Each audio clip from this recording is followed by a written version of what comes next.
A column of ethereal blue energy descends from above, its light reflecting off dark, organic structures that seem to frame its path. From the depths of this ominous glow, a monstrous face emerges, its eyes burning with a malevolent red light, a chilling sight that would have been unimaginable in a past life.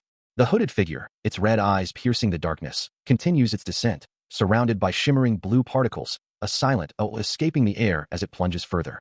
Trailing streaks of blue energy, the entity falls towards a distant city, a situation made even more complicated by the unexpected return to school at his current age. High above the clouds, a brilliant, star-like light pierces the night sky, its intense glow hinting at immense power. The blue energy column continues its descent, now appearing as a focused beam of light, narrowing as it approaches its target. Suddenly, a massive column of golden light erupts from the sky, striking a building with devastating force, illuminating the entire area in a blinding flash. The impact creates a powerful surge of energy, depicted as vertical streaks of light, suggesting immense speed and force. Amidst the radiant glow, Ed Rothstaler kneels, his fist clenched and raised, now clad in a new, ornate red and gold uniform, seemingly transformed by the event. A faint, distant light pierces through the oppressive darkness, growing steadily brighter as it descends from above, illuminating a desolate, gray expanse. The light intensifies, reflecting in a monstrous, crimson eye, a silent harbinger of the chaos to come. Rain begins to fall, a somber prelude to the confrontation, as the world braces for impact. Suddenly, a brilliant, golden blade arcs upwards, its radiant glow cutting through the gloom. Ed Rothstaler brings the sword down with crushing force, striking a massive, horned beast that recoils from the impact. The creature lets out a guttural roar, its fury echoing through the desolate space. He reflects on his new reality, realizing he has been thrust into a world where he must constantly fight monsters.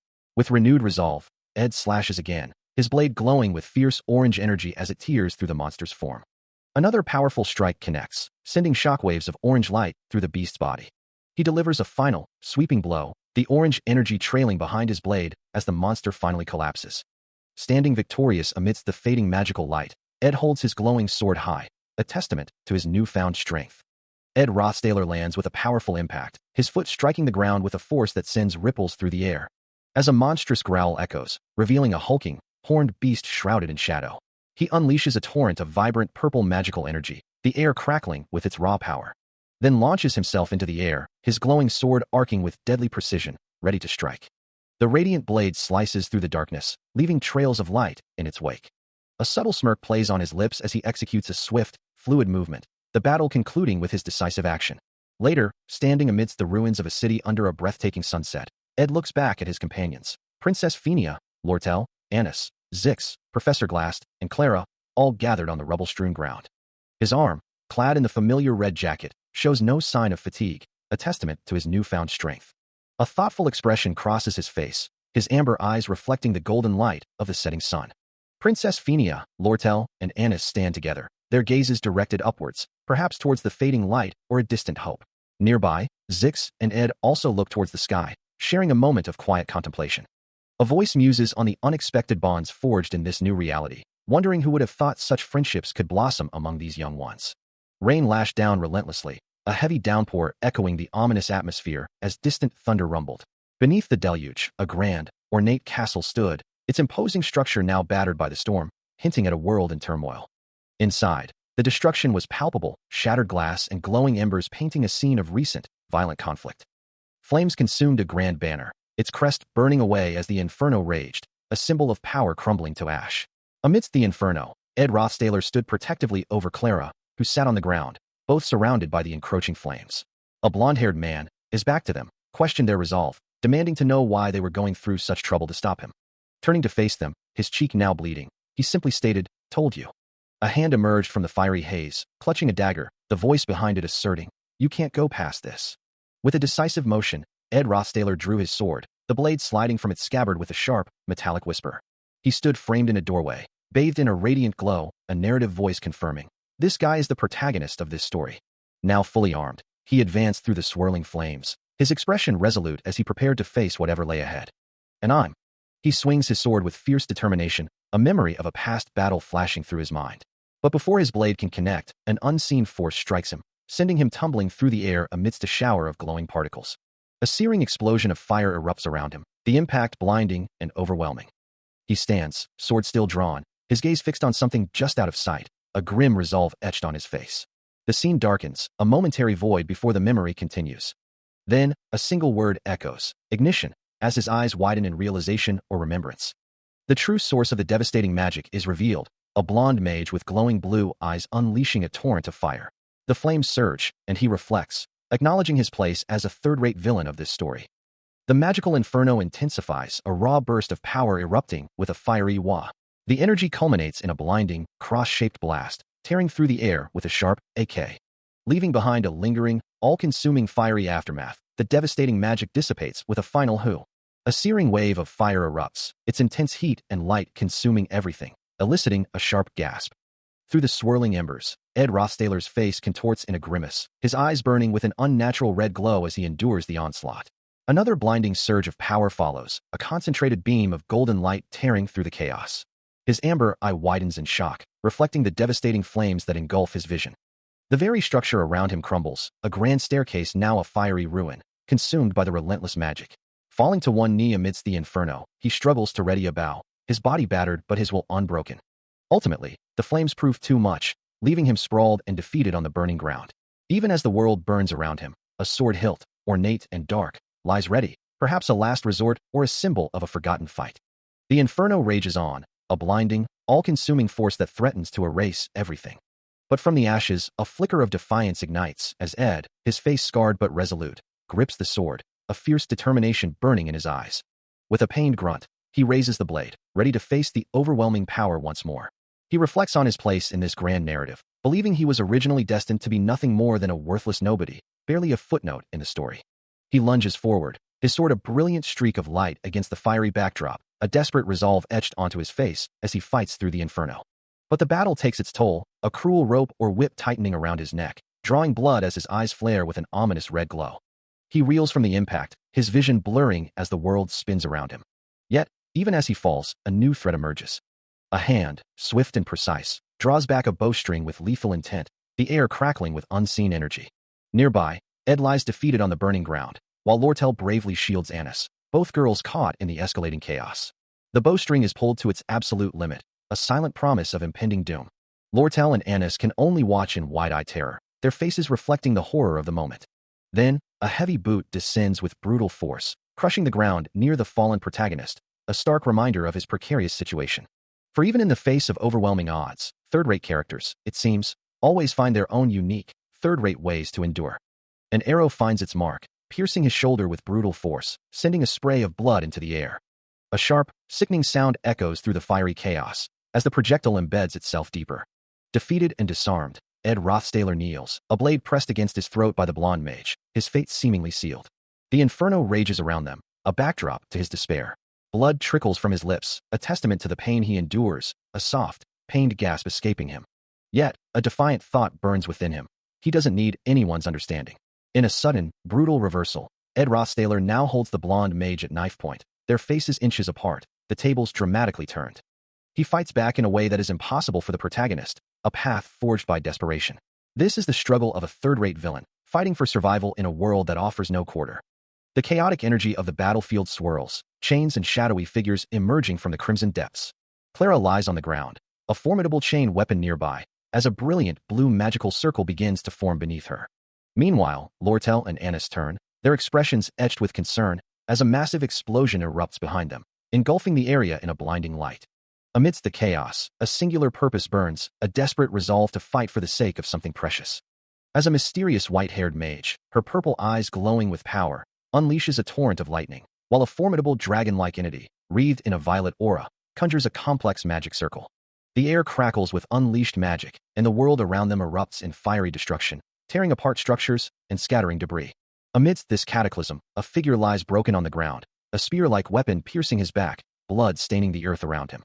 His body is battered and bruised, his leg twisted at an unnatural angle, armor shattered from the impact.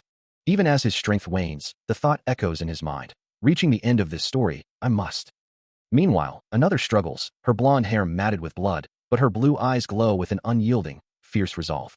Her hand clenches tightly, knuckles white against the blood-stained skin, a testament to her enduring will. Above them, the heavens rage, a stormy sky illuminated by a single, defiant bolt of lightning, echoing the desperate cry to survive. The ominous storm looms over a dark, Gothic castle, its spires silhouetted against the tumultuous sky, a silent witness to the unfolding catastrophe. A grand chandelier gleams brightly, casting a warm, opulent glow across a lavish interior. This was the domain of the ruffian son of a high-ranking noble family, who now sits contemplatively on the floor, a soft escaping his lips. For a time, he had been reigning over the academy like a king. But now, a litany of transgressions is laid bare. The sin of using imprudent profanity in the presence of the honorable Princess Phinia, the sin of wrongfully meddling in the Holy Sylvania Academy's entrance examination, and the sin of disregarding decency and smearing the family name, all blinded by jealousy, sins that cannot be taken lightly, leaving him to wonder, are they truly removing him from the family register? His face, usually composed, now betrays a deep-seated worry, his hand pressed to his temple as if to ward off the crushing weight of his fate. The name that once commanded respect, now a mere label for a life in ruins, Ed Rothstaler. His former existence, his status, his entire world, his life. Now, outside the Grand Academy, he sits amidst his meager belongings, a voice informing him, "These are all your belongings," followed by a curt, "Thank you for your hard work all this time." It was unequivocally clear, his former life was over. As he walks away from the academy, two students whisper, one exclaiming, "Look, isn't that Ed Rothstaler?" while the other shushes them, "Shoo, don't look, he'll notice." Their hushed conversation continues, one asking, "What's the point of walking on eggshells around him now?" The other replies, "Apparently, he was disowned, so he even emptied his dorm room." Another voice adds, "Then we won't see him next semester, huh?" Concluding with a final, "He shouldn't have rigged the entrance exam in the first place." He sits slumped on a bench, his luggage beside him, as the bitter words echo in his mind, "Filthy noble. I knew this would happen." Meanwhile, nearby students whisper amongst themselves, one lamenting, "Honestly, this is unfair." Their hushed tones carry, focusing on the very person in question. "Because the arrogant Ed Rothstaler you people are talking about." The protagonist clutches his head, his face contorted in disbelief and despair, the reality of his situation crashing down. He thinks to himself, "Isn't me?" His mind races, recalling the moment he found himself in this predicament. I entered a game. It was a game set in a magical academy, based in the magic school Sylvania Academy.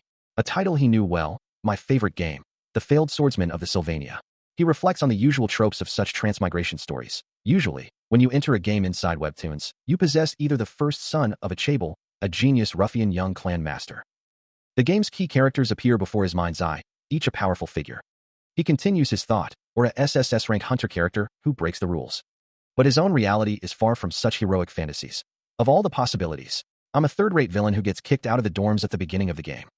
The stark reality of his situation, disowned and cast out, began to sink in, as he realized he had possessed the worst of characters at the worst of timings. He was Ed Rothstaler, the very character he now inhabited, and the implications were crushing.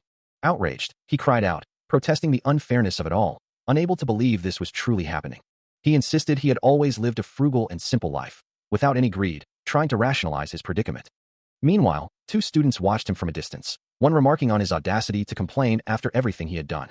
They scoffed at his claims of frugality and simplicity, labeling him a shameless scumbag.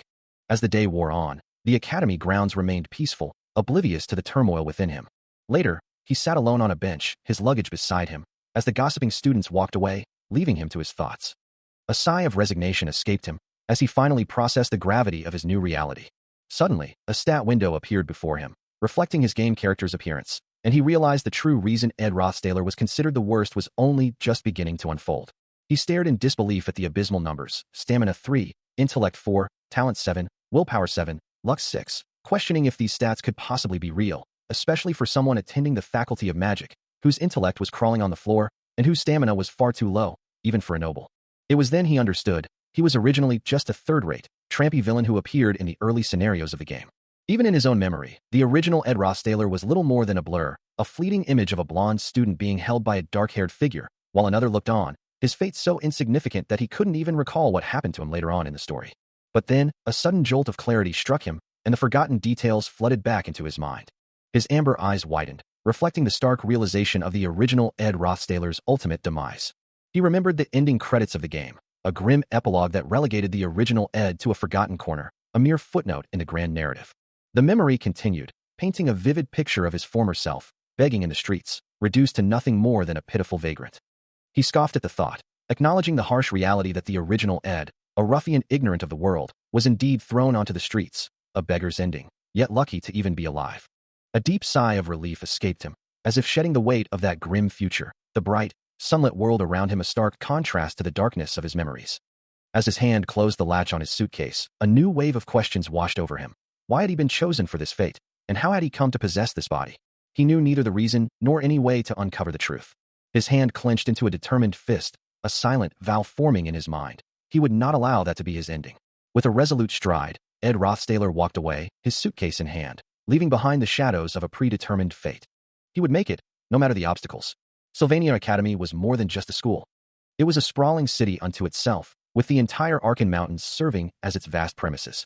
Finding himself in the Academy's northeast, a secluded forested area, Ed let out a soft sigh. He had been trying to escape the prying eyes of the other students, seeking a moment of solitude. Sitting amidst his luggage, he pondered his next move. There was plenty of time to understand his new situation, especially since he had just been disowned by his family. This was the extreme starting point of the scenario, but fortunately, even though he was disowned, he had not yet been expelled from the school. This detail was extremely important, because Sylvania Academy was a top-notch institution within the game's setting. As long as one could graduate from Sylvania, a secure future was practically guaranteed. And with the game's plot centered around the Academy, he could fully utilize his knowledge as a 5-time dedicated player.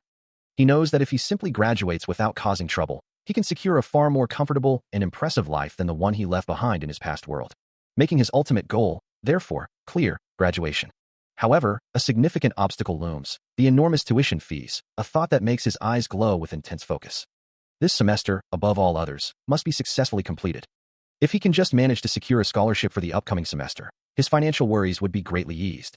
But as Ed Rothstaler sits amidst his meager belongings, a status window appears, reminding him of his current, rather unimpressive stats. He decides to push the thought of tuition aside for now, realizing there are more immediate and pressing concerns. The most urgent needs for his survival right now are simply food, clothing, and shelter. He glances at one of his worn suitcases. And opening it, he finds only showy clothing and a ceremonial dagger, both of which offer no practical stats or benefits, making him wonder how he'll avoid becoming a bum in the coming week. At least he has enough clothes, he muses, looking at the other items within his luggage. Yet, the critical problem remains. He has no place to stay and no food for tonight, and given his current reputation, finding any kind of job will prove incredibly difficult. Unable to return to the dorm after being expelled, Ed Rothstaler finds himself stranded, realizing he's stuck in the woods for the foreseeable future. Fortunately, he notes the presence of a nearby stream, its gentle gurgle a small comfort in his predicament. With only 10 days remaining until school begins, he stretches, preparing himself for the challenge ahead. Until then, he resolves to make himself suitable for attending Sylvania Academy, no matter the obstacles. Thankfully, he possesses the ability to cast spells, a skill he now intends to utilize. Calling out Windblade, he conjures a swirling vortex of wind, its ethereal currents cutting through the air. The spell proves effective, felling several logs, but leaves him panting and utterly drained, collapsing to his knees. It is fascinating, though, how much energy it consumes. He wonders if he's truly exhausted to death after cutting only 15 tree trunks, the effort only intensifying his hunger. The Windblade spell, while useful for cutting, doesn't seem to help with his gnawing hunger, prompting him to question if using magic itself makes one hungry. He is very hungry, and suddenly remembers something his grandfather told him when he was young. It was about barley hump. He stares at the splintered wood, a memory surfacing from when he was a boy, his grandfather's words echoing in his mind about eating tree bark in the back mountains. Now, with a desperate cry of ignition, he attempts to cook the bark over a meager fire, hoping to make it palatable. Holding a piece of the cooked bark on a stick, he tries to convince himself that, if he doesn't look too closely, it resembles chicken breast. Despite his efforts at self-deception, the reality of the bitter, fibrous meal is overwhelming, forcing a grimace onto his face. He continues to force down the unappetizing sustenance, his eyes squeezed shut in a desperate attempt to ignore the taste. The experience is utterly repulsive, eliciting sounds of disgust and revulsion. A violent retch escapes him, the sheer unpleasantness of the meal overwhelming his senses. Time passes, marked by crude carvings on a tree trunk, each a testament to his growing frustration and the harsh reality of his survival. By day 3, his resolve is wearing thin, and a bitter thought escapes him. I hate you, Grandpa. Now gaunt and sickly, with dark circles under his eyes, he clutches a bundle of sticks, another bleck, escaping his lips as his body protests the meager, disgusting diet. After the ordeal of subsisting on tree bark, he came to a new conclusion about survival. He needed wood. So, he began gathering logs in the forest clearing, a task that quickly proved more challenging than anticipated. For building any kind of shelter, the first step was always to raise the frame. He drove the initial support logs deep into the earth, the impact echoing through the quiet woods. Straining with every muscle, he struggled to lift the heavy timbers into place, sweat beading on his brow. The task was far from simple, and more than once, the unwieldy logs slipped from his grasp, sending him sprawling. A guttural grunt escaped him, each effort a testament to his dwindling energy. Finally, with painstaking precision, he managed to bind the logs together, securing the nascent structure. After hours of relentless labor, the basic frame of his shelter stood complete. The simple tripod of logs, though crude, represented a significant step towards survival. He slumped to the ground, utterly spent, knowing there was still a long way to go before the shelter was truly habitable. Looking at his discarded clothes, he mused that he couldn't possibly sleep on the bare ground. Even if using his garments as bedding felt like a waste, he had no other choice. As the moon hung high in the night sky, casting its pale glow over the wilderness, the hours slowly ticked by, until the first rays of morning light began to pierce through the canopy. With the sun now fully risen, the forest awoke, bathed in a vibrant, golden hue. Sitting before the crude, yet functional, shelter he had painstakingly constructed, Ed Rothstaler regarded his handiwork, a wry thought crossing his mind about its fierce, unrefined nature. His face, streaked with dirt and sweat, betrayed the immense exhaustion that had settled deep into his bones. Suddenly, a system notification materialized before him, declaring, "Your creation is complete. Your crafting proficiency has increased." It detailed his new basic wood shelter, a crude and shabby structure, destined to outlive its usefulness quickly without constant maintenance, yet a completed project nonetheless. Another panel followed, displaying his life skills details, revealing his rank as a novice craftsman, with handiness at level 4, design at level 1, and gathering ability at level 1. A surprised expression crossed his face as his stomach rumbled, and he mused aloud, wondering if the crafting system was also going to pop up like this. Ed, having lived a life of nobility, might not have known the intricacies of such skills, but even so, his handiness was already at level 4. It seemed he was more talented with his hands than with magic, and at this very moment. Another loud growl echoed from his stomach, a stark reminder of his most pressing need. He desperately needed that handiness to find sustenance. His creation was complete, and with it, his crafting proficiency increased. The system detailed his new simple harpoon, a ceremonial dagger strapped to a tree trunk, useful for fishing or hunting despite its lack of sharpness. With a new tool in hand, he declared his urgent need for proper food. His face contorted in a desperate plea, the hunger gnawing at him. 2 days had passed on an empty stomach, compounded by excessive physical labor. He knew he shouldn't be able to move, yet his stomach rumbled as he stood in the river, harpoon poised. A primal craving for meat consumed him, the sound of his own body protesting. Soon, 2 fish, freshly caught, lay ready. He knelt by a crackling fire, hands outstretched, cooking his meager meal. The fish sizzled over the flames, marked for cooking. With a week until school started, he knew he had to endure. He could barely hold out any longer, devouring the fish with frantic desperation. Ed Rothstaler had been clinging to the hope that if he could just endure a little longer, he would navigate through school without further complications, when a sudden voice cut through his thoughts. The unexpected presence, framed by a cascade of shimmering blonde hair, left him utterly speechless. His eyes widened in disbelief, a freshly caught fish still clutched in his hand, as he realized the gravity of his oversight. Standing before him, Princess Phenia, in a simple white dress, looked down with a questioning gaze, uttering his name in surprise, while his own mind reeled from the memory of her past command for him to disappear from the academy. He knew he was one of the main characters in this unfolding drama, but encountering her here, of all places, was the last thing he had anticipated. Meanwhile, in a starkly different scene, the blonde mage knelt, bound and furious, accused of lacking even the slightest sign of remorse by an unseen interrogator, as 2 silent guards stood watch. A plea echoed in the air, directed at Princess Phenia, who stood sternly in a military-style jacket, her expression unyielding. Her title, Princess Phenia, was emblazoned above her, as she looked on with a hint of concern, her golden eyes reflecting a complex mix of emotions. Her voice, sharp and direct, questioned if he still hadn't left the place, revealing her as the very person who had once expelled Ed Rothstaler from the dorms. In the world of Sylvania's failure swordsman, Ed Rothstaler is introduced as a villain from the very beginning of the game, using his noble status to harass the main character's childhood friend. However, his arrogance quickly leads to consequences, resulting in him being punished for his actions. Not one to learn his lesson, a vengeful heart takes root within him, and Ed maliciously manipulates the main character's entrance exam for Sylvania Academy. Yet, his scheme is abruptly exposed, caught in the act by a girl who had entered the Academy's exam while concealing her true identity. This was none other than Phenia Elias Kloll, the 3rd princess of the Kloll Empire, who, not stopping there, activated her unique insight ability, her golden eyes glowing with power. Her power allowed her to perceive the truth, detecting all of Ed's lies and conspiracies with unwavering clarity. All of his deceit was laid bare by Phenia's insight, leaving Ed Rothstaler in a state of utter despair, gritting his teeth and desperately trying to make excuses as his world crumbled around him. His reputation shattered and his schemes revealed, he was then unceremoniously chased out of the dorms, his belongings scattered around him. Though everyone at the academy might now despise Ed Rothstaler, a new voice cuts through the silence, demanding to know, "What are you doing here?" Her golden eyes narrowed, a fierce anger burning within them as she confronted him, demanding to know if the academy truly wasn't expelling him. However, despite his best efforts to avoid trouble, he had unfortunately crossed paths with someone he absolutely should not have. Walking away, Ed simply stated that he was still a student, even if he had been chased out of the dorms. He promised to keep his words short, his expression a mix of resignation and annoyance. But Fenia had only one word for him, a sharp, decisive command to leave. Her anger flared, declaring she couldn't stand to see such a shameless person around the school, and vowed to personally request his expulsion from the academic department. The princess listed his crimes: committing a dishonorable act as a student, and setting up a fellow student to block their path to a better future, while Ed's mind drifted to the burning food he'd lost, a precious meal after 3 days of starvation. While the burning food was a pressing issue, he couldn't help but think she was taking too long, despite her promise to keep it short. This entire situation was a life crisis in many ways, and this person, Fenia, was making it worse. Phoenicia's princess stood firm, her resolve unwavering. Since that was the case, Ed knew he had to act. As the sun began to set, casting long shadows, a new chapter in his life was about to begin. He muses to himself, wondering why royalty, typically surrounded by heavily armed soldiers, would venture into an isolated forest alone, especially a noble princess. His thoughts conjure the image of another, smirking figure, who would undoubtedly exploit such a vulnerable situation.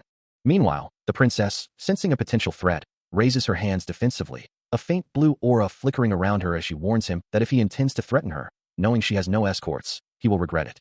Instead of attacking, he drops to one knee, his posture shifting from contemplation to humble respect. A small, earnest smile graces his lips as he looks up at her, his hand resting over his heart. He clarifies his intentions, stating he is simply trying to thank the princess. At that moment, a system notification flashes, indicating that insight has been activated, and the princess's golden eye glows with surprise as she processes his words. The system confirms the veracity of his statement, declaring that there are no lies within Ed Rothstaller's words. Completely taken aback by this revelation, the princess gasps, her hands flying up in utter disbelief. She looks genuinely surprised, while he remains calm, his amber eyes reflecting a quiet resolve. The narrative then reveals a crucial piece of information.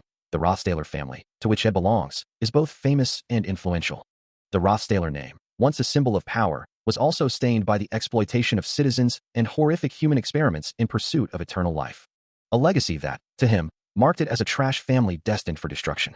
And indeed, the consequences were severe, with the family facing imprisonment or execution. Yet, amidst their downfall, he was disowned. Now, facing his own struggles, he finds himself in a situation where even a burnt fish, a symbol of his current hardship, cannot be consumed. Though he may be cold and hungry at this moment, it is still better than dying. In the long run, this precarious existence is rather. He concludes, a faint smirk playing on his lips, good. With a renewed sense of purpose, he realizes he needs to convince Fenia, and he must do so without lying. Because if he fails to persuade her, he will be expelled. For him, expulsion isn't just a setback, it's the ultimate defeat, a complete game over. No, he thinks, that simply would be game over. Looking at the timeline, around the period when Ed Rothstaller is expelled, it should be about a week before the school's official start, and he finds himself pondering the reason for the princess's unexpected presence. He wonders, then what could possibly be the reason for the princess to be here?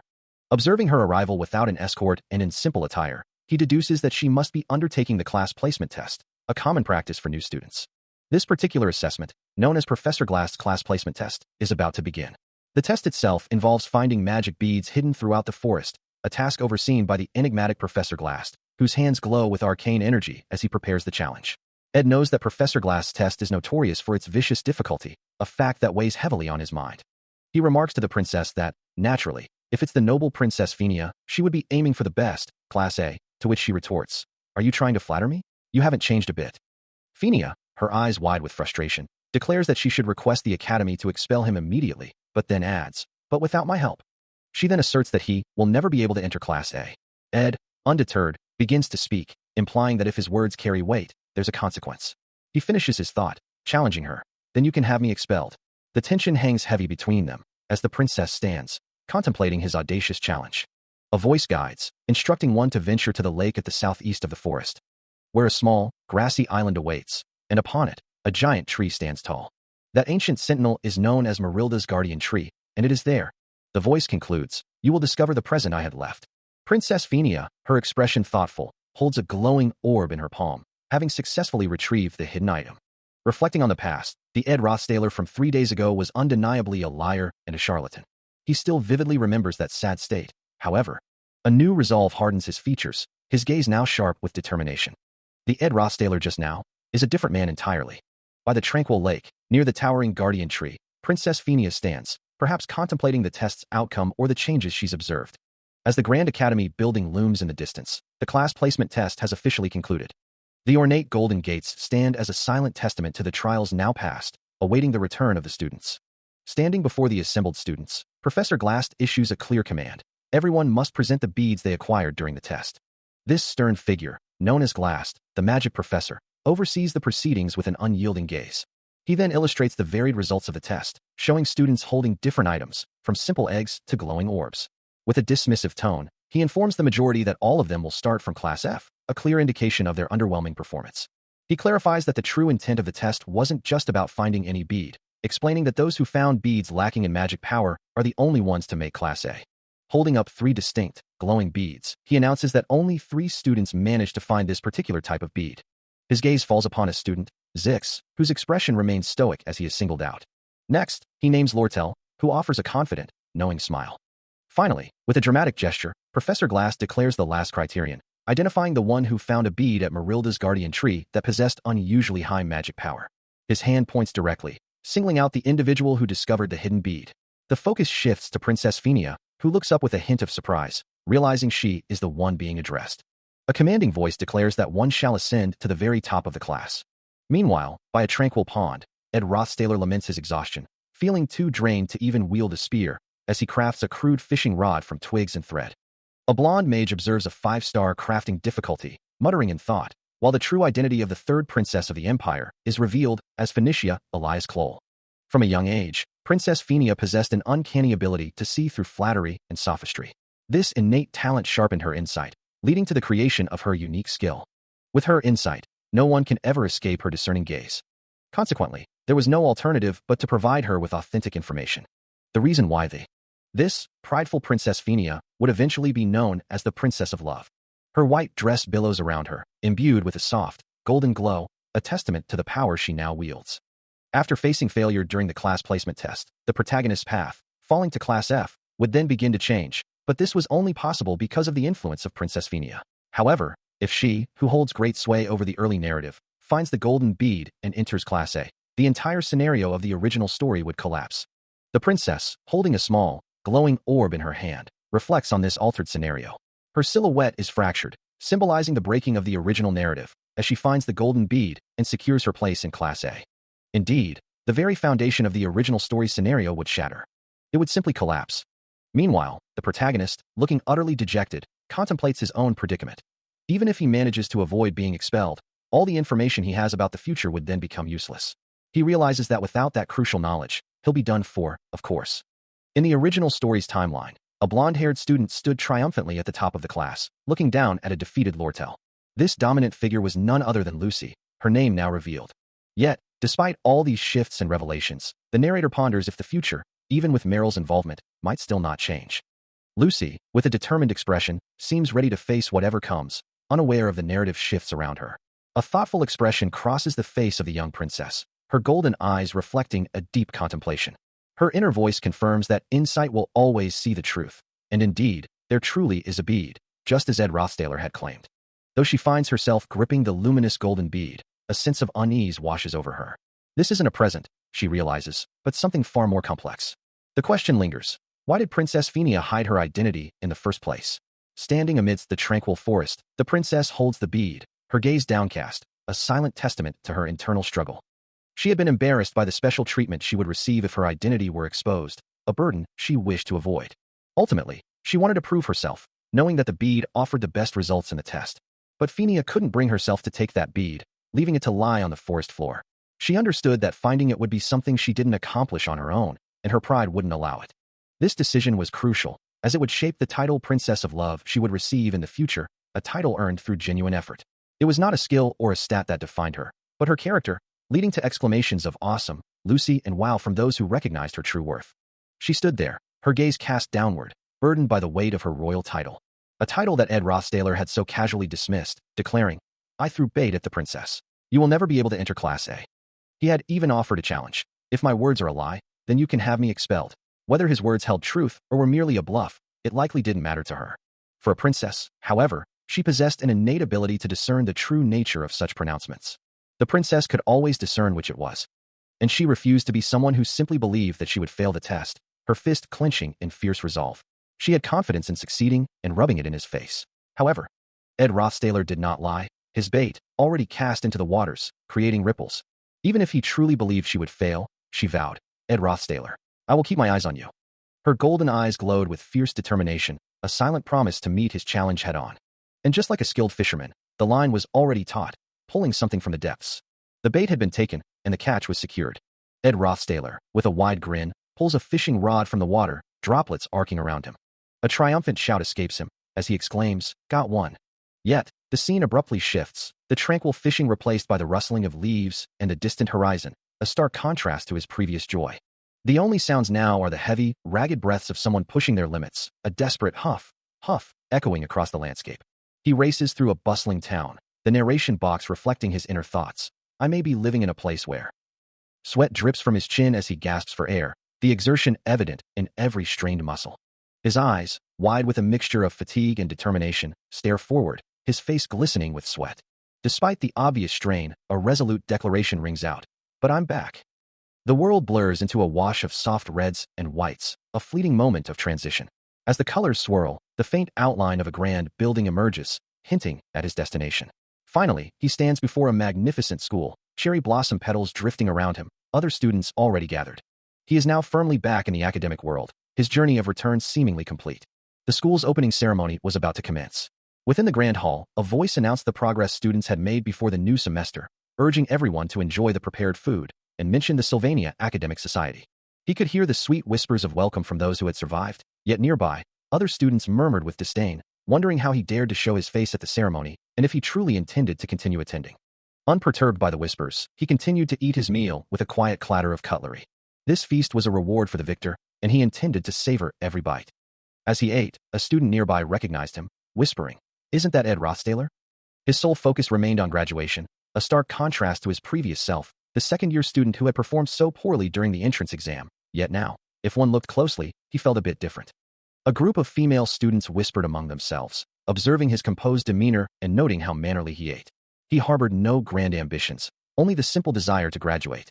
Nearby, Clara and Annis discussed the desserts made by the head chef of Ophelis, planning to eat them together and talk about their vacation. From a distance, Lortel observed him, finding it strange how he seemed different, and somehow, she wished for something more. He truly felt like a different person. The Grand Sylvania Academy stood majestically under a clear sky, its sprawling grounds and ornate architecture a testament to its prestige. Within its hallowed halls, a new semester was beginning, and the faculty expressed excitement to witness the students' growth and the continued achievements of the Sylvania Academic Society. The auditorium buzzed with anticipation as the academic year promised new challenges and discoveries. However, for Ed Rothstaler, the start of the semester brought immediate trouble, as he found himself standing before the imposing door of the dean's office. On the very first day, he faced a crisis that threatened his academic career. The gravity of the situation weighed heavily upon him, for he had been informed that he was almost expelled. Inside, the dean, a distinguished older man with a monocle, expressed his surprise, remarking that he hadn't expected Princess Phenia to speak to him about Ed.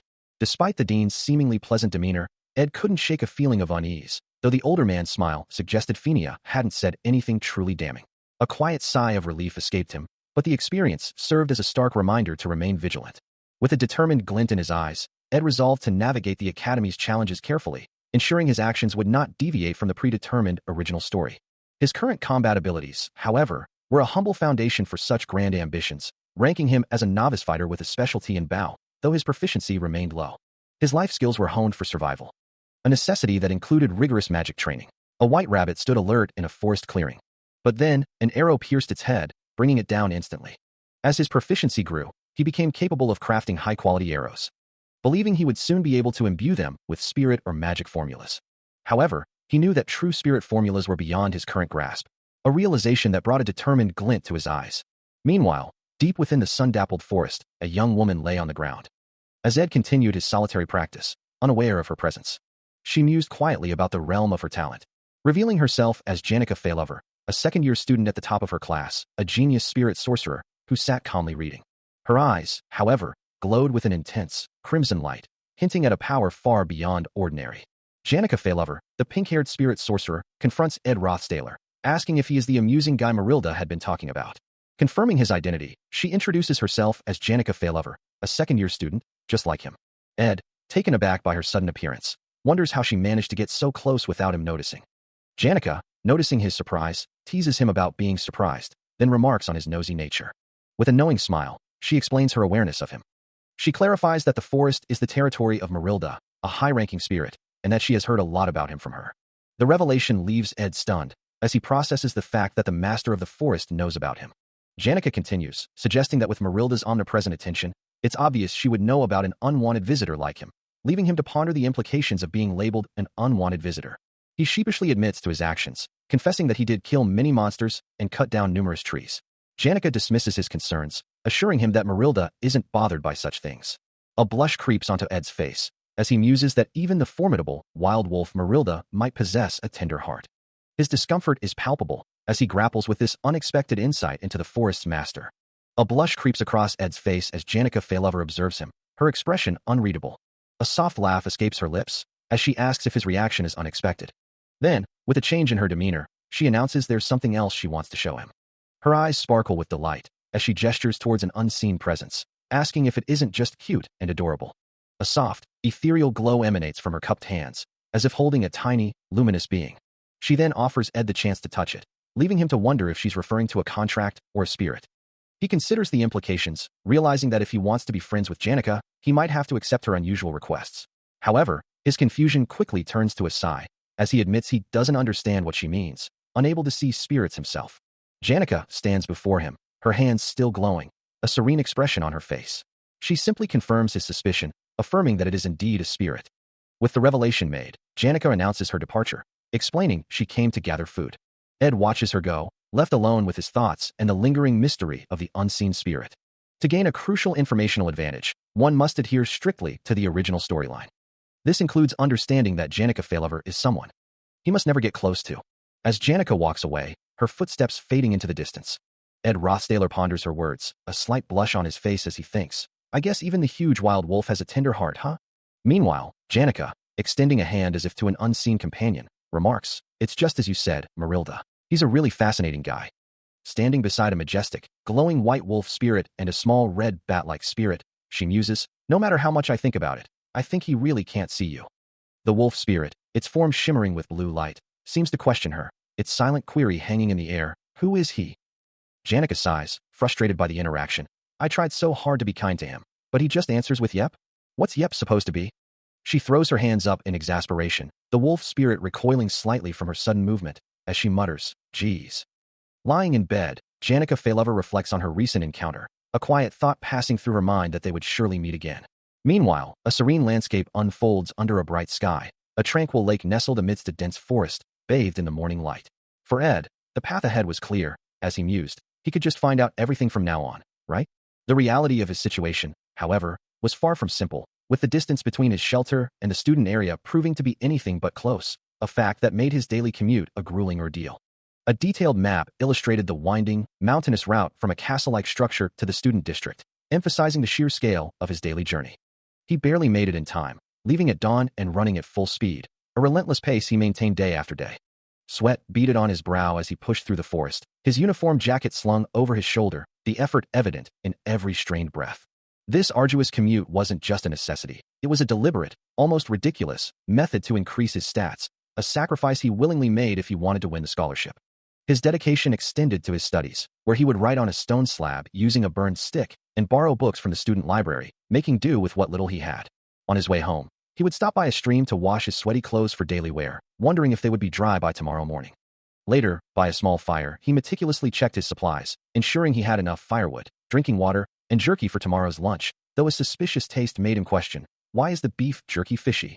His face etched with exhaustion, he knew the cost of his ambition. He could only sleep for 4 hours because of this relentless pursuit. But that wasn't what truly bothered him. A voice cut through his thoughts, demanding, how long are you going to keep following me? He recoiled slightly, surprised by the direct question. Huh? Why you knew? The girl, Janica Faylover, responded with a hint of exasperation. It'd be stranger if I didn't. Ed's expression hardened, his eyes glowing faintly as he asserted. Don't you know who I am? I'm Ed Rothstaler. He continued, his voice laced with frustration. The worst hooligan to exist, Ed Rothstaler. Why do you keep hanging around me? A moment of thought passed over his face before he added. Well, that's other people's judgment of you, isn't it? Janica simply offered a soft, knowing smile. her words carrying an unexpected weight as she stated, "I don't even know you yet." His eyes narrowed, a bead of sweat tracing his temple as he processed her statement.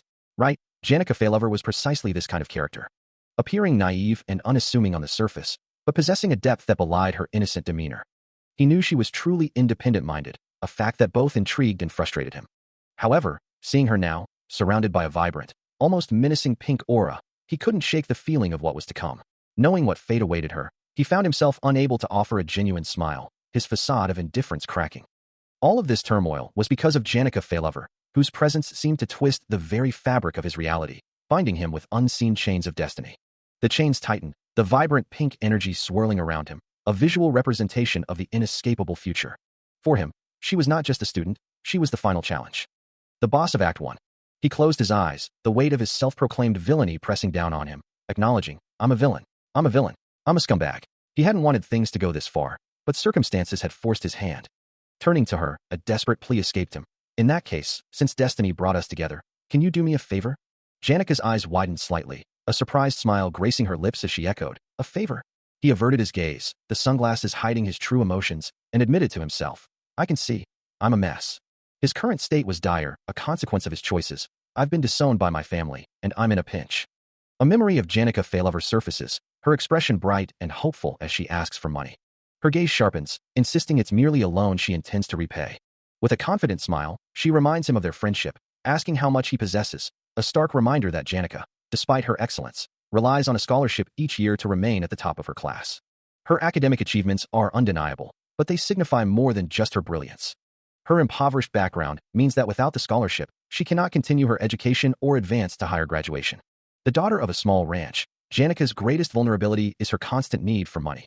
In a sun-drenched memory, Ed stands before her, a hesitant escaping his lips as he faces her financial plight. A quiet sorry echoes in his mind, as the image of Janica begins to crumble, fading into fragmented dust. Her smiling face shatters into countless pieces, a painful memory he struggles to reconcile. This is the truth of Janica Faylover, a reality Ed knows all too well. A bead of sweat trickles down Ed's temple, his expression etched with deep concern and internal conflict. The painful memory is cut out, and 3 days later, the world seems to have moved on. He trudges through the forest, a bough slung over his shoulder and a small rabbit plushie clutched in his hand, a sense of unease settling over him. His resolve hardens, however, as he reminds himself that he wants no further involvement with the story's central figures, vowing to proceed with extreme caution. His goal is simple, to ensure the narrative remains on its original course, even if that means performing mundane tasks like gathering wood in the wilderness. He strains against a massive pile of logs, sweat beading on his brow, determined to avoid any grand adventures. Suddenly, his eyes widen in disbelief, a gasp escaping his lips as he realizes the impossible.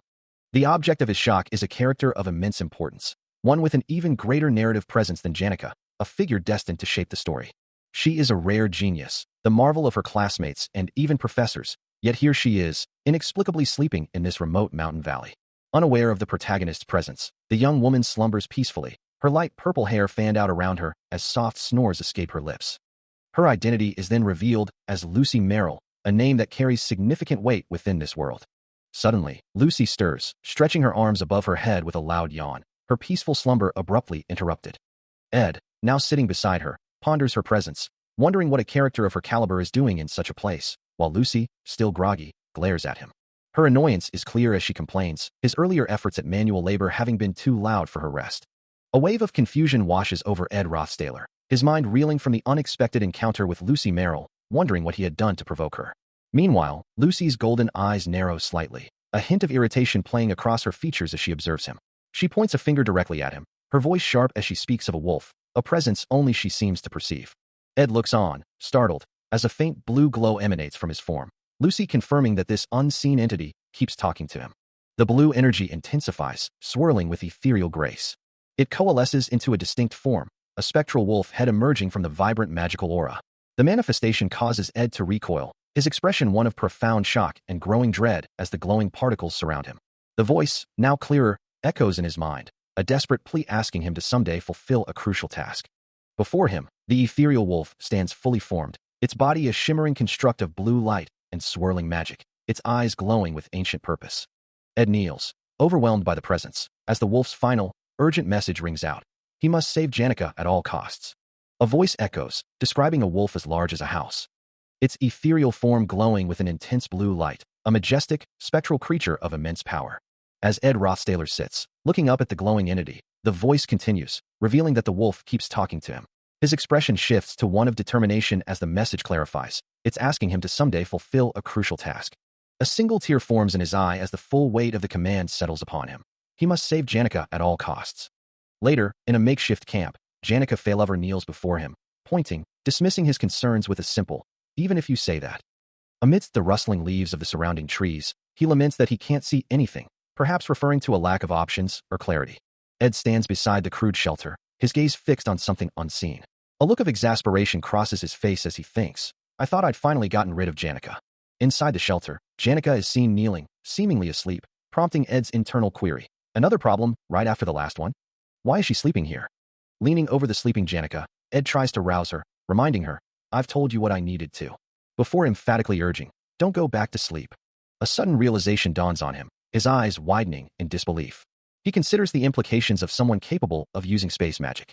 This allows her to jump from place to place with her tiny body. Such an ability makes Lucy's area of activity like that of a street cat. She can always go to places like the clock tower and roofs in good locations with good lighting. Indeed, she can be found perched atop a grand clock tower or nestled comfortably on a sun-drenched rooftop, allowing her to nap whenever she wants. Even a quiet spot in the forest becomes her camp. And for her, no location is too remote, even a secluded riverbed. He finds himself in just such a place, where the cool wind blows and the sound of the river flows. A perfect place for Janica to take a nap, skipping class. A groan escapes him, realizing the full extent of his predicament, as he laments, "I made my bed, so now I have to lie in it." The sun rises on the next day. Still burdened by his task, he sighs, knowing he needs to find some kind of method to deal with this. A vibrant purple magic circle pulses with intricate runes, its energy swirling with an ethereal glow. He observes the sleeping girl, a faint magical aura still lingering around her, thinking, to think she'd use multicasting with 5 or 6 different high-level spells just to come flying and fall asleep. As the pink-haired girl tumbles through the air, a narration box appears, stating, "It's just a matter of time before the flow of the original story gets ruined if that monster continues staying here." A system notification confirms the completion of a new item, a snare crafted from resilient wood and rope, designed to catch small animals. Yet despite all the strategy posts he'd consulted, there was no method to deal with this particular problem. He sits on the ground, meticulously setting up the snare, when the pink-haired girl, now awake, innocently asks, "Can I eat the beef jerky?" He quickly responds, "Don't eat it," as she tastes something, remarking, "Oh, what an interesting flavor." It's obvious that she won't listen to reason. His thoughts drift to the vast, complex structures of a futuristic city, a silent acknowledgement that he needs to find a method. Yet, even after scouring countless strategy posts, he found that there was no method that could possibly work. However, the pink-haired girl, still munching on something, suddenly exclaims, "Oh yeah, while I was coming here." Her expression shifts to one of deep concern, her eyes wide with a sudden realization as she thinks, "Looking for you." Her face contorts in utter shock and confusion, a single, sharp sound escaping her lips, a clear sign of her distress. Janica, still seemingly oblivious to the gravity of her recent revelation, sits on the grass, her witch hat askew, nibbling on a small piece of food. Suddenly, she remembers something urgent, turning away from Ed as if to hide her thoughts. Later, Ed finds himself in a different setting, his sword poised, ready to strike. He practices his technique, a brilliant surge of magical energy erupting from his blade, illuminating the dark surroundings. But there was a sentence in the setup guide that everyone skipped, a detail he now recalls with a wry smile, realizing how quickly things had escalated.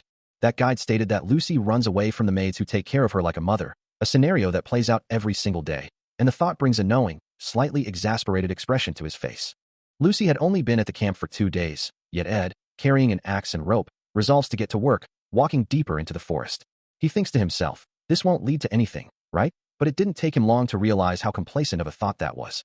A new quest appears, signaling a significant development, joint combat training. He gazes down into the vast, brightly illuminated arena, the distant figures within appearing minuscule against the grand scale of the structure. This, he understands, is the joint combat training, a mock one-on-one combat exercise designed to minimize lethality. He demonstrates a surge of green magical energy from his hand, explaining how the training transforms into true one-on-one battles. Furthermore, alchemy students face strict restrictions, forbidden from using potions or spirit formulas deemed too strong. The grades, he notes, are determined by how the matches are mixed, with the list of participants completely randomized. The crest of Sylvania, the Academy's emblem, stands as a symbol of the institution overseeing these trials. Above all, he considers, all of the important characters to the scenarios must partake in this class. Among them are the benevolent Princess Phenia, her blonde hair flowing, and the golden daughter Lortel, with her striking red locks. He also recognizes the spirit sorcerer Janica, her pastel pink hair a familiar sight. The list continues with the slothful Lucy and the formidable wicked Clebius. He muses that the list of important figures could go on, seemingly without end. But ultimately, the most crucial person is always the protagonist. A new figure emerges, known as Taylor, the so-called failed swordsman. His blade gleams with an inner light, poised for action amidst a vibrant, fiery aura. From a distance, a thought crosses Ed's mind, wondering if Taylor's match is next. A faint smile plays on his lips, his expression calm and collected. He already knows the outcomes, so he hasn't paid much attention to the duels, even as Taylor unleashes a swirling vortex of green energy. The green magical energy continues to spiral around Taylor, a testament to his power. He muses that all the duel winners were first years, just like the protagonist, Taylor. However, there is one exception, as a voice suddenly calls out, "Hey!" Janica Failover, with her distinctive pink braids, approaches him with an eager expression, her hands raised in a friendly greeting. He notes that she is a second-year student and can hardly believe her audacity. She runs happily towards him, holding a list of matches, after the pathetic experience of him asking her for money. With a dismissive tone, he replies, I'm not really interested." Ed Rossdaler found himself once again approached by Janica Failover, who, with an eager smile, asked why he wasn't curious about his upcoming match. His eyes widened slightly, a bead of sweat tracing a path down his temple as the question hung in the air. He couldn't believe it. He had to fight as well, a stark contrast to the original storyline where he should have been expelled by now, leaving him to wonder who his opponent could possibly be. Janica, oblivious to his internal turmoil, pointed excitedly at the match list, urging him to look. As his gaze fell upon the names, a single, stunned thought echoed in his mind. My God. The bracket clearly showed his name, Ed Rothstaler, pitted against Phenia Elias. The realization struck him with full force, his mind conjuring the image of the royal student as he gasped, "It's Princess Phenia?" An announcement boomed through the hall, instructing the following students to prepare for their duel and proceed to the waiting room, causing his eyes to widen further in disbelief. The name, Lucy Merrill, flashed across the screen, confirming his worst fears. Janica continued to point, her excitement undimmed, as the announcement added, and Taylor McClure, revealing another participant. His gaze dropped to the arena floor, his mind racing as he muttered, Taylor. Taylor, now standing ready in the waiting area, awaited the command to perform. Determined, Ed Rothstaler resolves to perform to the best of his ability. And in his mind, he acknowledges that at this moment, it truly doesn't matter who his opponent might be. His thoughts then drift to Taylor, knowing he needs to pay close attention to him, even though his own journey through countless routes had never presented a single, clear path. He recalls the stark reality of past failures, the game-over screens that once dominated his existence, always presenting the choice to play again. From those miserable and vain bad endings, he yearned for true conclusions that left lasting impressions, a constant internal battle of play again. He had completed that arduous journey countless times, and among those countless attempts, he found himself cheering for Taylor. With a somber expression, he reflects that he has already decided on taking care of his own life, but the path ahead remains uncertain. His chibi form reveals a worried yet resolute expression, his eyes gleaming with a mix of apprehension and resolve. Suddenly, a new thought emerges, a casual by the way, preceding an unexpected turn of events. His chibi form looks up in surprise as a voice from a speaker announces, I'm repeating the announcement. The voice continues, specifically asking, Lucy Merrill. Is there a student named Lucy Merrill? A look of profound concern washes over Ed Rothstaler's face, his eyes wide with apprehension. His thoughts echo the growing confusion around him, wondering aloud where Lucy could have possibly gone. The designated podium remains conspicuously empty, a silent testament to the unexpected delay. Meanwhile, the very person everyone is searching for, Princess Phenia, is discovered sound asleep, only to be abruptly roused with a playful poke and an urgent command to wake up, as it's her turn. The situation is dire, as the narrator observes, that at this rate, if the match doesn't begin soon, there could be serious consequences. As Princess Phenia slowly comes to, Clebius helps her to her feet, while Ed Rothstaler watches the scene unfold from a distance, still visibly concerned. This pivotal moment is highlighted as an important episode, one that will inspire Taylor to finally pick up the sword, even as Princess Phenia, oblivious to the gravity, casually wonders if there's any more beef jerky left. Ed Rothstaler's gaze sharpens, his amber eye reflecting a newfound intensity as he processes the unfolding events. The unspoken command hangs in the air, a clear directive to go finish what has begun. Nearby, Janica Failover stretches with a languid yawn, her relaxed posture contrasting sharply with the surrounding urgency.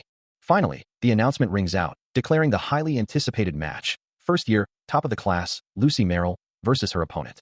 Her challenger is revealed to be none other than Taylor McClure, poised and ready for the confrontation. From an elevated vantage point, Ed Rothstaler watches the arena below, his gaze fixed on the unfolding match. He observes the protagonist, a figure destined to wield a sword, yet one who has never truly held one in his life. Suddenly, Taylor McClure bursts forward in a flash of golden energy, his movements a blur as he closes in. He effortlessly cuts through Lucy's lightning-quick magic, his speed defying expectations. The spell she had been so confident in was blocked, leaving her visibly stunned and caught off guard. As Taylor continued his relentless advance, he swiftly closed the remaining distance between them. Surprised but quick to react, Lucy unleashed an intermediate-level lightning strike, the green energy erupting from her hands and impacting him directly. The powerful magic detonated in a brilliant, emerald explosion, engulfing the area where Taylor stood. Though Taylor was completely overpowered by the reflexively cast magic spell, his opponent, Lucy, was ultimately disqualified for using intermediate-level magic. Despite the setback, he stands firm, a fiery aura of determination flickering around him, ready for whatever comes next. This unexpected turn of events earned Taylor the honor of being the first to defeat Lucy Merrill, a victory that would surely resonate. From the sidelines, Ed Rothstaler cheers with unbridled enthusiasm, his face alight with excitement. Then, a voice booms across the arena, declaring the official start of the next match. On the elevated platform, the announcer gestures dramatically, while Ed watches intently as Taylor and Princess Fenia prepare below. As the announcer's final words echo through the vast space, the two combatants stand ready in the glowing center of the arena. With a fierce glint in his eyes, Taylor declares his intent, bracing himself for the impending clash. He moves with incredible speed, his leg blurring as he closes the distance, a testament to his newfound agility. A powerful impact shatters the air, sending crystalline fragments of energy exploding outwards. Princess Fenia is caught in the blast, her body recoiling as blue and white magical energy engulfs her, her hair whipping wildly from the force. As the dust begins to settle, the arena is left in a state of quiet devastation, the outcome of Taylor's swift assault hanging in the air. He lay amidst the shattered rubble, the lingering force of the impact still reverberating through his body, dust and smoke swirling around him. Even as the debris settled, the residual energy of the strike continued to dissipate around his form, a testament to the power exchanged. From the viewing stands, Princess Fenia's eyes widened in disbelief, her golden gaze reflecting the shock shared by Ed Rothstaler and the other onlookers, a collective gasp escaping them as the reality of the situation set in. The very air crackled with the aftershocks of the devastating impact, a violent surge of energy still swirling where the blow had landed. Princess Fenia herself reeled backward, her hand instinctively reaching out as if to ward off an invisible force, a strained gasp escaping her lips, betraying the toll of the exchange. An unseen voice cut through the stunned silence, its tone laced with surprise and a hint of mockery. Huh. It's already over. I guess you can't win against the top of the class, huh? Yet, amidst the dust, Taylor slowly rose to his feet, his gaze fixed downward, red marks stark against his skin, a silent testament to the brutal exchange. He mused internally, acknowledging the folly of his approach. No wonder. What's the point of running at a mage like her barehanded? His gloved hand, adorned with brass knuckles, clenched tightly as he reflected on his past, a life that had always been a relentless series of trials. He saw himself as nothing more than a country bumpkin, a failure of a student, an underachiever in every sense. But then, a faint glow emanated from his gloved hand as he reached out, a subtle surge of power hinting at a new resolve. His fingers closed around the hilt of a sword, a weapon for a failure that wasn't acknowledged by anyone, ready to carve his own path. Taylor, battered and kneeling, found himself in an utterly dire situation, one that would typically evoke pity from any onlooker. His arm, a canvas of fresh cuts and crimson, trembled visibly, a testament to the brutal exchange he had just endured. Meanwhile, a blonde observer watched the scene unfold, a subtle smirk playing on his lips, seemingly enjoying the spectacle. Yet, even in this moment of apparent defeat, Taylor never truly gave up, a faint red energy beginning to pulse around his kneeling form. His hand, scarred and determined, found purchase on his sword hilt, the red aura flaring with renewed intensity as he prepared to rise. For those watching, it seemed like all hope was lost, but a voice of encouragement cut through the air, urging him. That's right, man. You can do it. The blonde observer maintained his smirk, a silent acknowledgement of the unwavering spirit of the swordsman who never gave up on his life until the very end, a testament to his indomitable will. With a powerful surge, the red energy around Taylor intensified, blazing brighter as he began to push himself up from the ground. The crimson aura then shifted, transforming into a vibrant blue as he finally rose, a determined shout escaping his lips, signaling his return to the fight. This was the moment that truly touched the hearts of those witnessing it, as a voice cried out, Lucy Merrill. Lucy Merrill, her white hair flowing, gasped in shock, her purple eyes wide with disbelief at the sudden turn of events. Of all the students present, the blonde observer simply offered another knowing smirk, his expression unchanged by the dramatic display of power. As the confrontation escalates, an observer's eye widens slightly, catching the first glimpse of an unexpected turn. A sudden, sharp sound echoes through the air, signaling the initiation of a new threat. A white-haired mage, cloaked in a dark hat and red jacket, unleashes a torrent of vibrant green energy, the magical aura flaring around them with potent intent. The concentrated blast of emerald light surges forward, a wave of destructive force aimed directly at its target. The powerful green energy slams into Taylor, the impact sending shockwaves through his body as he's caught completely off guard. A guttural cry of agony escapes him, his face contorted in pain from the sudden, overwhelming assault. From a distance, Ed Rothstaler's gaze remains fixed on the unfolding chaos, his expression a mix of surprise and intense observation. The green energy doesn't dissipate after the initial strike, but instead begins to swirl and coalesce, intensifying around its victim. It takes on a terrifying, monstrous form, resembling a snarling dragon's head, engulfing Taylor completely within its emerald maw. Overwhelmed by the sheer magical force, Taylor's face reflects utter torment, the attack proving too much to bear. The powerful impact sends him hurtling through the air, a mere silhouette against the swirling vortex of green energy. Finally, the destructive energy dissipates, leaving behind only the lingering echoes of its devastating power. The sheer force of the magical impact continued to ripple outwards, a blinding white explosion of energy that momentarily obscured everything. From the balcony above, Ed Rothstaler's eyes widened in disbelief as the residual white energy surged past him with incredible speed. He stared down into the arena, the chaos of the impact still settling, with other students around him sharing his stunned silence.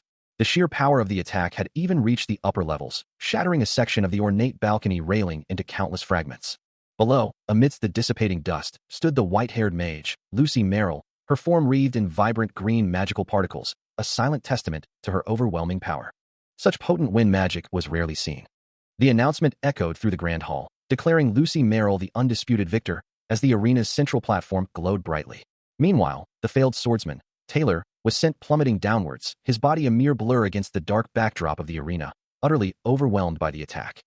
He landed hard amidst the shattered debris, his form slumped and defeated, the impact leaving him broken. His legs lay twisted and still, a stark image of his utter defeat. Back on the balcony, Ed Rothstaler's expression remained etched with concern, his eyes reflecting the gravity of the situation. The pristine red of his uniform seemed to mock the devastation below, a silent witness to the sudden, brutal end of the match. The announcement rings out, declaring the victor of the intense confrontation, Lucy Merrill. As the words settle, Ed Rothstaler looks up at the grand arena, where Clebius stands triumphantly over the fallen princess, Phenia, her form small and defeated on the illuminated platform, a stark contrast to the glowing particles that drift through the air. Meanwhile, from another vantage point, a new observer, Taylor, watches the scene unfold, her expression unreadable as she takes in the aftermath. Back in the hall, Ed's posture reflects a quiet tension, his red jacket slightly rumpled as he processes the outcome.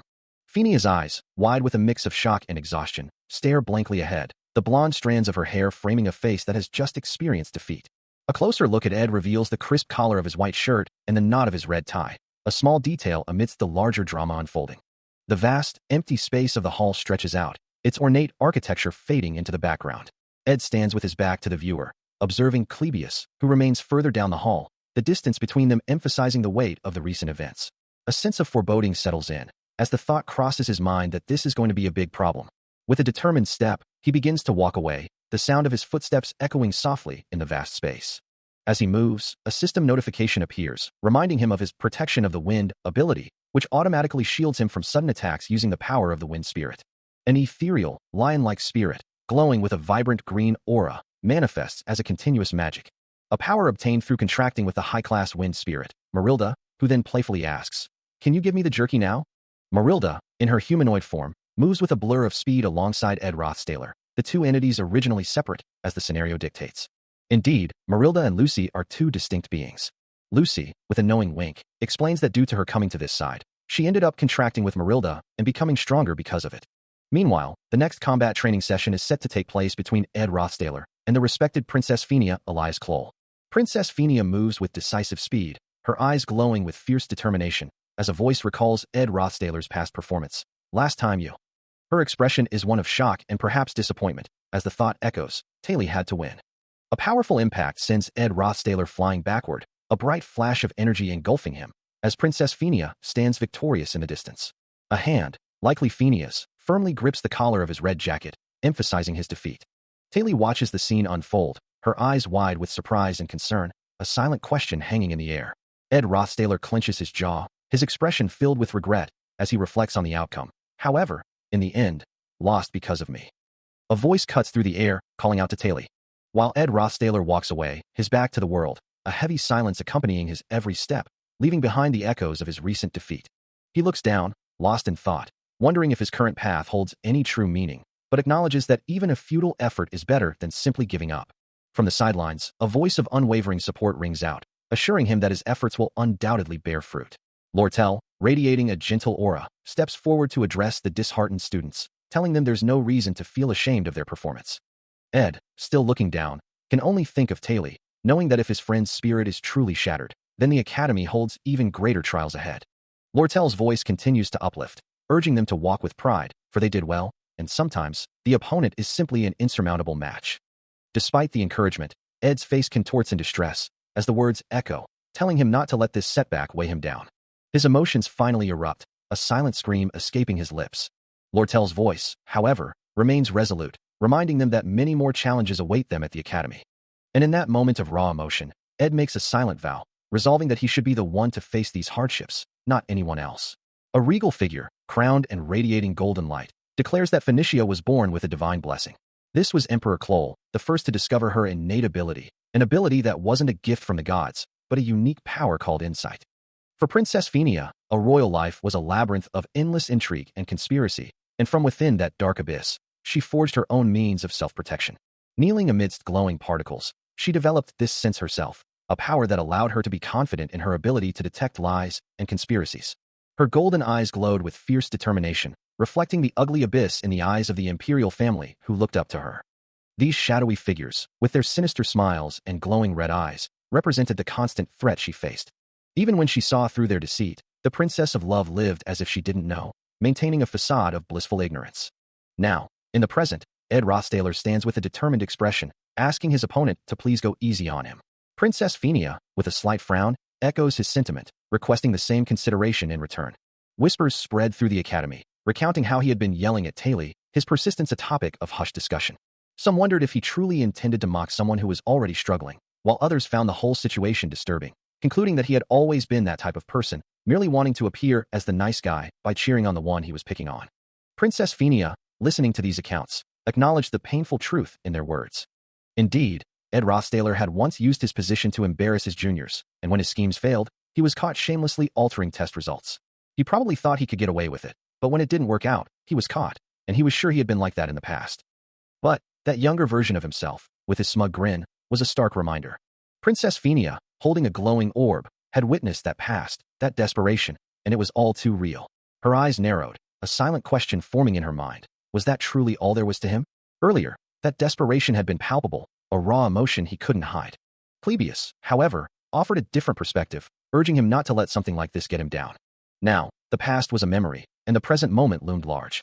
In the grand arena, two figures stood poised, as the command echoed, "Let the combat begin."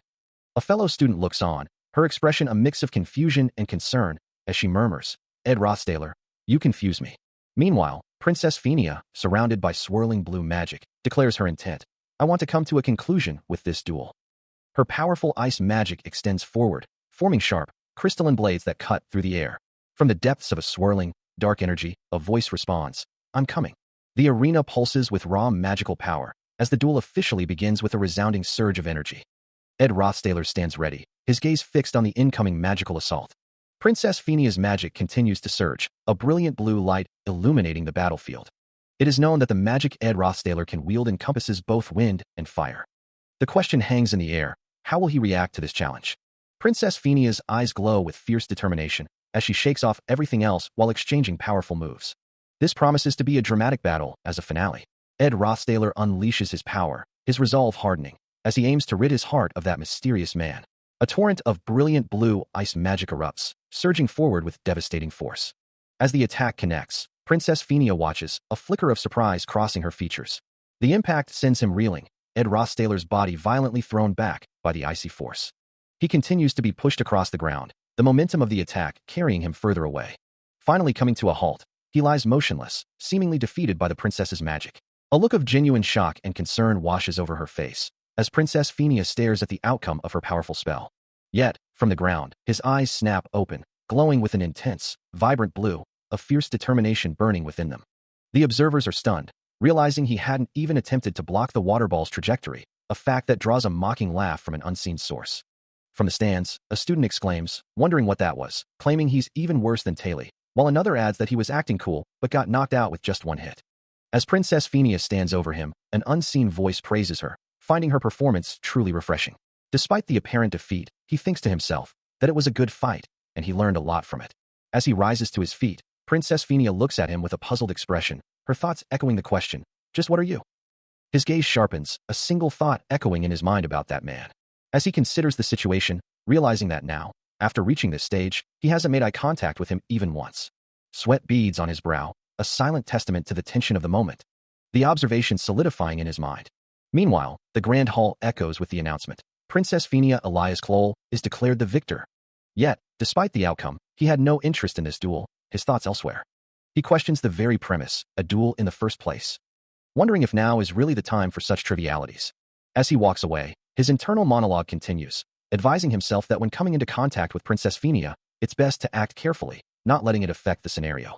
He understands the importance of his actions, because Princess Phineas is an important person in this scenario. However, a deeper truth emerges. The person more important than Princess Phineas is the true main character of this world, Taylor. This realization causes a visible jolt of surprise and concern to cross his face, his eyes wide with a sudden understanding. Ed Rothstaler's mind races, wondering where Taylor, that punk, could have gone. When suddenly, a familiar voice calls out, "Princess Phineas?"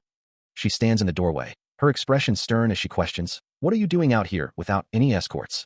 His eyes widen in surprise, a single thought echoing in his mind. "Just what are you?" As he tries to deflect her anger, explaining that he learned a lot from their duel, she cuts him off, demanding to know what he means by learned a lot, her frustration mounting. Her voice rises, accusing him of not even intending to win, but merely thinking of how to quickly escape the stage, her face flushed with indignation. He internally laments his already difficult time keeping up with class, while the fox-like merchant schemes to take over the school, and Professor Glass' grumpiness shows no signs of improving. All the while, the servants constantly drone on about the ways of royalty, adding to his overwhelming stress.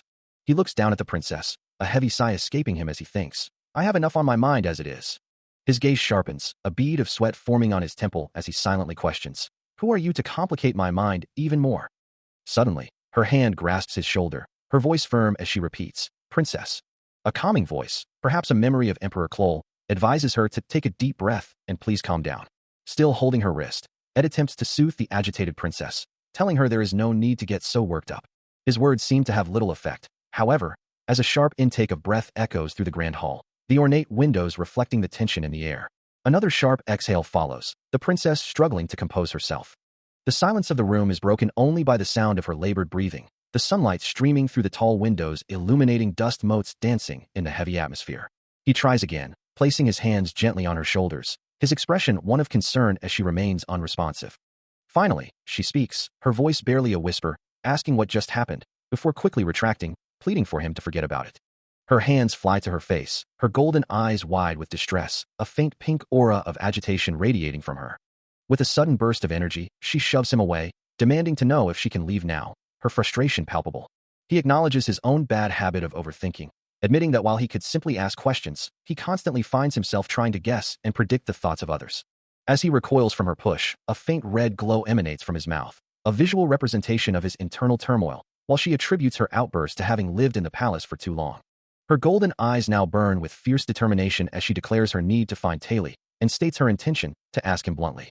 Her gaze shifts, now fixed on a distant, imposing structure under a twilight sky, as she directly questions if he tried to cut ties with his family because he knew of their dark side. Phineas continues her sharp accusation, her finger pointed directly at him, asserting that his past bullying of Taylor was merely a calculated move to get himself expelled from the family. A bead of sweat trickles down his temple as he processes her words, acknowledging internally that it's a remarkably astute observation. He concedes that while her specific reasoning is mostly incorrect, her underlying assumption about the Rothstaler family possessing a dark side is, in fact, accurate. Outwardly, however, he feigns ignorance, claiming he has no idea what she's talking about. He dismisses the topic as something to be addressed much later, insisting it's too soon to delve into such matters. Her frustration boils over, her face contorting in anger, as she declares his denial illogical and demands to know the true meaning behind his harsh words to Taylor. She presses further, questioning why he would support someone he supposedly tried to expel, and if he ever truly disliked Taylor at all.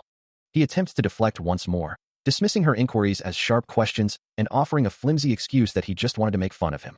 As he speaks, his nose visibly elongates, a clear sign of his deception, while Phinia retorts that anyone can see through his lies, demanding he look her in the eyes and tell her the truth directly. Despite the obvious visual evidence of his lie, he still attempts to maintain his facade, questioning internally if he truly is telling the truth. The truth, however, is undeniable, as a stark light flashes across the scene, and Phinia, exasperated, cries out in frustration, demanding if he's truly serious about his continued deception. Ed Rothstaler stands with his back to the viewer, the word lie emblazoned twice across the scene, a stark visual representation of his ongoing deception.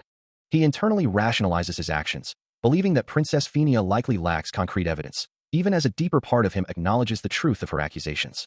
Meanwhile, Phinia's frustration boils over, a fiery aura emanating from her mouth as she struggles to contain her anger. She exclaims with disbelief, her voice rising as she realizes his continued denial is completely derailing the original scenario she had envisioned. Ed, however, clings to his facade, thinking this deception is his only hope, sighing with relief that he can't be directly challenged without solid proof, even as Phinia's gaze pierces him. With a strained expression, he dismisses her, telling her she can leave, his eyes darting towards the door, eager to escape the uncomfortable confrontation. Phinia, standing by the door, sees right through his pretense, observing that he's been fixated on leaving from the start, clearly having something urgent he needs to attend to. He offers a curt, almost dismissive, "Thank you," his back still turned, his eagerness to depart palpable. His hand reaches for the door handle, the metallic click echoing his desire to put this conversation behind him. As he considers the implications of his actions, images of Lortel and Taylor flash through his mind, recognizing them as key figures who will significantly impact the early stages of his carefully constructed scenario. Phinia, meanwhile, is overwhelmed by the complexity of the situation, her exasperation evident as she realizes how many people and events are already entangled with her, making her head spin. She concludes that it's likely her own fault for being so deeply involved, causing her such a headache. A new addition to the unfolding scenario catches his attention, a young woman in a red jacket and black skirt, her presence a fresh variable. Meanwhile, the princess, her expression thoughtful, considers if her current line of questioning might be a bit out of line. She observes his weary demeanor, acknowledging that he looks truly worn out, yet reminds him of the importance of paying attention to complicated politics. As he turns away, bathed in the soft light, he knows he should also consider the first time he encountered such complexities. He reflects on the academy's environment, a place unlike the palace where one has to worry about every little thing. A close-up on Phinia's golden eye reveals her inner turmoil, as she acknowledges the name of the institution, Sylvania Academy. For so long, Phinia had lived her life trying to see through everyone's lies, but that was before she met someone who could see right through her. Her gaze drifts, a hint of regret in her eyes, as she laments having lost too much time. The new student stands, a faint golden glow surrounding her, her presence a silent testament to the shifting dynamics. Indeed, someone else had seen right through her, a fact that weighs heavily on Phinia's mind. A sigh escapes her lips, a soft huff, as she concludes that this entire situation is troublesome. With a determined stride, her footsteps echoing softly, she moves forward, the sound of her resolve clear. If Taylor gives up, Ed knows his comfortable life. No, this whole scenario will be irrevocably altered, as the young man named Taylor rushes through a grand hall, his name echoing in a desperate cry. Meanwhile, Ed Rothstaler sits, observing the unfolding chaos, a wooden sword resting in his hands, his expression unreadable. A bead of sweat trickles down his temple as he considers the situation, wondering what he should say, his eyes wide with a mix of surprise and concern. Suddenly, a new figure, Adela Triss, bursts onto the scene, her red cape flaring as she shields Taylor, shouting, "Don't come any closer." Ed recoils slightly, his gaze fixed on the newcomer, a realization dawning on him as he murmurs, "You are." Tears well in Adela's eyes as she confronts him, her voice trembling with emotion, pleading, "Ed Rothstaler. No more, don't bother Taylor anymore." A voice echoes, expressing concern that Taylor is already having a hard time without him. A sentiment that causes Adela Triss to gasp, her green eyes wide with distress, as if denying the very words she hears. Her hands rise in a gesture of protest, a silent no, escaping her lips, as if she wishes to refute the harsh reality. Meanwhile, Ed Rothstaler stands in the school's grand hall, confronting a figure with a pointed question, asking if they are still within the academy's walls. His amber eyes widen, reflecting a mix of shock and concern, as he processes the situation before him. He had revived, possessing a fighting spirit that never faltered, no matter the strength of his opponent, and now Adela Triss gently calls out, "Ed Rothstaler." The two walk side by side, his red jacket and her red cape a striking contrast against the muted background, their steps echoing softly. Ed observes a willpower clearly evident in his eyes, a sight that makes him understand. He recalls a time when he dueled with the princess, a memory of a past confrontation. His childhood friend and biggest cheerleader, Adela Triss, had run out the door right away, without a single glance back. Now, Adela Triss sits beside him, gently patting his shoulder, assuring him, You can get through it this time too. You've always been great at that. As the scene unfolds, a voice of encouragement rings out, urging Taylor not to be discouraged, to believe in his own strength. Meanwhile, Taylor stands with Adela, a determined expression on his face, while she questions if anyone has business with them, her gaze sharp. From his own perspective, Ed Rothstaler reflects on the unwavering spirit of Taylor, knowing that with Ayala by his side, he will always rise again, no matter the challenge. A moment of quiet contemplation passes, as a distant voice wonders what schemes are brewing. Ed's thoughts return to the present, his expression serious, affirming that he has witnessed Taylor's resilience through countless experiences. Turning away, he dismisses the idea of having anything like that, his own ambitions seemingly far removed from such grand pronouncements. He continues his internal monologue, admitting that he thought Taylor would save the world, so he should just worry about surviving himself. A wave of shock and realization washes over him, his face contorted in a moment of intense distress. He recalls how he once viewed Taylor, treating him like a mere pushover, the game's protagonist who would handle all the difficult tasks instead of him. Despite his past cynical views, a profound sense of relief now settles over him. A subtle, knowing smile plays on his lips, as he acknowledges the truth of his feelings. His relief stems from the fact that Taylor, the one he had been with for so long, is still okay. He strides forward with unwavering resolve, knowing this is all he needs to face whatever comes next. Behind him, Taylor watches, a mix of awe and frustration on his face, wondering why he always has to act so cool, while Adela simply observes. Ed, however, is focused on the impending confrontation, acknowledging that this is an unavoidable challenge. He pauses at the threshold of a grand doorway, his silhouette framed by the light. Suddenly, a deafening roar echoes through the air, signaling the start of the battle. Ed turns, his expression hardening with resolve, ready to face the threat head-on. A massive fiery explosion erupts, consuming the area, its intense heat and light radiating outwards. He looks back at the inferno, a question forming in his mind about the timing of this event. The fiery explosion continues to rage, its power immense, a spectacle originally intended for a seated audience at the Nail Building. From the heart of the inferno, a monstrous, dragon-like entity begins to coalesce and emerge, its form wreathed in blinding yellow and orange light. Before the fiery beast can fully manifest, Ed's hand moves with practiced grace, casting a complex blue magic circle that glows with intricate runes. The blue magic manifests instantly, forming sharp ice shards ready to strike down the fiery threat. While Ed Rothstaler confronts his own fiery challenge, elsewhere, a different magical confrontation unfolds, as a figure unleashes a torrent of sharp, crystalline ice shards, sending them surging forward with immense force. This display of power belongs to Lortel, the Golden Daughter, who now stands encased within a formidable, glowing ice construct, readying her next move. With a swift motion, she unleashes another barrage, sending more ice shards hurtling through the air. The impact is immediate and explosive, shattering the ice into a brilliant flash of light. Yet, the ice meets its match against a formidable wall of fire, which erupts in a vibrant display of orange and red, deflecting the attack. From within the inferno, a monstrous, dragon-like head of fire emerges, unleashing a concentrated blast of scorching flames. The source of this fiery power is a young woman with striking pink hair and intense red eyes, her expression one of focused determination. This intense magical exchange is a sparring match between Lortel and the spirit sorcerer Janica Faylover, though in a different setting than usual, and from a distance, Taylor and Adela observe the unfolding spectacle. Taylor, his eyes wide with a mix of awe and apprehension, receives a quiet warning to remain vigilant. Janica Faylover continues her fiery assault, her hands glowing with intricate magical patterns as flames dance around her. The air crackles with raw power as a colossal, fiery entity takes shape, its glowing eyes fixed on an unseen opponent. Its form a swirling vortex of orange and red flames that consume the space around it, a testament to the sheer magical force unleashed. As the inferno begins to subside, Janica Faylover emerges, a soft, triumphant smile gracing her lips, the warm glow of her magic still lingering around her. A wave of cheers erupts from the assembled students, their voices echoing with enthusiastic congratulations for Janica. Among them, a student exclaims that Janica is the only one from their year to have defeated the new students, praising her great personality and spirit sorcery, wondering if there's anything she isn't good at. With a modest smile and a soft hee-hee, Janica accepts the praise, offering a simple thanks, in return. Her eyes, however, widen slightly as a voice cuts through the celebratory chatter, announcing, "Patient passing by. Move aside, please." Lortel is then carried past on a stretcher, her form limp and defeated, while a nearby student, still in awe, asks Janica how her spirit sorcery is so powerful, adding a sincere seriously, "Congrats, Janica." The victory of Janica Faylover resonated deeply, solidifying her status as the pride of the sophomores. A stark contrast to the original timeline where Lucy had defeated Taylor and the joint combat training had concluded with a different main character. Now, it was Janica Faylover who had risen to become the protector of the pride. a figure among the past enrolled students who already commanded a vast network of friends. Meanwhile, Ed Rothstaler, holding his red jacket, considered the implications of this altered reality. Walking away from the Grand Academy building, thinking that perhaps this new turn of events might just be for the better. He knew he wouldn't be seeing her at the academy anymore. Because whenever he became entangled with the main characters, his head would inevitably start spinning. Under the quiet expanse of the night sky, he mused that without the main characters, he could fully dedicate himself to his studies and survival without a single worry.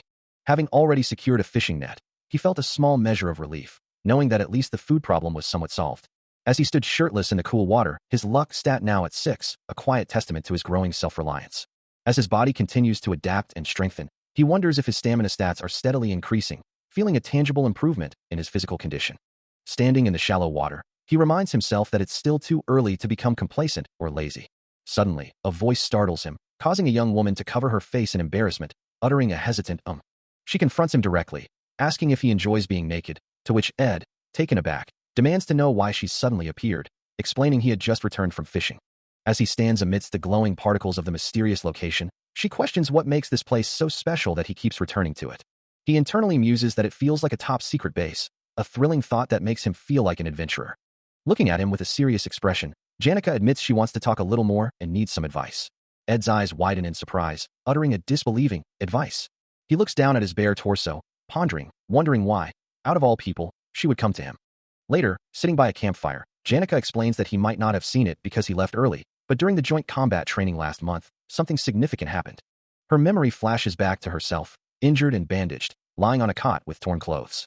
She continues her story, revealing that she had hurt someone during the training. She recalls a moment during combat training, a flash of blue magic erupting from her hands, when her opponent used an intermediate-level spell, despite such magic being strictly forbidden. He considers the implications, knowing that for someone as inherently kind as Janica, such a rule-breaking incident would weigh heavily on her conscience, even as she tries to forget it, perhaps feeling she overreacted. Sitting alone, bathed in the warm glow of a campfire, she confesses that the thought of her actions still haunts her. He listens intently as she continues, wondering if she should apologize to the person she injured, even though her friends would insist she was merely reacting to a wrong done to her first. Looking at her with a steady gaze, he simply advises her to act on her conviction if she truly believes it is the right thing to do. Janica, a second-year student, was known for her bubbly personality and was cherished by everyone, a truly precious individual in every way. So, if she ever found herself feeling guilty or self-critical, it was a given that everyone would rush to her defense. Her friends would always be there, ready to encourage her and take her side, no matter what.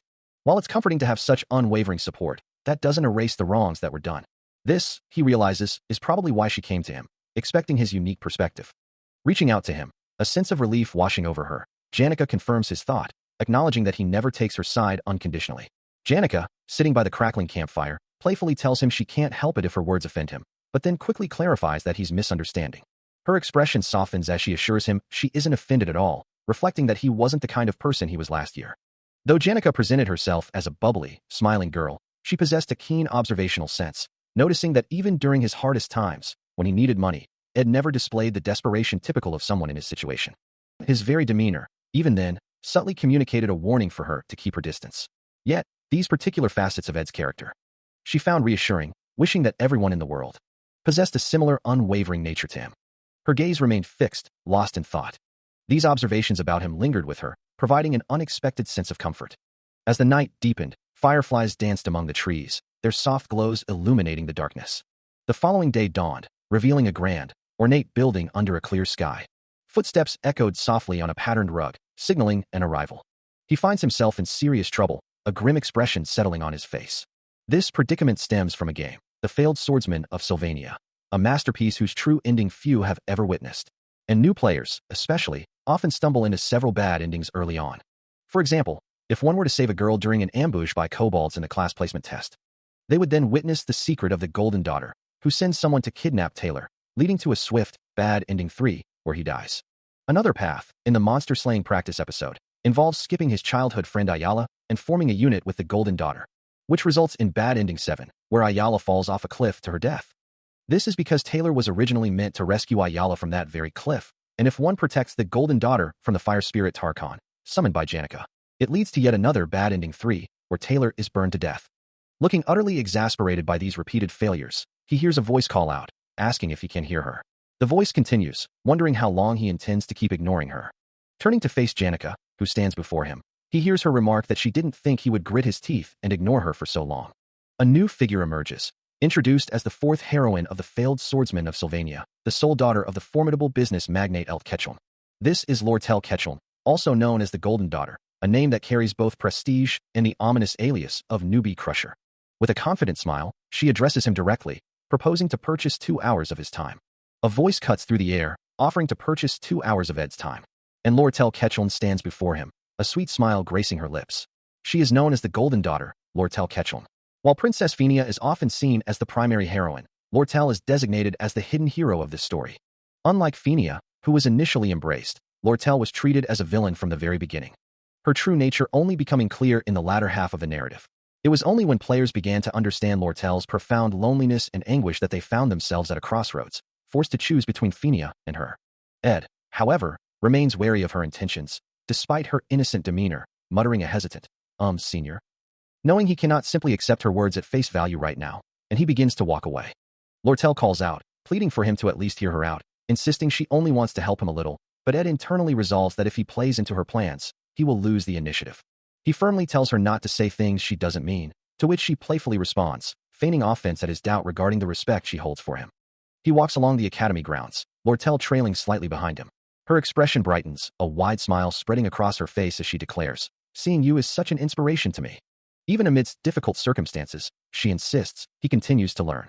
Though acknowledging his arrogance and self-centeredness are not unheard of, she dismisses it with a playful laugh. But who cares about that, ha? Extending her hand, she offers 3 gold coins as a down payment. He looks on with a hint of surprise as she asks if he's close to Senior Janica, then if he could help her befriend her. Her fingers gently place the coins into his open palm. He muses aloud about the 3 gold coins. A thought crosses his mind, wondering if even the great Golden Daughter resorts to buying connections with money. Their faces draw close, her gaze unwavering, a subtle challenge in her eyes. She holds onto his arm, maintaining their proximity. As she slips a coin into his pocket, she states her philosophy. The more people on her side, the better. He observes Lortel, realizing with sharp clarity that this girl intuitively understood the situation.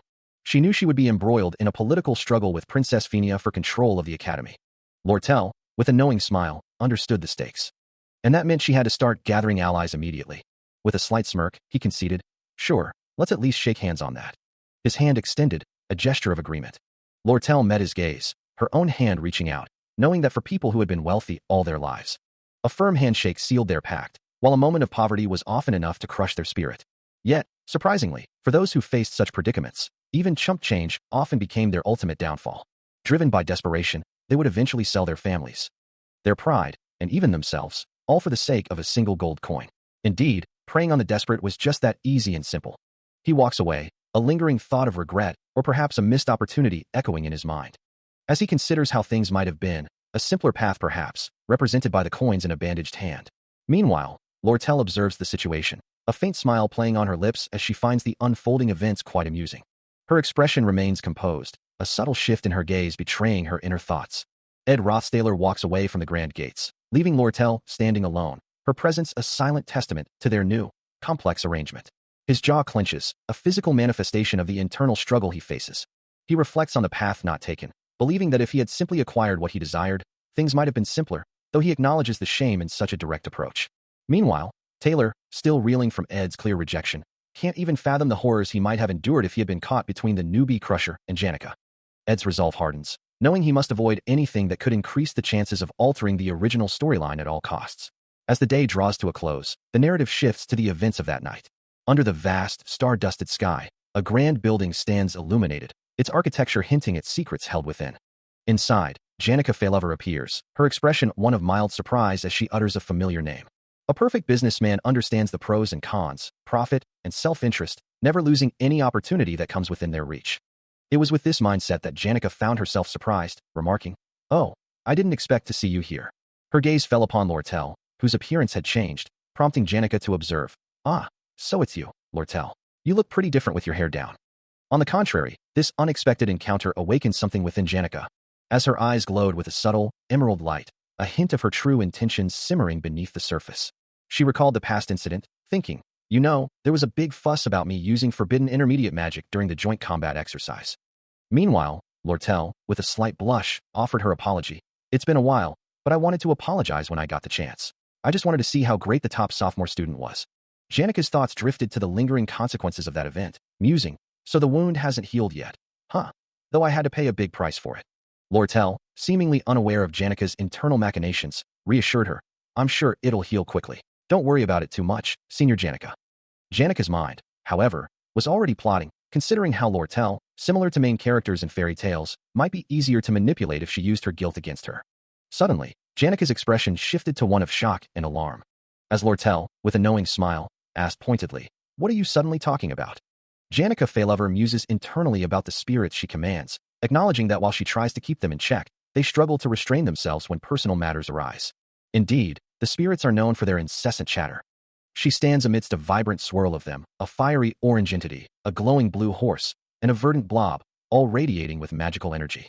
One of them reveals that it hears most of the conversations around the northern part of the forest. Meanwhile, in a separate moment, Janika stands with Ed Rothstaler, their proximity suggesting a past or ongoing interaction. Lortel's eyes widen slightly, a bead of sweat forming as she processes a sudden realization, questioning what it all means. From a past conversation, Ed's voice echoes, asking if Lortel could help him befriend Senior Janika. Lortel holds several gold coins in her hand, acknowledging Ed's willingness to invest them so freely for her, though her expression remains thoughtful. Returning to the present, Janika looks directly at Lortel, her words cutting as she reminds her that sincerity cannot be bought with money. A sound of impact echoes as Ed's image appears, his thoughts turning to Lortel. More gold coins rest in a hand, emphasizing the material aspect of the earlier exchange. Lortel reflects on the situation, concluding that Ed's approach, despite its monetary nature, feels a bit more moving than Janika's words. Lortel, still processing the recent events, wonders if she had acted too smug about herself, acknowledging that as a senior, she might have boasted a little, finding the thought somewhat embarrassing. A small, contemplative sound escapes her as she realizes she would need to modify her evaluation of Janika. Meanwhile, in a different time or place, Ed addresses Janika, explaining that he would be leaving, as forming a contract with a high-ranked spirit required extensive preparation, and with the recent increase in support, he felt compelled to work even harder. Lortel's thoughts return to the present, realizing her initial assessment of Janika Feylover as a fairy tale-like character was entirely wrong, a stark contrast to her own understanding of the world. Janika, with a serious expression, internally dismisses the idea of being oblivious to the world's harsh realities, asserting that such a notion was absolutely not true. In another flashback, Ed apologizes to Lortel, acknowledging that she had been hurt because of him the other day, a sentiment Lortel receives despite being fully aware of the world's darker aspects. With a pained expression, Lortel simply tells him to get better soon. From behind, Lortel reflects on Janika, concluding that she is a person. A sharp sound echoes as a door closes or opens, marking a shift in the immediate environment. Janika looks down, her expression unreadable, as if awaiting a response or contemplating a difficult truth, her silence speaking volumes. Lortel, looking frustrated and annoyed, lets out a sigh, her arms crossed in exasperation. Her eyes wide with a mix of distress and confusion, Lortel thinks that just now, Janika had looked different. Lortel continued to reflect on the unsettling change she had observed in Janika, a subtle shift in her expression that had lingered in her mind. She considered the weight of expectations placed upon Janika Feylover, a burden that often drove individuals to push themselves beyond their limits, making her wonder if that was the source of the strange look. Perhaps it was simply a desire to meet those high standards, because the idea of being really nice and living up to everyone's hopes was a powerful motivator. Lortel sat, lost in thought, her gaze distant as she processed the complexities of human nature and the masks people wore. It was a heavy burden, she mused, when people expected good things from you, and the pressure to deliver could change a person. Elsewhere, under a brilliant sky arcing with a faint rainbow, a clothesline swayed gently, holding dark garments against the bright light. A soft thud echoed as a white shirt joined the other laundry, hanging innocently in the fresh air. Suddenly, a young woman with pale hair and sharp blue eyes, wearing a wide-brimmed hat, wrinkled her nose, a faint, unpleasant scent catching her attention.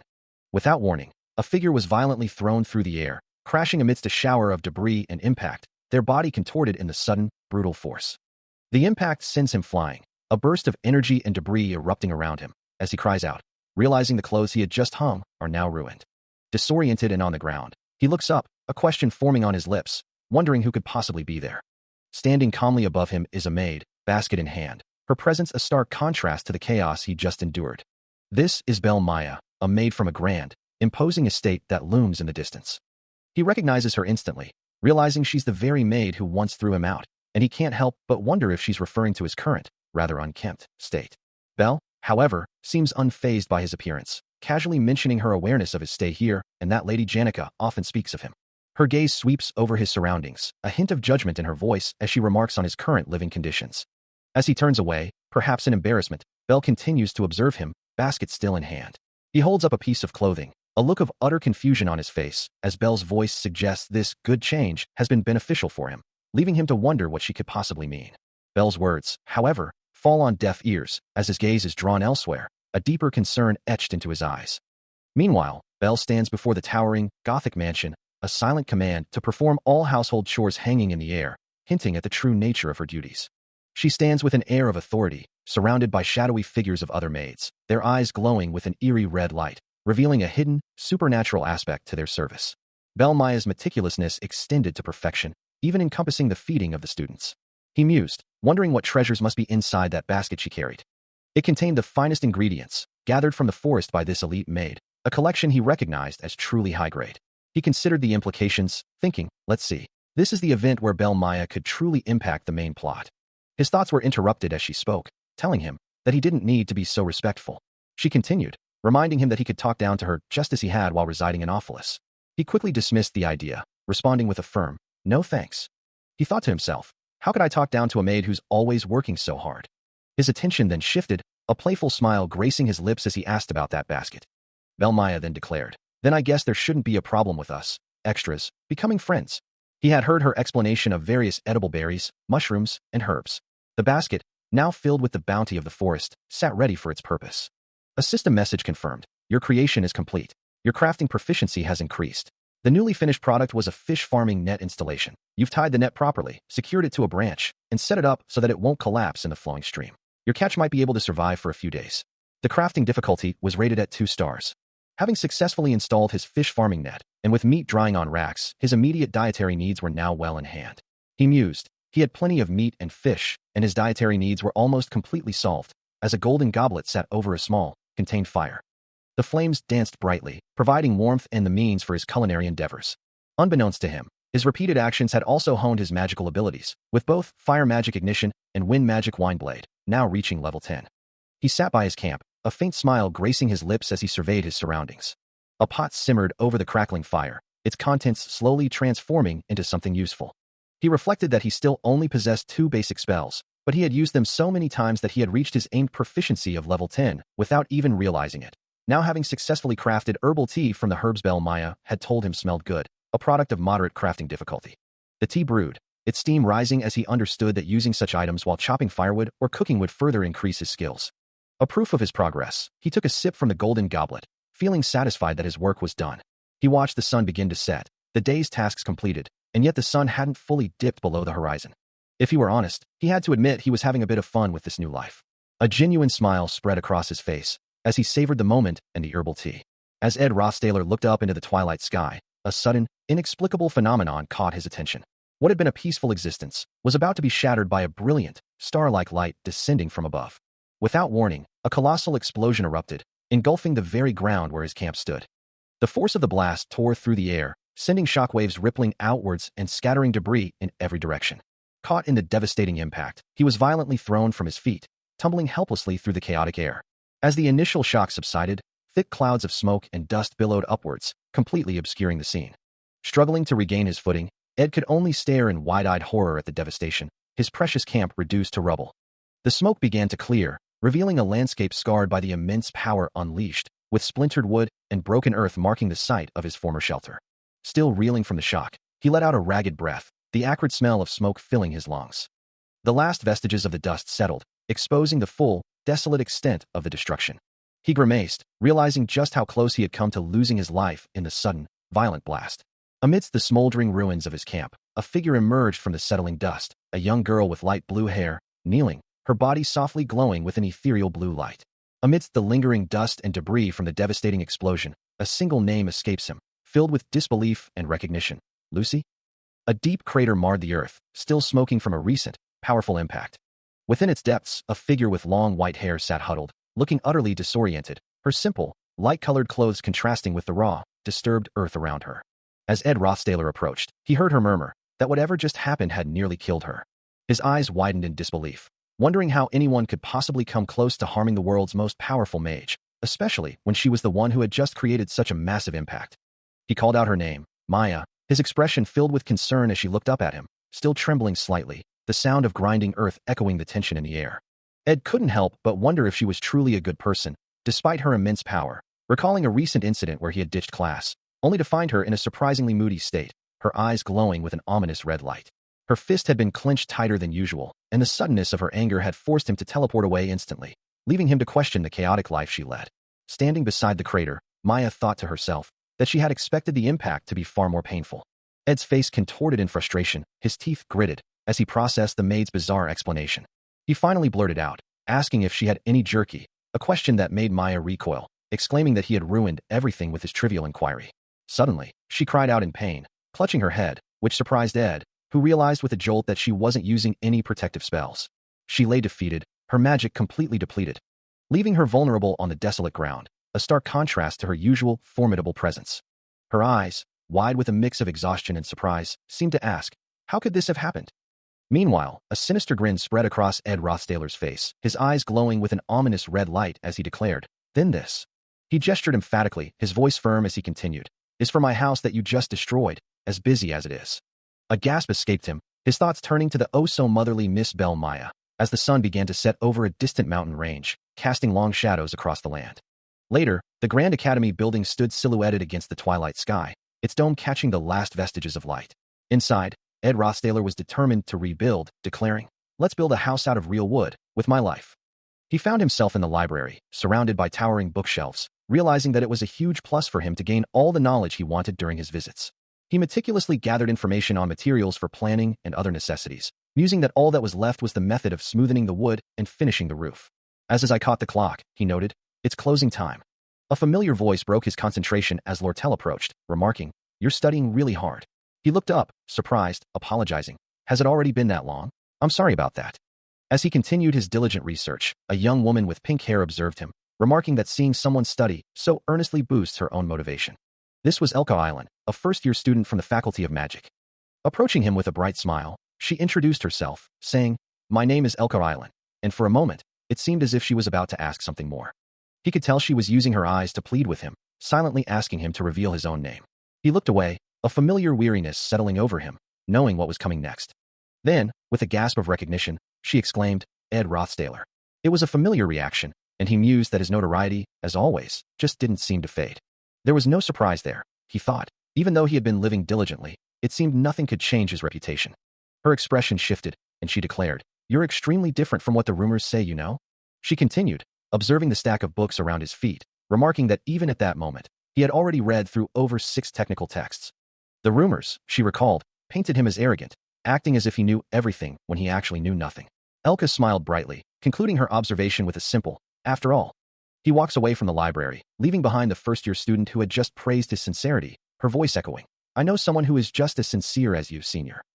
As he prepares to depart, she offers her encouragement, assuring him, "I'll be cheering for you." With a final wave, she bids him farewell, wishing him, "Have a safe trip back." His amber eye reflects the library's warm light as he considers his next steps, deciding, "I'm going to clean up and head back to my dorm." But just as he turns to leave, a sudden commotion erupts behind him, causing Elka to cry out in alarm. "What is this?" Without warning, the ground beneath her gives way, sending her tumbling down the grand staircase as books fly from the shelves, a cascade of knowledge joining her uncontrolled descent. Her eyes widen in pure terror, a sharp, panicked gasp escaping her lips as the world blurs around her. The shock of the fall contorts her features, her expression a mask of utter disbelief and fear. More books tumble from above, adding to the chaotic symphony of her descent, their heavy thuds echoing through the vast hall. She continues to plummet, a small figure engulfed by the torrent of falling objects, her body flailing helplessly. Finally, with a resounding crash, she hits the hard floor below. A colossal pillar of radiant purple energy erupts from the ground, its power spiraling outwards in concentric rings, signaling an event of immense magical significance. The sheer force of the eruption distorts the very air, creating shimmering ripples that hint at the raw, untamed power unleashed. In the aftermath, a temporary camp has been hastily erected in front of the student center, where students gather under the watchful eye of the academy staff. Thanks to the main character, Taylor, and his friends' efforts, many students have gathered at the camp, though 2 hours have passed since the initial incident. A student, her expression etched with concern, gazes up at the glowing magical formation, recalling a detail from her studies. "I saw it in a book on spirit magic." The intricate patterns of the rune pulse with an ominous light, revealing its true purpose as a summoning circle. The summoned entity is none other than Glaskin, the highest-ranked spirit of darkness. Nearby, Elka Island, looking distressed, shares her grim assessment with another student, lamenting, "That's bad news, because there's only one person with a high enough spirit connection level to summon that many spirits." The implication hangs heavy in the air, as the student concludes, "It's highly likely our enemy is the one who went berserk due to the spirit of darkness." The Year 2 top student is revealed to be the source of the disaster. Surrounded by dark, ethereal chains and a malevolent purple aura, the name Janica Failover echoes, confirming her identity as the possessed student. A tense silence hangs over the assembled students, their faces reflecting a mix of shock and fear as the pink-haired girl stands at the center of the plaza. Her golden eyes narrow with concern as the gravity of the situation settles in, realizing this is not the time for hesitation. A voice cuts through the quiet, suggesting that if Isla's assessment is correct, the protective barrier around the students will only buy them a precious few moments. The dire implications continue, with another voice warning that if Glaskin is truly summoned, the casualties will be immense, urging everyone to head inside the student center immediately. Among the concerned faces, Taylor McCroy, a first-year combat faculty student, looks on, his expression grim as he processes the unfolding disaster. A guard expresses concern that people outside the barrier will soon notice the disturbance, while a student dismisses the worry, believing the Imperial Guard and professors will handle it quickly. Meanwhile, Claire, the captain of the Royal Guard, stands with Alvira Aniston, a first-year alchemy faculty member, as Alvira asserts that if it is indeed the spirit of darkness, its barrier must be formidable, and they must resolve the situation from within. Another voice laments that Principal Abel is out of town, leaving them to wonder if everyone present could join forces to tackle the threat. The scene reveals more students, some injured and lying on the ground, while others like Lortel, Adela Triss, and Taylor McCroy remain on their feet, ready to act. A confident voice declares, boasting that they could even take down a high-rank spirit. However, Kleblas Nortondale, a first-year combat faculty member, recoils in fear, stammering his strong disagreement with such a reckless plan. Meanwhile, two shadowy, demonic figures with glowing blue eyes, intermediate-level spirits, discuss their strategy, confidently stating they will get through the intermediate spirits and subdue the spirit boss, before one asks if they are truly going to enter the building and take down Janica. The situation is far more dire than initially perceived, as the dark, swirling energy of the Glaskin continues to expand. Within its depths, two high-rank spirits are now confirmed to be present, their forms vaguely visible amidst the purple haze. One of these formidable entities is the high-rank Berserk Fire Spirit, Tarkon, and the other, the high-rank Spirit of Darkness, Philosopher, whose power radiates with an ominous purple glow. The sheer thought of confronting such beings elicits a desperate cry, as one student declares it would be suicide to even attempt it. Ed Rothstaler's face contorts in a mask of pure terror, his eyes wide with the horrifying realization of the immense power at play. Lortel voices her disbelief, questioning how Janica could possibly be summoning Glaskin and manifesting all these spirits simultaneously. Even for a top second-year student, such power seems unfathomable. Adela Triss, however, offers a different perspective, suggesting that it's likely Velosopher's power at work, and that Senior Janica is merely a medium through which it manifests. This revelation brings a chilling understanding. Spirits of darkness are the natural enemies of a spirit sorcerer, and their enormous power is simply beyond any sorcerer's control. The monstrous form of the spirit, with its glowing red eyes and sharp horns, underscores the terrifying truth of its uncontrollable nature. It is the demons, in fact, who take control of spirit sorcerers, manipulating them like puppets on strings, as Janica's form is shown to be. They are the reason all spirit sorcerers feel this way, because they become their prey. Yet, the question remains, how could Senior Janica, the most remarkable student in spirit studies, have fallen victim to such a fate, her body now a vessel for dark power? The dark, monstrous form of Velosopher looms, its red eyes burning with malevolence, as a voice states that no one truly knows how to command such a spirit, but another quickly dismisses this, asserting it holds no importance at this moment. Instead, Kleblas Nortondale continues, emphasizing the immediate need to decide their course of action. Standing firm, he reiterates that the most crucial task is to determine their next steps. And that pivotal decision, he declares, rests solely with one individual. All eyes turn to Princess Phenia, who looks visibly distressed, a nervous gulp escaping her as she is directly addressed and implored to speak. Seated on the floor, she finds herself surrounded by her peers in the grand hall, the immense weight of their expectations pressing down upon her. The pressure mounts, her companions looking on, awaiting her leadership. The moment stretches on, everyone silently waiting for her decision, her lips pressed together in a visible struggle. Suddenly, a memory of Ed Rothstaler's nonchalant remark flashes through her mind.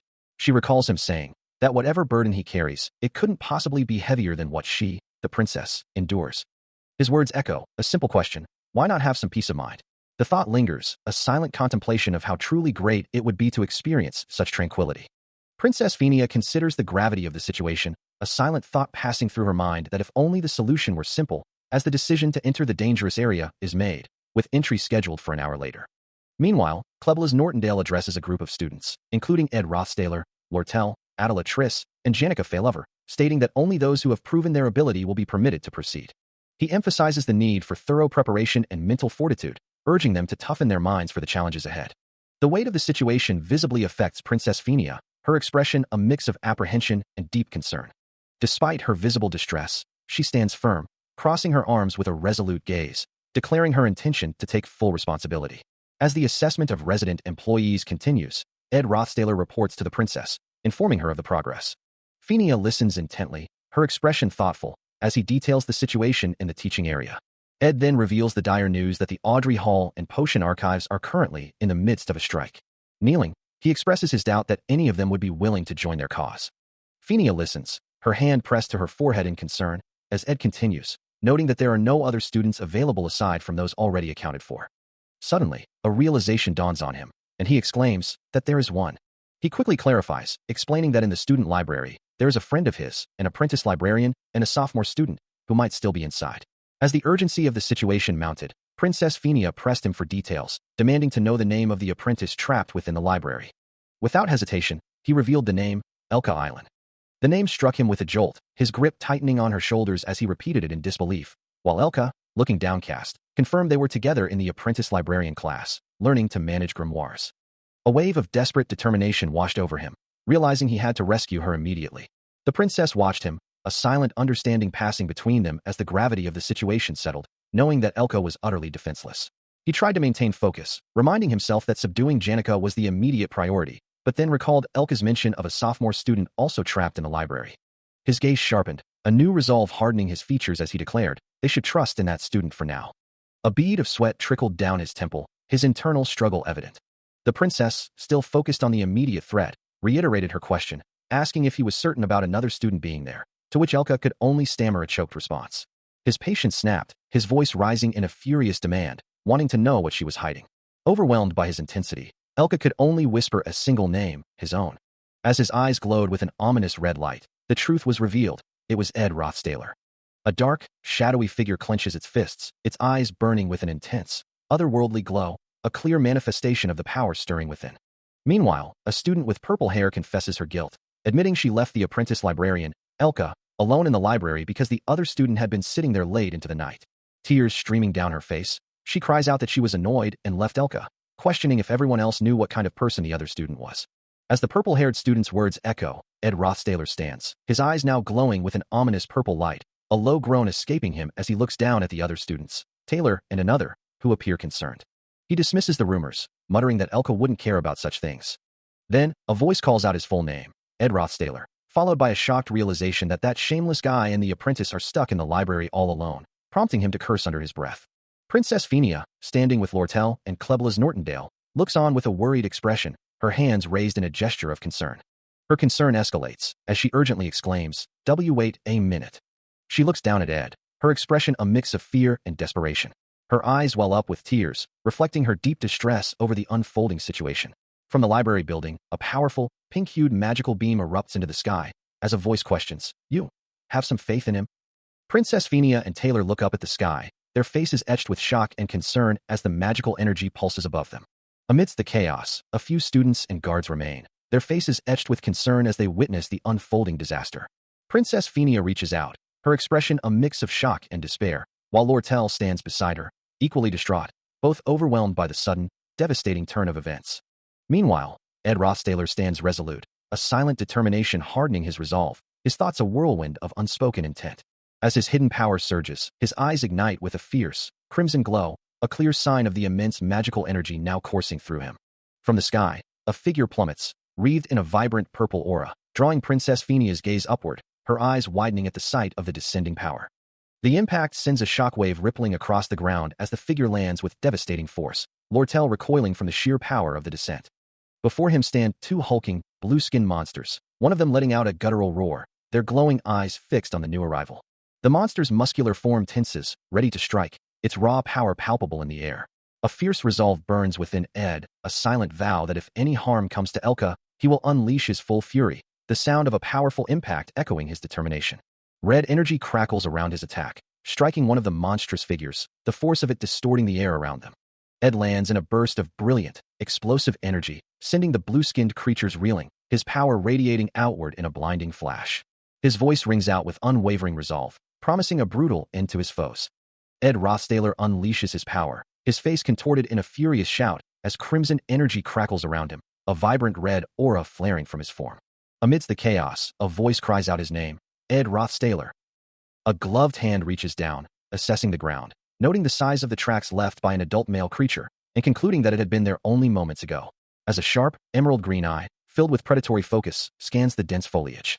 A voice echoes with quiet confidence, declaring the hunt a success.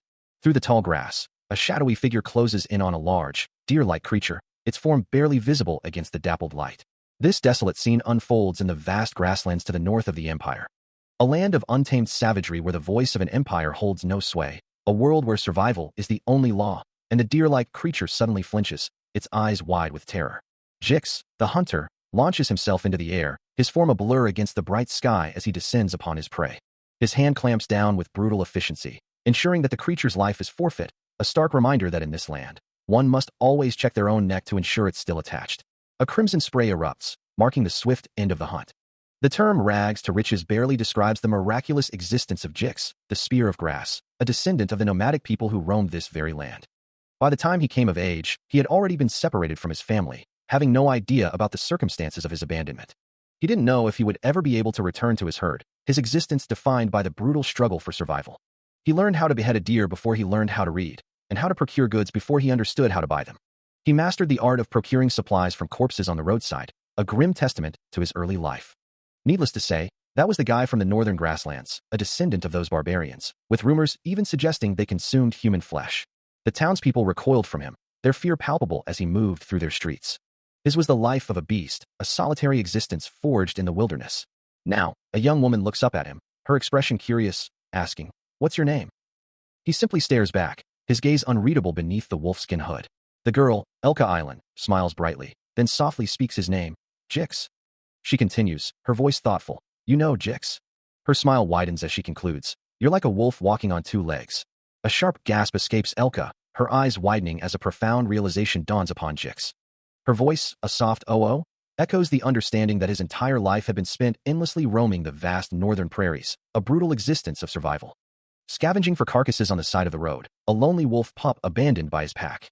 Sleeping with the moon as his only roof, he was truly a wolf pup, and Elka's concerned voice, asking if he was okay, pierced through his memories. The whole time, he had lived such a lonely life, a realization that brought tears to his eyes. His body bearing the scars of that solitary existence, until the day he met his first true companion in life. Jix suddenly understood the profound feeling of loneliness, a void that had defined his early years. It was then that Elka and her father welcomed him into their family, offering him warmth and belonging. Chasing after the fast-paced life of civilization, he began to shed his wild past. The day he met his first companion in life, simple meals became feasts, and the world began to change.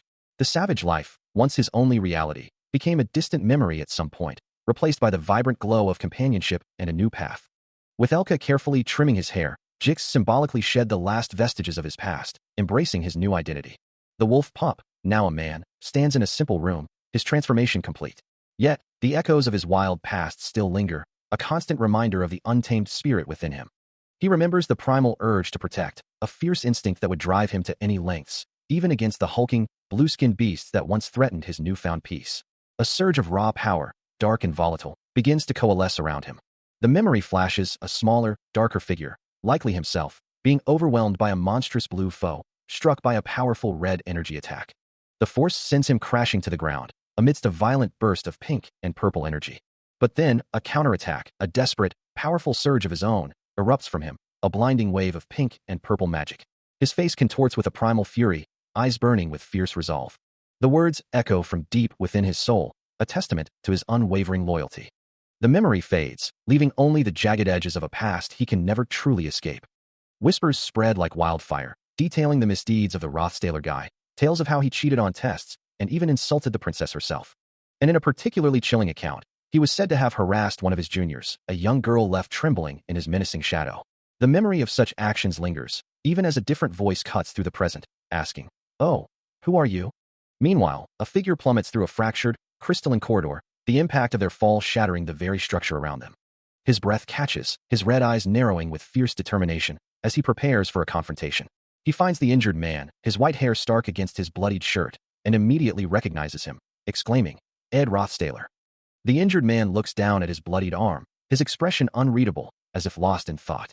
But the dark-haired youth has no time for contemplation, his voice rising in a desperate plea. "Elka, where's Elka? Why are you here right now?" Grabbing Ed by the collar, he presses for answers. "First, tell me where Elka is." The injured man, under duress, finally reveals, "Reading room, floor number 3. With the location confirmed, the dark-haired youth shoves Ed aside, his urgent cry of "Elka" echoing as he rushes off.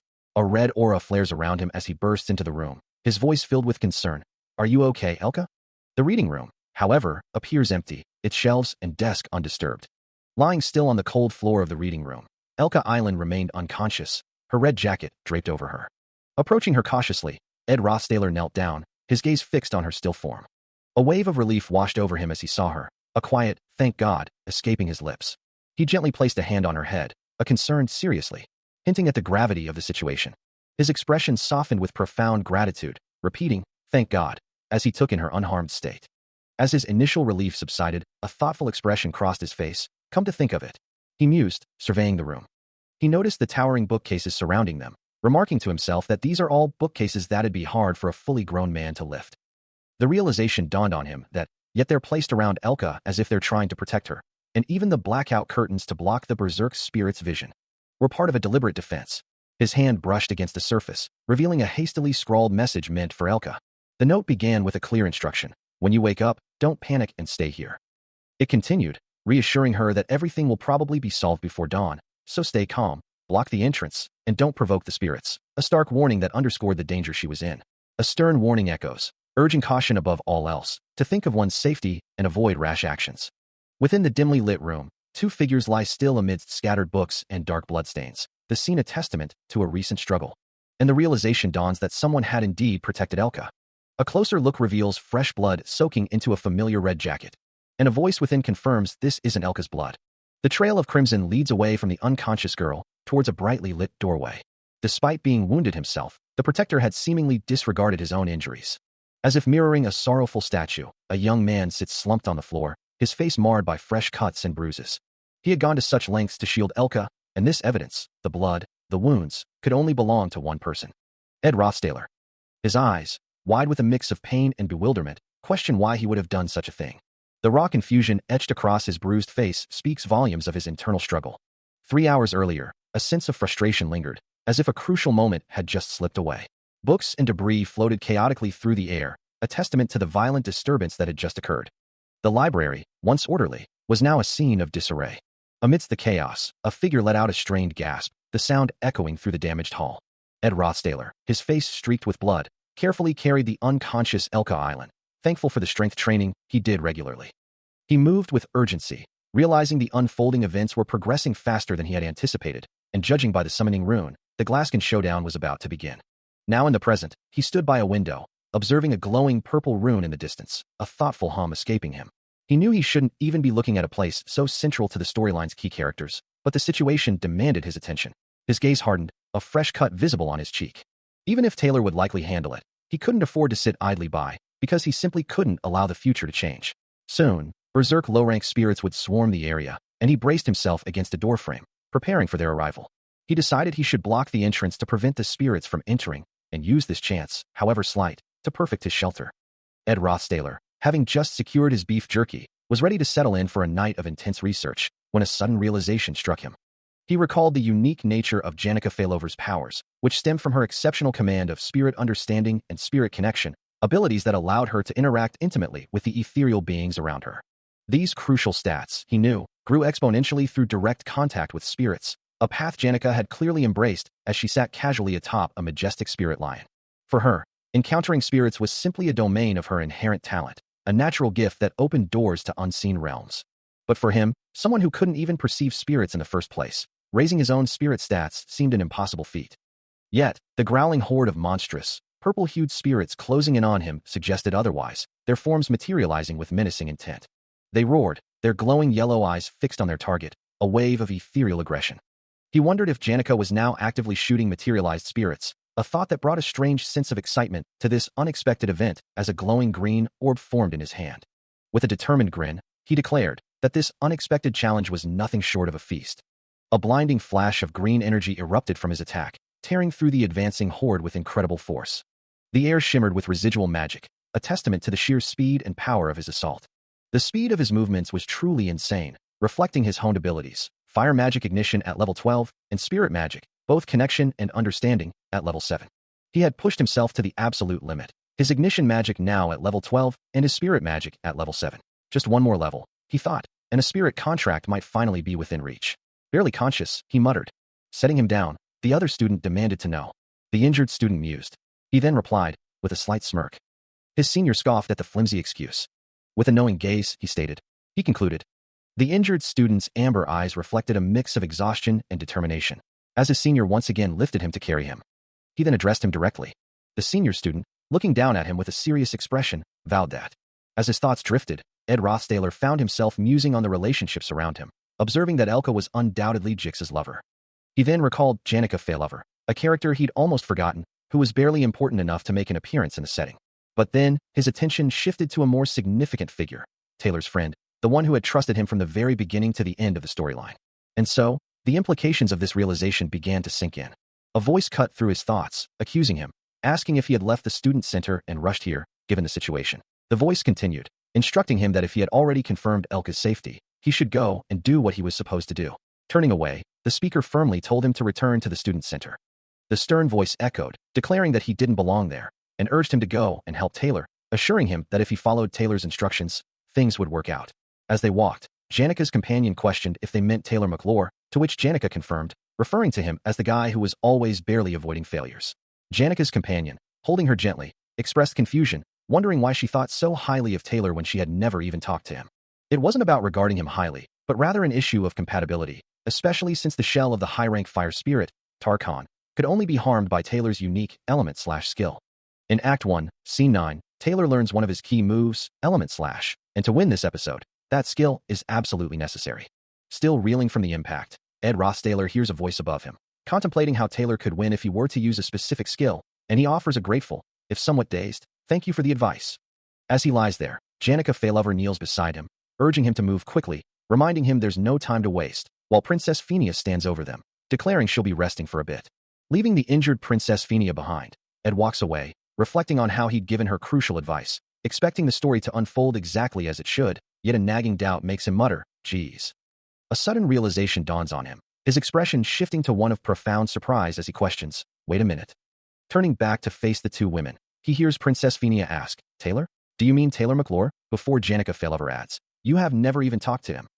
This interaction triggers a deeper reflection on the story's timeline, specifically questioning why Jix and Taylor aren't friends yet, a relationship that should have formed during Act 1, Scene 9, end of semester assessment.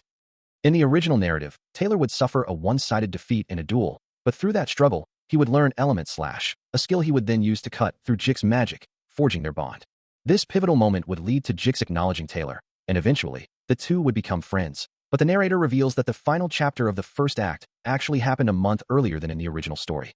The Glaskin Showdown, the true final chapter of Episode 1, unfolds with a massive, swirling vortex of purple and white magical energy erupting from the ground, signifying a powerful, world-altering event. This accelerated timeline meant that the crucial Act 1 Scene 9, the end-of-semester assessment where Taylor and Jix were meant to bond, never even had a chance to happen, leaving their relationship unformed. Consequently, Jix never had the opportunity to verify Taylor's tenacity, and thus, they never became friends, nor did Taylor learn the vital element/skill that was meant to be his breakthrough.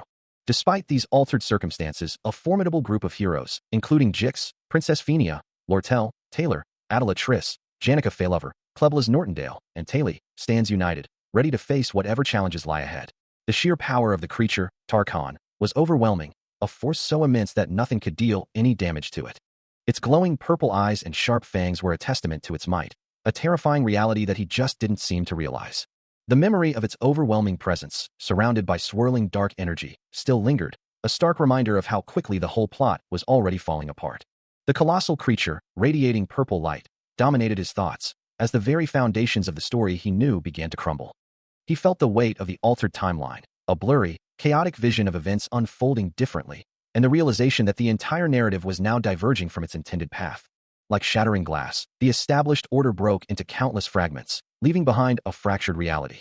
A moment of silence followed, a stark pause before the next chapter of this unpredictable journey began, shifting from internal reflection to the immediate aftermath of conflict. At the student center, designated as the raid team's base, a somber atmosphere hung heavy over the assembled figures. Ed Rothstaler, his expression grave, looked down as he spoke, offering a sincere apology for the delay and vowing to atone for his wrongdoings. Clad in a striking red suit with a fur collar, he stood with a heavy heart, his words carrying the weight of past mistakes. Meanwhile, Taylor, his face and uniform splattered with blood, cradled Adela Triss, who appeared unconscious, dismissing any further discussion with a curt, "Forget it." Elka Island, her white hair disheveled and her expression filled with despair, stood nearby, lamenting that even with Taylor's presence, they would have lost regardless. The first invasion attempt by the raid team had failed, a stark message displayed for all to see. Amidst the grim reality, Kleblas Nortondale, his face streaked with blood, insisted they would need more reinforcements if they were to reinvade, vowing to join as soon as the pain in his leg subsided. Nearby, Taylor, his leg clearly injured, was gently told to rest at the base, unable to even walk properly. Princess Phenia, her own face marred by blood, pleaded for her order to be rescinded, only to be met with a somber reminder that she too possessed a heart, implying the weight of her decisions. Fortunately, their retreat had been successful, though Adela Triss was now out of the squad, lying unconscious as Kleblas Nortondale looked on. The grim news continued, revealing that Clebius, the top student of the first-year combat faculty, had also been injured, leaving Princess Phenia to wonder if there was any way out of their predicament. She resolved to do their best to eliminate Tarkhan with the people they had, acknowledging they lacked the time to gather more forces. As the group discussed their next move, Ed Rothstaler stood, his back to the viewer, listening intently. Princess Phenia, her expression still heavy with concern, observed that, judging from the summoning ritual's progress, that thing would be complete in no time. Her bloodied face reflected the urgency of her words, emphasizing the dire need for immediate action. Ed Rothstaler, his arms stained with blood, declared this was the last thing he wanted to do, but he had no choice, deciding to split the raid team in two. His eyes glowing with a fierce blue light, he took charge of one side, ready to face the impossible. With a determined glint in his amber eyes, Ed Rothstaler declares the necessity to split the raid party into two, his voice echoing with strategic resolve. Later, his shirt stained with blood and his expression grim, he rolls up his sleeves, preparing for whatever comes next with a quiet, fierce resolve. Suddenly, a voice cuts through the tension, exclaiming his name in disbelief, Ed Rothstaler, as he looks up, surprised by the unexpected recognition. He stands amidst the chaos, his gaze falling upon Princess Phenia and Lortel, who lie defeated on the ground, their forms still against the glowing particles that drift through the air. His anger flares, as he demands, "Hey you, do you think this is a joke?" His voice sharp with indignation. Before the situation can escalate further, Clebius steps in, calmly advising, "Hear him out first," Clebius, attempting to diffuse the heated exchange. With a firm hand, Clebius restrains the enraged Ed, preventing him from acting rashly as the confrontation hangs heavy in the air. A dark, horned creature, Tarkhan, looms menacingly, its red eyes glowing as it clutches a pink orb containing the ethereal form of Janica. The plan requires them to bypass this fire spirit, Janica's summon, and then confront the spirit of darkness, Velocipher, who has already overpowered her. Ed Rothstaler, his shirt still stained with blood, explains the dire situation, with the spectral form of Velocipher swirling behind him, a chilling reminder of the power they face. He acknowledges their previous encounter with Tarkhan, a blue draconic spirit with an impenetrable shell, making direct combat futile. The strategy, therefore, involves one team distracting Tarkhan, while the other enters the combat training grounds to subdue the now-suppressed Janica. This division of labor, illustrated by a tactical diagram, aims to bypass Tarkhan entirely, allowing direct confrontation with Janica. However, Lortel vehemently rejects the proposal, her expression one of disbelief as she insists this Tarkhan is far more formidable than any they encountered in practice. She reminds them of their narrow escape from the creature, emphasizing the sheer luck involved in their retreat. Lortel voices her concerns about the luring group failing, or Tarkhan turning its attention to the subduing group, leading to a disastrous confrontation with both spirits at once, a risk she deems too great. Ed Rothstaler, looking at Lortel, calmly asserts that weighing risks is only possible with other options, reiterating that their ultimate objective is to defeat Janica, which would render Tarkhan powerless. Kleblas Nortondale, standing beside Ed, then raises a critical question, asking who would volunteer for the perilous luring group. The implication hangs heavy in the air, as the task of luring Tarkhan is likened to a suicide mission. Lortel, Princess Phenia, Taylor, Adela Triss, and Elka Island all stand together, their expressions a mix of concern and grim determination as they listen to the dangerous proposition. A gloved hand reaches out, as if grasping for something just beyond reach. Suddenly, a firm voice cuts through the air. Clubless Nortondale flatly refuses the proposal. He had been trying to argue that he was quick and could run for a long time, and if someone had to do it, it should be him. But the others insist he shouldn't act up and should get back, as he's definitely going to be in the group entering the combat training grounds. Ed Rothstaler, his face still bearing the marks of recent struggle, clarifies that they are not picking sacrificial lambs, while Clubless Nortondale, holding his arm, believes Ed is mistaken. Still, Ed presses on, explaining that they don't have to split the group exactly in half.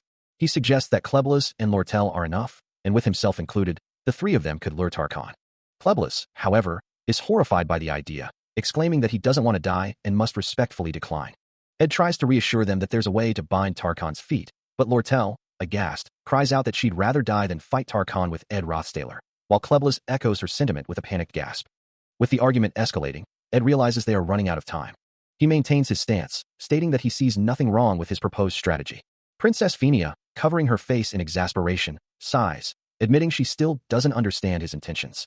Then, with a sudden shift in demeanor, she asserts her authority, declaring this to be her order as Fenia Elias Klol, the third princess of the Klol Empire. With a resolute expression, the princess declares the raid party will be divided into two distinct groups. Ed Rothstaler then specifies the members of the first group, naming himself, Jix, Alvira, and Isla as those who will take on a crucial role. This particular squad, she clarifies, will be responsible for subduing Janica. Meanwhile, Lortel, standing beside Clubless Nortondale, reveals the second group's objective. They will be the ones to lure Janica. The princess, her gaze firm, emphasizes the urgency of their situation, stating that time is of the essence and they must act swiftly. Her final instruction, delivered with a hint of concern, is a stark reminder to simply survive. As the group sprints through the desolate, ruined city, Ed Rothstaler affirms their commitment to the mission, whatever the cost. The princess watches them go, her expression unreadable as they disappear into the distance. Ed Rothstaler, Alvira, and Isla find themselves in a long, pristine corridor, at the far end of which a spectral blue creature, Velocipher, awaits. Elsewhere, Clubless Nortondale questions Lortel's strategy, wondering how they intend to stall a powerful spirit like the fire lizard as their opponent, but Lortel simply instructs him to follow the plan. The spectral blue form of Velocipher glows with an ominous light, its voice echoing with absolute certainty of victory. As the group rushes through the dark, cavernous space, the urgency of their mission is palpable, their forms blurring with speed. Meanwhile, Lortel offers a calm reassurance, telling Clubless not to worry, despite the daunting task ahead. Ed, reflecting on his own perceived lack of confidence and skill, knows he is still considered the top student among the combat freshmen, and Lortel's words echo in his mind. Because you'll be able to do it. Clubless nods, a faint trace of blood on his neck, as Lortel observes his reaction, thinking to herself that this brat is full of confidence. That very confidence, a complex mix of self-doubt and determination, is what drives him forward. Meanwhile, the monstrous Velocipher, its glowing blue claw visible, seems to question if its opponent truly has a plan to contend with its power. The massive spirit, radiating an intense blue aura, stands guard, its presence dominating the combat training grounds where Janica Failover is held. Princess Fenia, her gaze sharp and resolute, reiterates the core of their strategy. We just have to lure Tarkhan, right? Her firm attitude had convinced him to come all this way, and Clubless reflects on his journey, arms crossed, a flicker of doubt still lingering. Looking down, he acknowledges in his resolve, the fear that still gnaws at him. But then, his gaze lifts, a new determination hardening his features, as he realizes he is not alone in this perilous endeavor. With that thought, he pushes forward, believing he might even be able to muster some courage after all. From the oppressive darkness, a swirling, ethereal energy began to coalesce, hinting at a monstrous presence. Then, with a blinding flash of blue and purple light, Velocipher fully materialized, its draconic head forming amidst crackling magical power. The colossal beast towered over Clubless Nortondale, who lay sprawled on the ground, utterly overwhelmed by its sudden, terrifying appearance. Scrambling to his feet, he fled through the dark corridors, his movements a blur of desperate motion. His face contorted in fear, Clubless realized the battle had truly begun, a chilling thought echoing in his mind. How do I lure him? He found himself once more on the ground, ghostly figures of past struggles swirling around him, a testament to the overwhelming pressure. As he looked up, the fully formed Velocipher loomed, its presence radiating immense power. The monster's glowing eyes fixed on him, a guttural growl rumbling deep within its chest. Overwhelmed by sheer terror, Clubless's face was streaked with tears, his resolve crumbling under the weight of the monster's gaze. As Velocipher let out a deafening roar, Clubless screamed, feeling utterly betrayed by the circumstances that had led him to this horrifying moment. He continued his desperate flight, cursing the crazy bastards who had put him in this impossible situation, his voice raw with anger and despair. As Clubless ran through the vast, empty halls, Lortel watched from a hidden vantage point. a quiet sigh escaping her lips as the plan unfolded. Having successfully driven Kleblas into Nail Hall's corridor, the first phase of the plan is complete, with the young man still fleeing from the monstrous philosopher. Despite the visible injuries on his arm, Ed Rothstaler acknowledges Kleblas' resilience, even as another voice questions if they are sacrificing him. Lortel, with a knowing smirk, listens as Ed clarifies that it is not a sacrifice, though he admits the strategy might draw moral criticism. Meanwhile, the monstrous philosopher continues its relentless pursuit, its glowing blue form a terrifying spectacle as it closes in on the fleeing student. Kleblas, despite the odds, remains resilient, his desperate flight a testament to his endurance. Ed then turns to Lortel, informing her that the most important role in their plan now falls to her, a responsibility she accepts with a determined expression. The scene shifts to outside Nail Hall, near the combat training grounds, where the next phase of their intricate strategy is set to unfold. Lortel's task is to secure the entry path for the subduing group and ultimately, to land a critical hit on Tarkhan. As she begins to channel her magic, glowing blue circles forming around her, Lortel dismisses any rumors about Kleblas, urging caution against jumping to conclusions.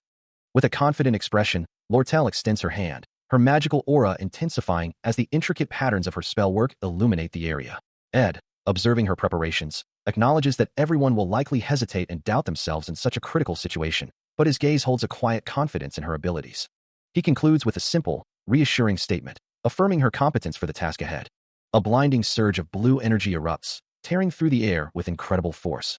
As Lortel finds herself caught in a torrent of falling ice shards, looking up at the chaotic descent. But instead of retreating, she propels herself upward, a determined resolve hardening her expression as she thinks, just blow it up. Her command manifests into a colossal explosion of blue and purple energy, ripping through the very structure of Nail Hall, leaving behind a cascade of shattering ice and glowing particles. The impact echoes with a sharp, cracking sound. Amidst the destruction, Lortel stands firm, her gaze fixed on the towering, dark entity of Tarkhan, which remains ominously unaffected, its purple aura swirling. Elsewhere, a group of students, including Ed, Fenia, Adela, Elka, and Taylor, look on in stunned concern, one of them exclaiming, "What are you doing?" But Ed, his expression grim, knows he cannot simply watch, declaring, "Gotta go in." Meanwhile, Lortel wears a confident smile, her eyes glowing with magical energy. A memory surfacing of a past conversation. Come to think of it, during the joint combat training. She recalls Ed standing amidst fiery magic, looking up at the damaged ceiling of Nail Hall, having once boasted, "I blew up Nail Hall's ceiling with forbidden intermediate rank magic." A knowing smirk plays on her lips as she connects the dots, realizing, "So that's why he left this to me, huh?"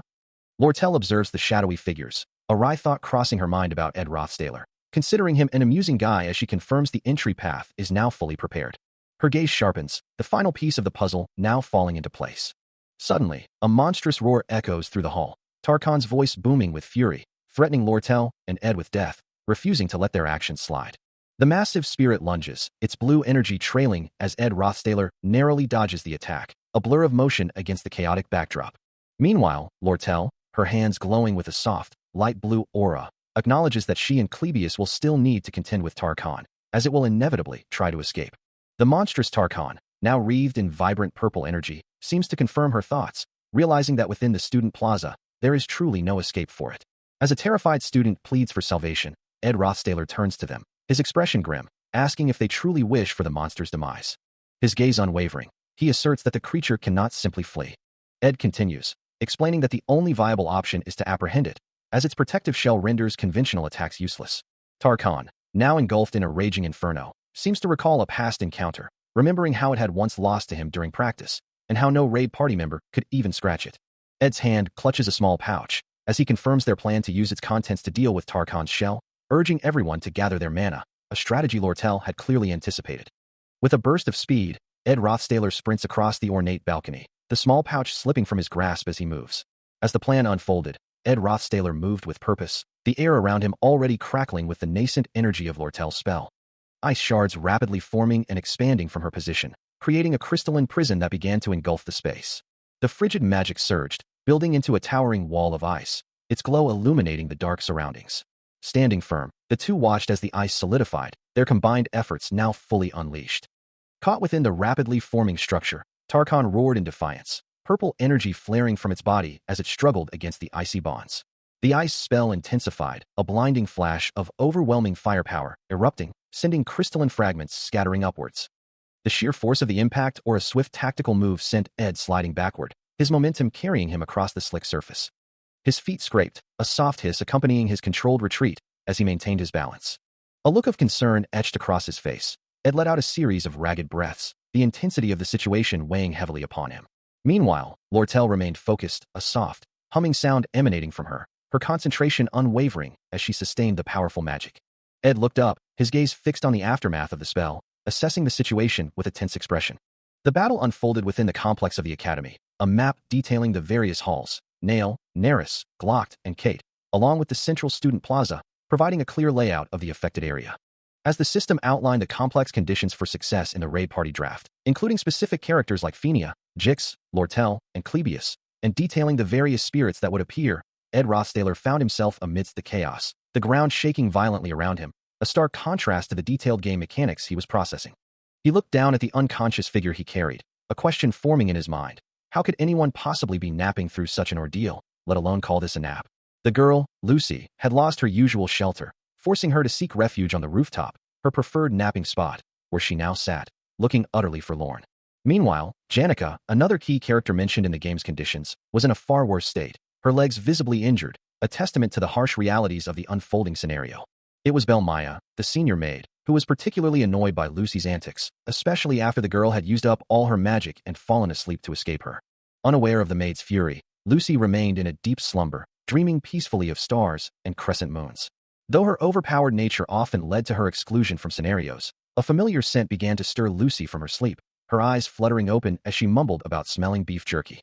A hand, presumably Belle's, held out a piece of beef jerky, a stark reminder that Lucy, despite her power, was currently without resources. With a stern command to eat it all, Belmaya forcefully fed the jerky to Lucy, who could only manage a muffled sound of protest. The maid's hand reached out, emphasizing her point. Lucy had no privilege to be picky in her current predicament. As the chaos continued to unfold, a figure dashed through the darkened streets, his movements a blur of urgency. A voice echoed, detailing the mission. The target was a flaming fire lizard, and the question lingered if he would acquire it. He gritted his teeth, questioning the distance, but a reassuring thought cut through the tension. There's no need to worry. Suddenly, a desperate cry pierced the air, warning everyone to get down as he was violently thrown through the air. His body plummeted, headfirst, towards a blinding surge of blue and purple energy erupting from below. Meanwhile, in another location, Princess Phenia's eyes widened in distress, her mouth still uncomfortably full of the beef jerky. Back in the city, a colossal burst of purple energy slammed into the ground, sending debris flying as the young man was caught in its devastating impact, while others fled in terror. The princess tried to speak, her voice muffled and tearful, struggling to form words around the obstruction. Finally, she managed to articulate her complaint, accusing her tormentor of being mean. Her words hung in the air, echoing the sentiment of being wronged, as the city continued to be ravaged by the powerful magical assault. High above the crumbling streets, the young man plummeted once more, a spectral purple creature hovering ominously in the sky, its power still unleashed. The creature's fury manifested as a colossal lightning bolt, striking down with devastating force upon the urban landscape. Still reeling from the initial impact, he finds himself suspended in the air, the towering draconic spirit looming above him, its purple energy already beginning to coalesce for another devastating strike.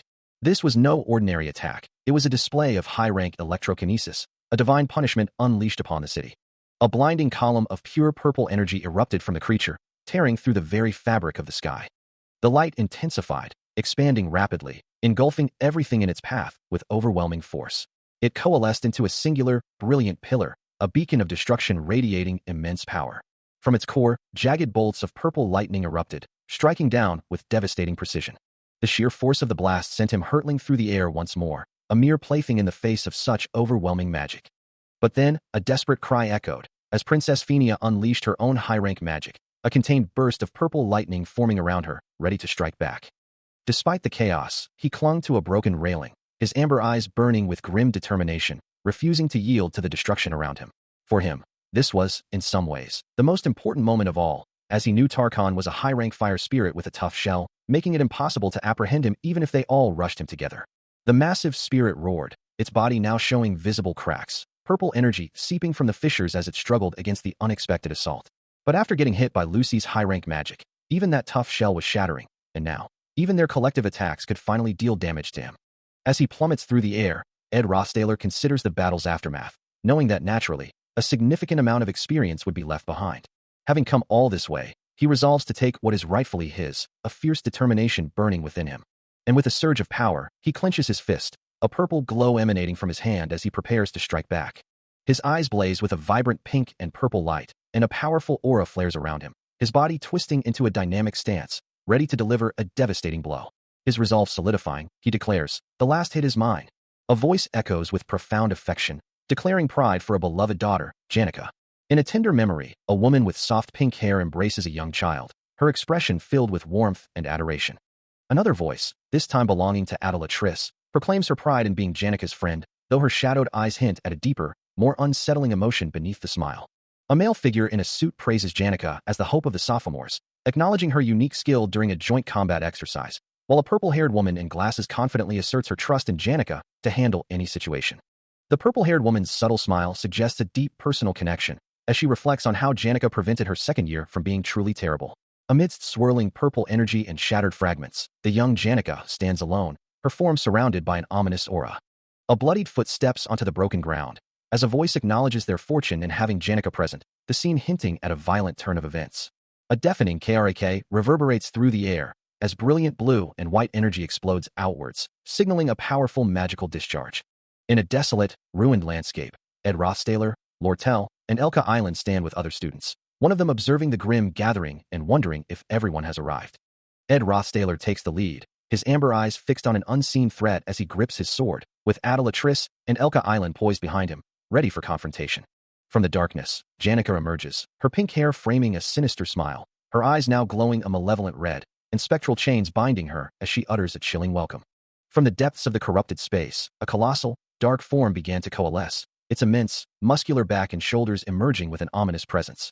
With a guttural roar, the monstrous, draconic head of Tarkon fully formed, its glowing red eyes fixed on an unseen target as crackling purple energy pulsed around its visage and a large orb of power gathered beneath it. Meanwhile, Janica stood revealed in her corrupted glory, her long blonde hair flowing around her, eyes glowing a malevolent red, a sinister smile playing on her lips as spectral purple chains bound her, emanating dark power. A raw surge of purple energy pulsed through the air, accompanied by a subtle, unsettling sound of pressure. The demonic creature, Tarkon, now fully manifested, hovered with its massive bat-like wings spread wide, its entire form radiating an intense purple light. Below, an intricate magical array glowed with vibrant purple and pink energy, its runes swirling with the power of the unfolding ritual. Through the chaos, Ed Rothstaler moved with a determined stride, his red jacket a blur as he approached the heart of the disturbance. Nearby, an injured student lay sprawled on the ground, his white shirt stained crimson, his mind reeling with the horrifying thought that the Nail Hall might have sided with Janica. Amidst the unfolding catastrophe, Ed's resolve hardened, certain that this grim scenario would reach its conclusion by the break of dawn. Fortunately, his foot landed with a soft thud, crackling with purple energy, signaling his timely arrival. He affirmed to himself that he was not too late either. As the monstrous Tarkon unleashed a torrent of purple energy, engulfing Janica in its destructive power, a scream tore through the air, while Ed Rothstaler watched the scene unfold, assessing the situation. He turned his back to the immediate chaos for a moment, his gaze fixed on the glowing purple energy, a silent testament to the unfolding disaster. Meanwhile, a voice questioned, "Where's Lucy?" Another responded, explaining that she was nearby, simply rolling around in a corner, incapacitated. Lortel, looking concerned alongside Princess Phenia, lamented that it would have been great if she had finished things off, but doubted she had the energy left to do so. Ed, his hands crackling with purple energy, declared, "Whatever, let's put an end to this ourselves," acknowledging that they had planned to do so anyway, but the situation had escalated beyond their initial expectations. The monstrous Tarkon continued to rage, its form radiating an overwhelming, malevolent purple glow. Princess Phenia, lying on the ground, recounted her efforts, stating she had used all her magic to propel 2 chastising ice spears at him, but he was still holding out, proving himself to be one resilient son of a gun. Lortel, her expression grim, suggested they needed to slash his throat, adding that since Phenia's ice magic wasn't suited for precise cuts, she would do it herself. Princess Phenia, bruised and bleeding, countered, "Senior, you're also from the Faculty of Magic. It might be better for Cleblas, who carries a blade, to do it." However, Cleblas Nortondale, utterly terrified, screamed for someone to save him, apologizing profusely and emphatically refusing to engage. Adelatrice, stepping forward with a determined gaze, declared, "I'll take responsibility and end this, so stop that monster from moving just this once. I'm betting on you with my life on the line, so do it properly, yeah?" She let out a sigh, clearly exasperated by the situation, muttering about phrases like, "I'll take responsibility, so you do it," and "I'm betting on you with my life on the line," as if mocking the gravity of her own words. As the monstrous Tarkon continued its relentless assault, spewing purple flames at the helpless Janica, Ed Rothstaler watched, hearing Adelatrice's words about the ease of speaking such things. She countered, explaining that in reality, it was nothing short of a blind gamble, to which he replied that it wasn't a gamble at all, as the price of one's life was never cheap. Turning slightly, his gaze firm, Ed declared that this was an investment, a calculated risk for a greater return. His arm, already marred with fresh wounds and dried blood, bore silent witness to the personal cost of his conviction. Adelatrice considered his words, a faint smirk playing on her lips as she echoed his sentiment. Investment, you say? Her expression hardened as she continued, admitting she liked him more than the princess who was merely acting, like a monarch, simply because of her royal bloodline. As she spoke, a soft blue glow emanated from her bandaged hand, intricate magical patterns swirling into existence, a clear sign of her resolve to put her life on the line for him. Elsewhere, Lortel, her red hair contrasting with the vibrant blue energy, manifested sharp ice shards around herself, her eyes fixed on the unfolding chaos as she prepared to join the fray. Her ice magic intensified, swirling around her legs as she took a determined step forward, declaring her intent to put her own life on the line as well. With a decisive stomp, Lortel committed to the fight, her resolve echoing through the chaotic scene. Meanwhile, Tarkhan continued its rampage, its massive form looming over Klebla's Nortondale and another student, who cried out in terror, overwhelmed and unable to continue. The monster's purple aura flared violently, a terrifying display of its escalating power. The monstrous Tarkhan looms, its gaping maw a terrifying void, as a voice acknowledges that both he and the creature are at their absolute limits. From its form, a violent burst of purple energy erupts, scattering particles of raw power into the air. The sheer scale of Tarkhan's power is overwhelming, causing Klebla's Nortondale to cower, his form dwarfed by the monster's shadowy aura. Despite the chaos, the narrator understands the profound fear gripping Klebla's. The terror is absolute, culminating in a raw, primal scream of fright. Tarkhan's power lashes out, sending Janica flying helplessly through the air amidst streaks of purple energy. The monster's aura continues to intensify, a swirling vortex of vibrant purple light. Meanwhile, Ed Rothstaler, his face streaked with blood, prepares his own magic, a vibrant green energy coalescing around his outstretched hand. He pushes through the pain, knowing he must get even closer to make his move, a desperate cry escaping his lips. His eye, still marked with blood, widens in a moment of shock or sudden realization. Suddenly, a blinding explosion of crimson energy erupts, accompanied by heavy chains, prompting a bewildered question from the onlookers. The powerful red energy continues to surge, emanating from the dark-haired figure of Taylor, who has entered the fray. Still reeling from the monster's assault, Ed Rothstaler kneels amidst the debris, his gaze fixed on the unfolding chaos. He recognizes the figure, realizing that's Glaskin's right-hand man, and that Taylor's party must have entered the last phase of their mission.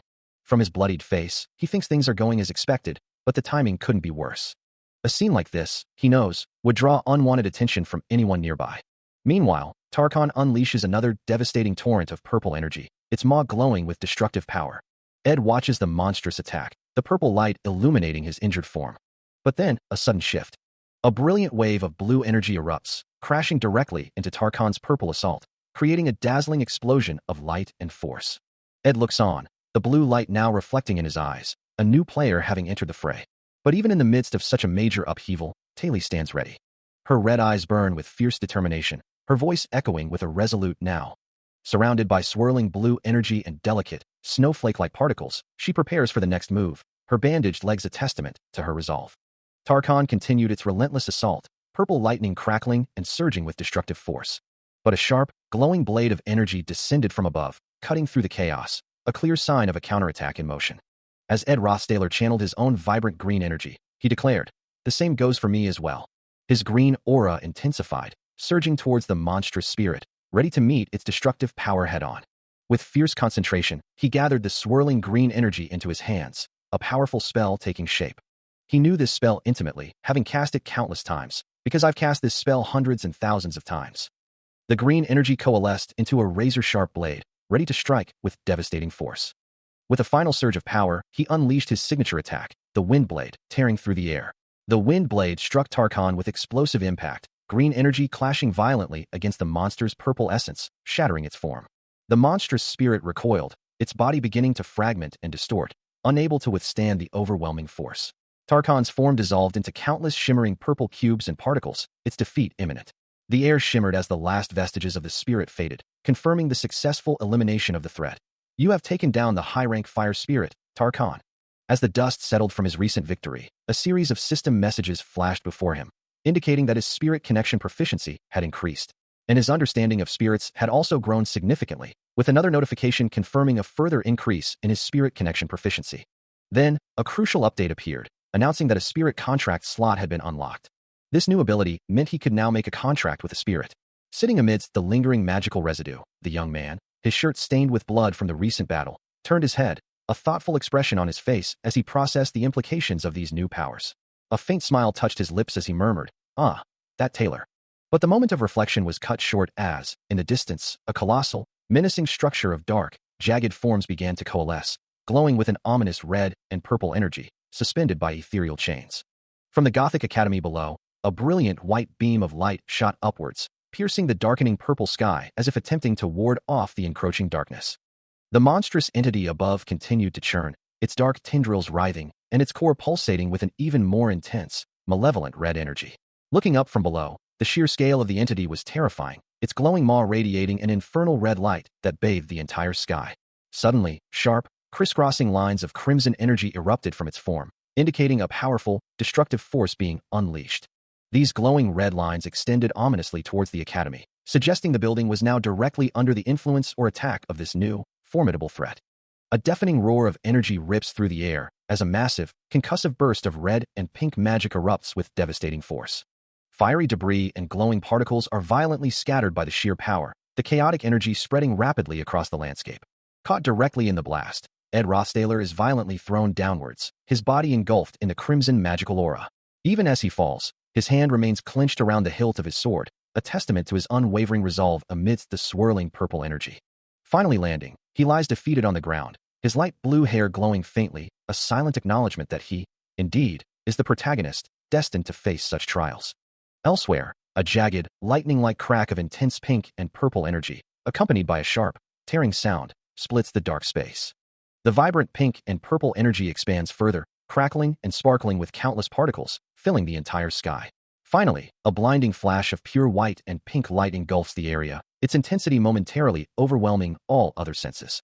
As the light begins to recede, Ed Rothstaler, now on his feet, looks up with a determined gaze, while Lortel observes the lingering, sparkling pink energy with concern. At the Gothic Academy, Taily, Adela Triss, and Clubla's Nortondale stand together, their faces etched with apprehension as they gaze upwards at the ominous structure, a silent question hanging in the air. So, it's over? Under a vast, cloud-streaked sky, the world slowly begins to recover from the recent magical upheaval. As the golden light of dawn breaks over the distant academy buildings, casting long shadows from the ancient trees, sunlight filters through the leaves, illuminating the quiet aftermath, a stark contrast to the chaos that just unfolded. He reflects on the many individuals he has encountered, who claim to be risking their lives, yet often fell short of their boasts. Lortel, sitting nearby with Princess Phenia resting beside them, challenges his cynical view, suggesting that most of those people were merely cowards. She questions his detached demeanor, reminding him that they had just survived a life-or-death crisis together, and he seems to be lacking sentiment. With a slight smile, she decides it's time to properly reintroduce herself, signaling a shift in their dynamic. Her green eyes sparkle with a hint of mischief as she prepares to reveal her identity. Extending a hand, she states simply, "I'm Lortel." He responds with a polite greeting, shaking her hand, a subtle acknowledgement of their new, more formal acquaintance. After their exchange, he glances down at his palm, where several gold coins mysteriously rest, prompting a thoughtful hum. Lortel's voice rings out, declaring her victory in their recent exchange, asserting that Ed now owes her a favor, leaving him to wonder what she might demand. As she stands over him, her gaze is sharp, a clear sign of her triumph. With a confident smirk, Lortel bids him farewell, leaving Ed to ponder if she truly intends to maintain contact. He turns his head away, a quiet sigh escaping him, admitting to himself that he truly doesn't wish to become further entangled with her. As Lortel's foot steps away, her voice carries a final, resentful message, reminding him that he knows exactly why she feels this way. Suddenly, his mind conjures a vivid image. His swordsman form persona, Taylor, strides forward in a striking red and black uniform, Lortel a distant figure behind him. This is Taylor's appearance, his swordsman form, manifesting exactly as it did in the game, and Ed can't help but think it looks incredibly cool. Despite all the internal turmoil and the lingering resentment, Ed remains lost in thought, his expression a mix of surprise and contemplation. His hand clenches around a handful of gold coins, the physical embodiment of the debt Lortel just claimed, a debt that still weighs heavily on him. The internal vision continues as Clubla's Nortondale steps into view, confronting Taylor, his posture tense and accusatory.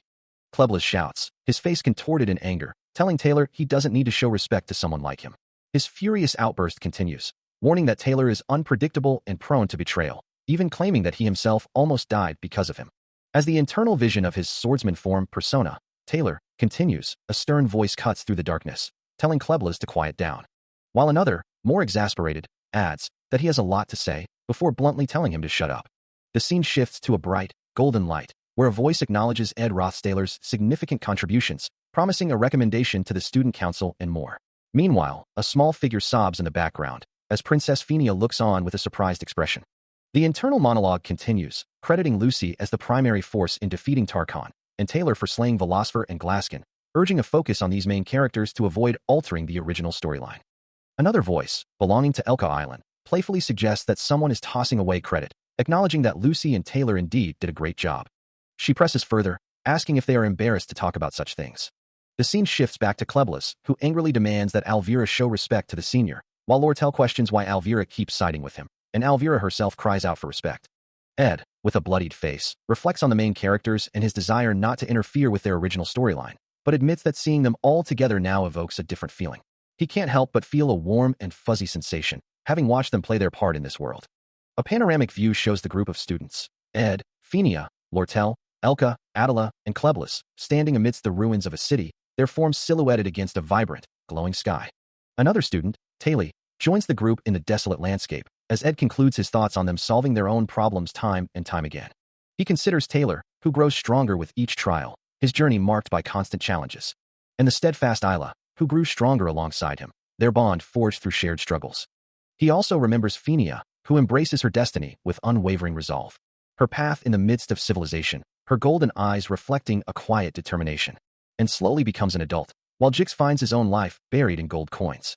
Jix, with his sharp profile, seems to be cross-examining his life, perhaps questioning the value of his riches. Then there's Klebius, who goes on to become sure about himself, his confidence growing with each challenge, often with Elka by his side. And Alvira, who realizes that life isn't all about fun and excitement, her perspective shifting with experience. Finally, Lortel, who spends her time and effort, and at the end, the trophy named success was hers. All of them were main characters who had their own role to play, each contributing uniquely to the unfolding narrative. Standing together amidst the ruins of a city, their collective presence speaks volumes, a testament to their intertwined fates. It's because he knew that, he understood their significance in his place among them. In a tranquil, sun-dappled glade, Lortel sits, her red hair flowing down her back as she gazes thoughtfully at the ground.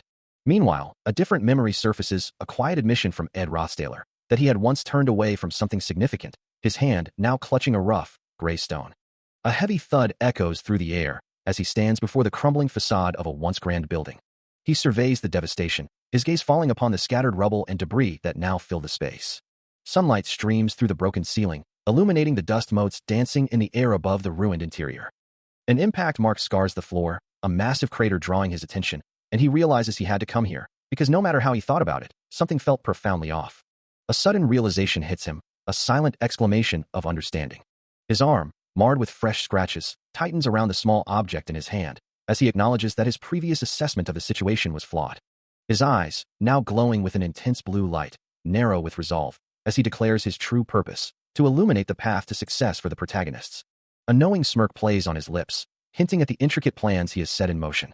From the darkness of a confined space, a young woman with pink braided hair looks up, her face streaked with blood, her red eyes wide with a mixture of fear and resignation, as she whispers of a forced retreat. I had to stay backstage. Her white shirt is torn and stained, revealing numerous scratches and fresh wounds along her arm and shoulder, a testament to the unseen struggle she endured. A door creaks open, revealing a sliver of light. Inside, a young woman with long, braided blonde hair lies injured, her face streaked with blood and dirt, her eyes closed in pain. A chilling chuckle escapes her lips, a sound devoid of humor. Her golden eyes, now wide open, reflect a deep, unsettling blue, a stark contrast to the blood staining her cheek. Later, reflecting on the incident, Lortel ponders the mystery, wondering why Janica had gone berserk, before a sudden realization sparks an idea within her. She shares her thought with Ed, recalling a similar past experience, a moment that once happened to her. Lortel then walks away, leaving the injured Princess Phenia behind, her words echoing. See Janica's room, you see. Each and everything in that room was a beautiful symbol of sincerity and gratitude. Yet, the sheer volume of gifts and tokens meant there wasn't even any space to open a book on that huge desk. The post-its pasted on her wall, filled with encouraging messages, weighed down her shoulders like rocks, revealing the true nature of the solution. To Lortel, it all was way too simple. Janica simply had to take off the post-its on the wall and keep the countless gifts on her desk in some corner of her room.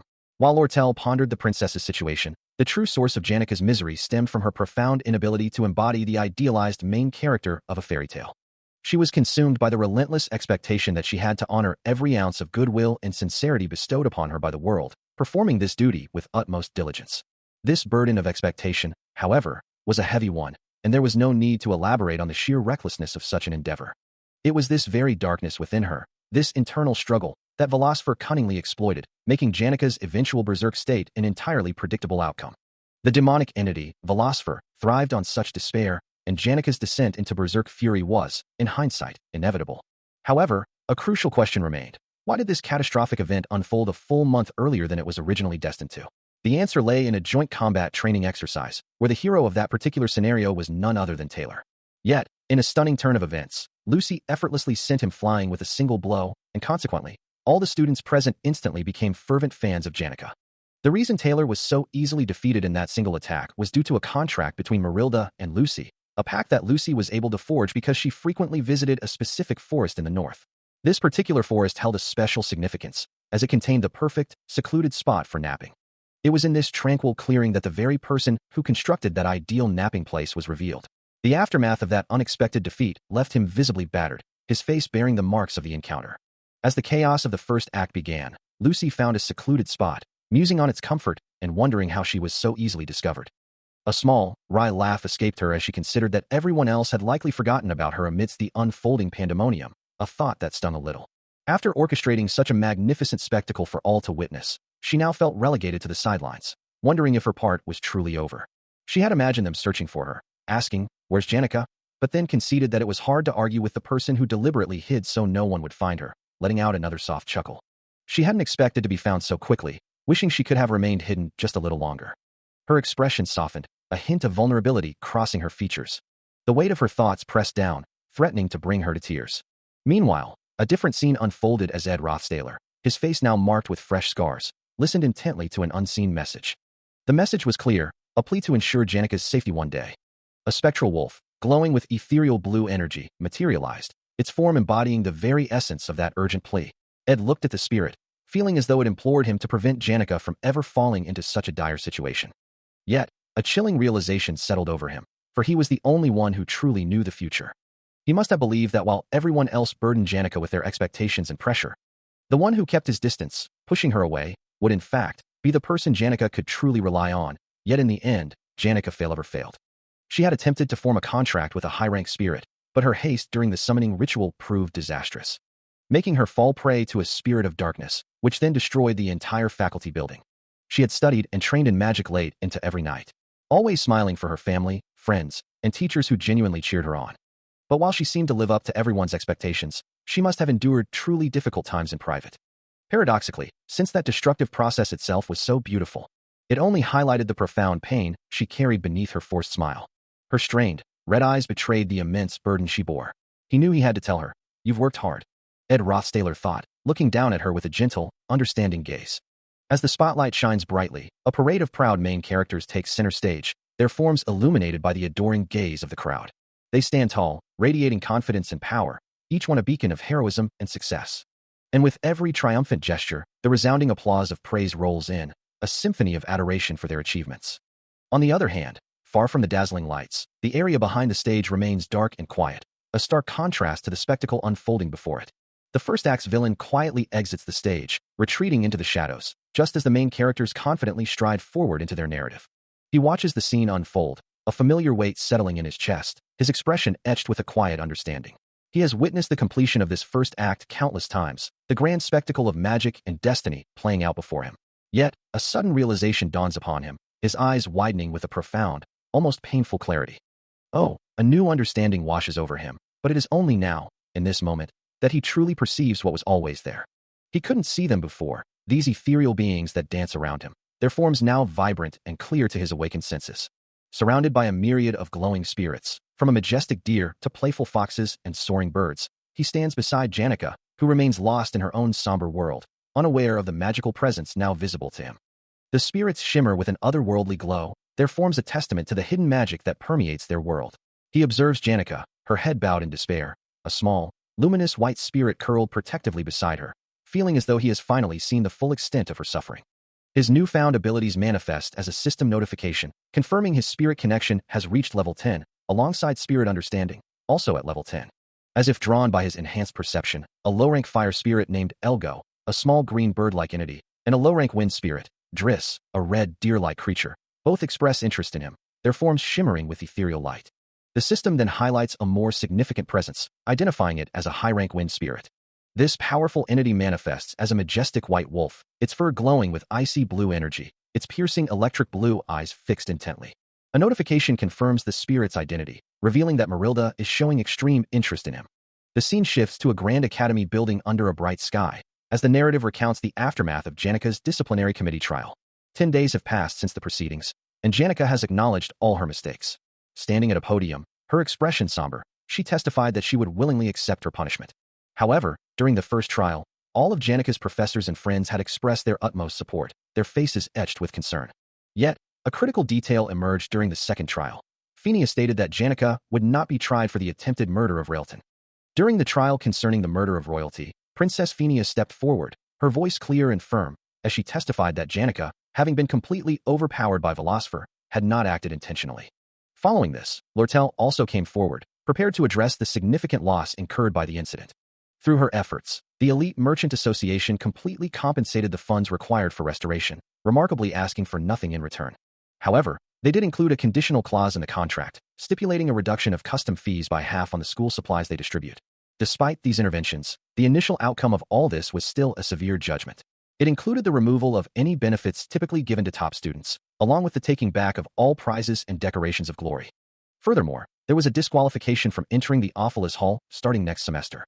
The final, mitigated sentence was a period of probation for 10 days, followed by a suspension for 20 days. Initially, the verdict had been a devastating expulsion, a fate that seemed sealed. However, thanks to the combined efforts, that harsh judgment was revoked, creating a moment that felt like a heart-touching montage in a coming-of-age drama. The news brought immense relief and joy, as students and faculty alike celebrated the unexpected reprieve. The tension in the air dissipated, replaced by a sense of hope and renewed possibility. A voice echoes in the darkness, expressing profound relief. Yet, as the conversation continues, another observes that Janika's shoulders seem to droop more than usual, concluding that she must be under immense stress. Elsewhere, Lortel and Clara share a knowing glance, a subtle smile playing on their lips as they consider the situation. One of them then challenges, wondering if it's time to step up. The scene shifts to a lavish spread of desserts and tea, a stark contrast to the underlying tension. Back with the students, Lortel sternly warns Clara not to even hint at the Glaskin incident, insisting she do nothing that might bother Elka Island, who stands between them, visibly distressed. The conversation continues with strict instructions, never to ask Elka Island about her feelings or personal affairs. Lortel's green eye gleams with determination, as she declares that that's it for the simulation, as Clara's blue-gray eyes sharpen, responding, yeah, confirming her readiness. Lortel then urges, with a renewed sense of purpose, now, come on, Janika. A thought bubble appears, pondering the concepts of liking and loving someone. A blonde-haired figure, with eyes the color of rose petals, blushes deeply, her expression filled with tender emotion as the word for love hovers above her. A young woman with braided pink hair blushes, her thoughts drifting to a curious question, wondering why there is such a difference between her friends, Lortel and Elka Island, look on with concern, as Lortel asks why she would suddenly bring up such a topic, while Elka Island clarifies that this is about her friend. Clara's eyes, now a deep red, reflect a memory, as she explains that this friend had a dream. The dream unfolds with a delicate hand holding a vibrant bouquet of flowers, a gesture of beauty and affection. In a sun-drenched field of wildflowers, Clara sits gracefully, crafting a flower crown with gentle care. Her gaze, still tinged with red, shifts as a voice calls out, hey. The voice then clearly addresses Janika. The dream continues, showing Ed Rothstaler, regal on horseback, looking down at Princess Phineas, who gazes up at him with adoration. Ed's ornate uniform gleams, reflecting his distinguished status. Clara, with a gentle smile, places the flower crown upon Ed's head, telling him she prepared it just for him. They laugh joyfully, running through the sunlit field, as Clara exclaims that it's the same dream, over and over, referring to her friends. Back in the present, Janika laughs, surrounded by Lortel and Elka Island, who remind her that she was on probation for 10 days and couldn't even meet any of her friends. Janika listens intently, a slight smile playing on her lips as she asks what else her friend had to say. She recalls the friend mentioning someone blankly staring in their room, and suddenly, that person's face flashes into her mind. Meanwhile, Clara, looking pleased with the dessert, suddenly exclaims her own forgetfulness, realizing she was supposed to help the assistant professor, and with a quick goodbye, Janica calls out her alias, Annis. Waving a cheerful farewell, Clara departs, leaving Janica with a look of shock and the internal resolve to approach the situation carefully. She thinks to herself that she needs to proceed slowly and carefully to avoid hurting Janica's extremely delicate heart, knowing that if things go wrong, the entire student body will find out. Janica then muses on the love story of Janica Failover, finding it unbelievable, before turning to Clara and suggesting she think of this simply, without complications. She continues, pondering whether one likes or hates someone. It remains a mystery, doesn't it? Clara, however, counters that it's better to be honest about one's emotions, especially for a friend. She also advises Janica to be careful when discussing such sensitive topics from now on, as it wouldn't be good for her friend's reputation. Janica gasps in realization, agreeing with Clara that things could have gone badly, and internally congratulates herself for preventing the rumors for now. Clara thanks Janica for the genuine advice, explaining that she needs to return to Ophelis Hall to report her suspension and sort out her thoughts. Janica acknowledges Clara's wisdom, believing she hit the nail on the head, as expected of her. Within the opulent halls of the academy, a sense of profound relief washes over him. Burying his face into the couch cushions, he whispers, "I did it, Annis." Before this moment of triumph, he had been granted a waiver for his next semester's fees, all thanks to Phenia's petition. This victory meant everything. With the gold coins he had managed to acquire, he bought a few essential tools, preparing for what lay ahead. A quiet HM escapes him as he considers his next move. He had gone to great lengths to avoid her all this time, but now, seeing her standing there, engrossed in her phone, he knew things were about to change. His careful avoidance was coming to an end. The young woman, with her distinctive pink hair and red ribbon, looks up with a thoughtful expression. Now that the first act, where Janica was the main character, is finally over, he greets her. "Hello, Janica. I guess your probation is over now, huh?" Ed Rothstaler, holding a box, considers his approach to Janica, thinking it best to take the first step and simply say hello. But her immediate reaction is a startled, almost panicked, "Oh, yeah." She manages to stammer out his name. Ed, yeah," as a thought echoes, urging him to be honest about his feelings. But Janica, overwhelmed, quickly makes her excuses, declaring she has things to do at Ophelis Hall and will see him later, before fleeing in a rush. Her hurried footsteps echo as she disappears into the distance, leaving him alone, all for Janica. The difficulty level of interacting with her was simply too high, and Ed Rothstaler, who had made the kind Janica be truthful, found himself reflecting on the encounter. In a different moment, perhaps a flashback or an alternate persona, Ed, now with white hair and holding a small hammer, muses that the situation was, in a way, quite amazing. He then reminds himself not to be too clingy, as he's about to be busy with other matters, his hand reaching for a knife among his tools. Back in his usual appearance, Ed stands in a sun-dappled clearing, surveying the natural landscape around him. With his tools laid out, he declares that it's finally time to make the hut. A single, precise cut mark appears on a piece of wood, signifying the beginning of his construction project. This marks day one of his endeavor, having chosen the perfect location to build his new shelter. He continued his work in the secluded clearing, kicking a shovel into the earth with a determined grunt. As the semester's end results were finally released, a stark F carved into a wooden surface serving as a grim reminder of past failures. 3 days into his new project, he had already begun the arduous task of gathering wood, stacking the freshly cut logs with methodical precision. By day 6, he found himself pausing his lumber work for a crucial reason. His hands trembled slightly as he held his result card, revealing a string of impressive A+ grades in theory and solid Bs in practicals. He had achieved remarkably high scores in his practicals, and his theory exam results surpassed those of the average freshman, a significant step towards completing the special incidents Janica objective. However, the social fallout was immediate, as Janica let out a wail of despair, her face buried in her hands, while her friends, Clara and Annis, glared at him with undisguised hostility. Clara and Annis looked at him as if to say he shouldn't dare show his face, their expressions contorted in fierce anger. By day 18, he was fully immersed in the demanding lumber work once more. The forest floor was now littered with neatly stacked logs, a testament to his persistent effort. And by day 20, his project was well underway. With vacation officially started, he could now dedicate all his time to constructing the hut, its basic frame already standing tall.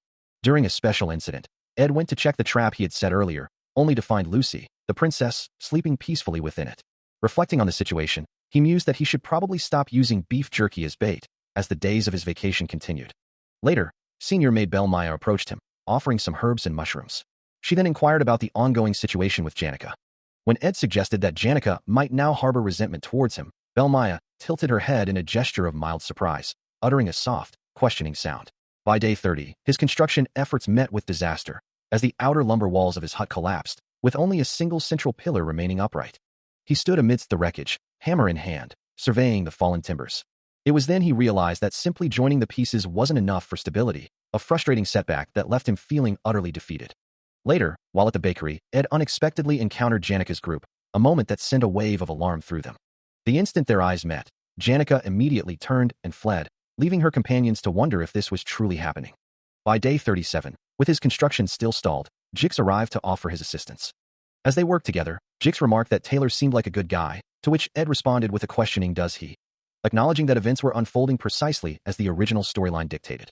He pauses, considering the rough wooden wall before him, asking if they truly intended to hammer nails all over this side as well, before quickly correcting himself, insisting that particular section be left untouched.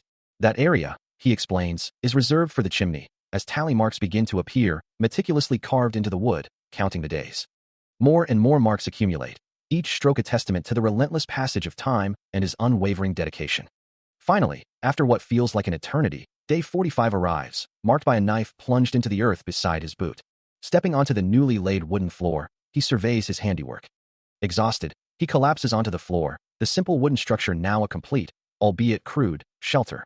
Neither the flooring nor the walls show any signs of attack, and there isn't a single piece of furniture within its confines. The logs, though rough-hewn, fit together snugly, forming a sturdy, if unrefined, dwelling.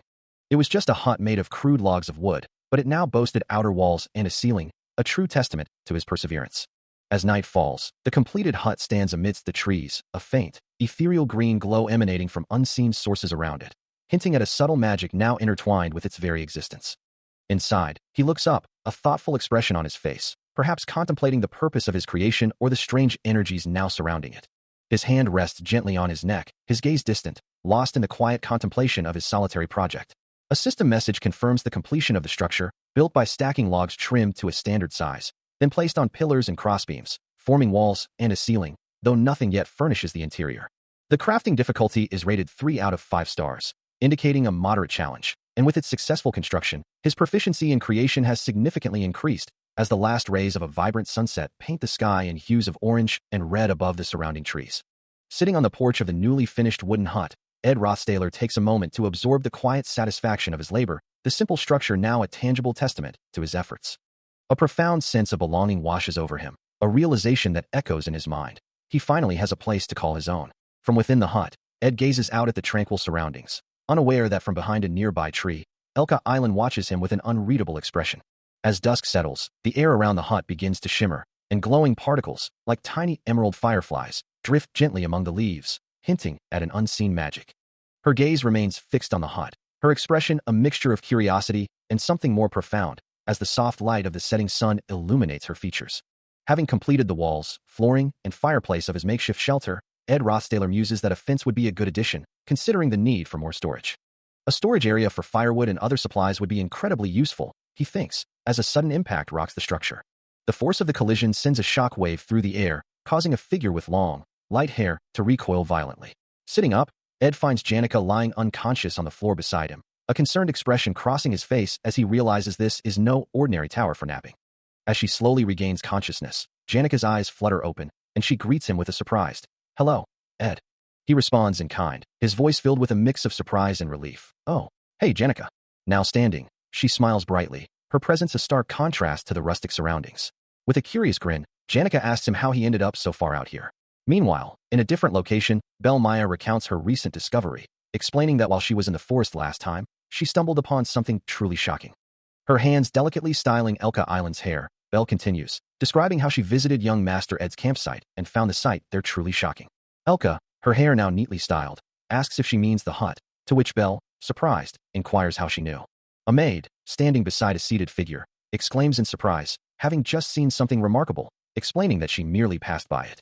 The seated figure acknowledges her, and the maid, Belle Maya, continues, describing the structure as far more remarkable and well-built than she had anticipated, leaving her quite taken aback. Elka Island, listening intently, admits she hadn't realized the builder possessed such talents, before expressing her own desire to investigate the structure further, wanting to examine its sturdiness firsthand. Turning to her, Elka Island observes Belle's flushed cheeks, teasing her about her own apparent curiosity. Belle Maya, flustered, insists that her reaction is only natural, arguing that any human encountering such a unique hut would be equally intrigued by its construction and interior, her voice rising slightly in defense. She reiterates that such curiosity is merely an expected and natural phenomenon, trying to justify her intense interest. Her eyes, wide and sparkling with heart-shaped reflections, betray her true feelings, as a faint blush spreads across her cheeks. In a vivid recollection, Maya points emphatically towards the hut, where Janica Failover lies sleeping on the roof, explaining that she had indeed been walking by when she saw Marilda and the hut, which prompted her to investigate. Returning to the present, Maya presses her point to Elka Island, who, still somewhat skeptical, offers a hesitant agreement. In another flashback, Maya praises Ed Rothstaler directly for his impressive hut, to which he responds with a slight head scratch, asking if the spirits hadn't already informed her of his recent construction. Maya gasps, her eyes widening in surprise and embarrassment, as the implication of his question sinks in. She stammers, admitting the spirits had mentioned it only vaguely, merely passing by with a casual remark about the hut, before adding, with a noticeable blush, that one can truly appreciate his physique when he's shirtless. Belle's thoughts lingered on Ed's physique, noting how his arm muscles seemed a bit thicker than she remembered. Even the fine veins near his collarbone, compared to the back of his hand, were just a little bit more pronounced, she mused, as tiny spirits like Elgo and Driss flitted around his form.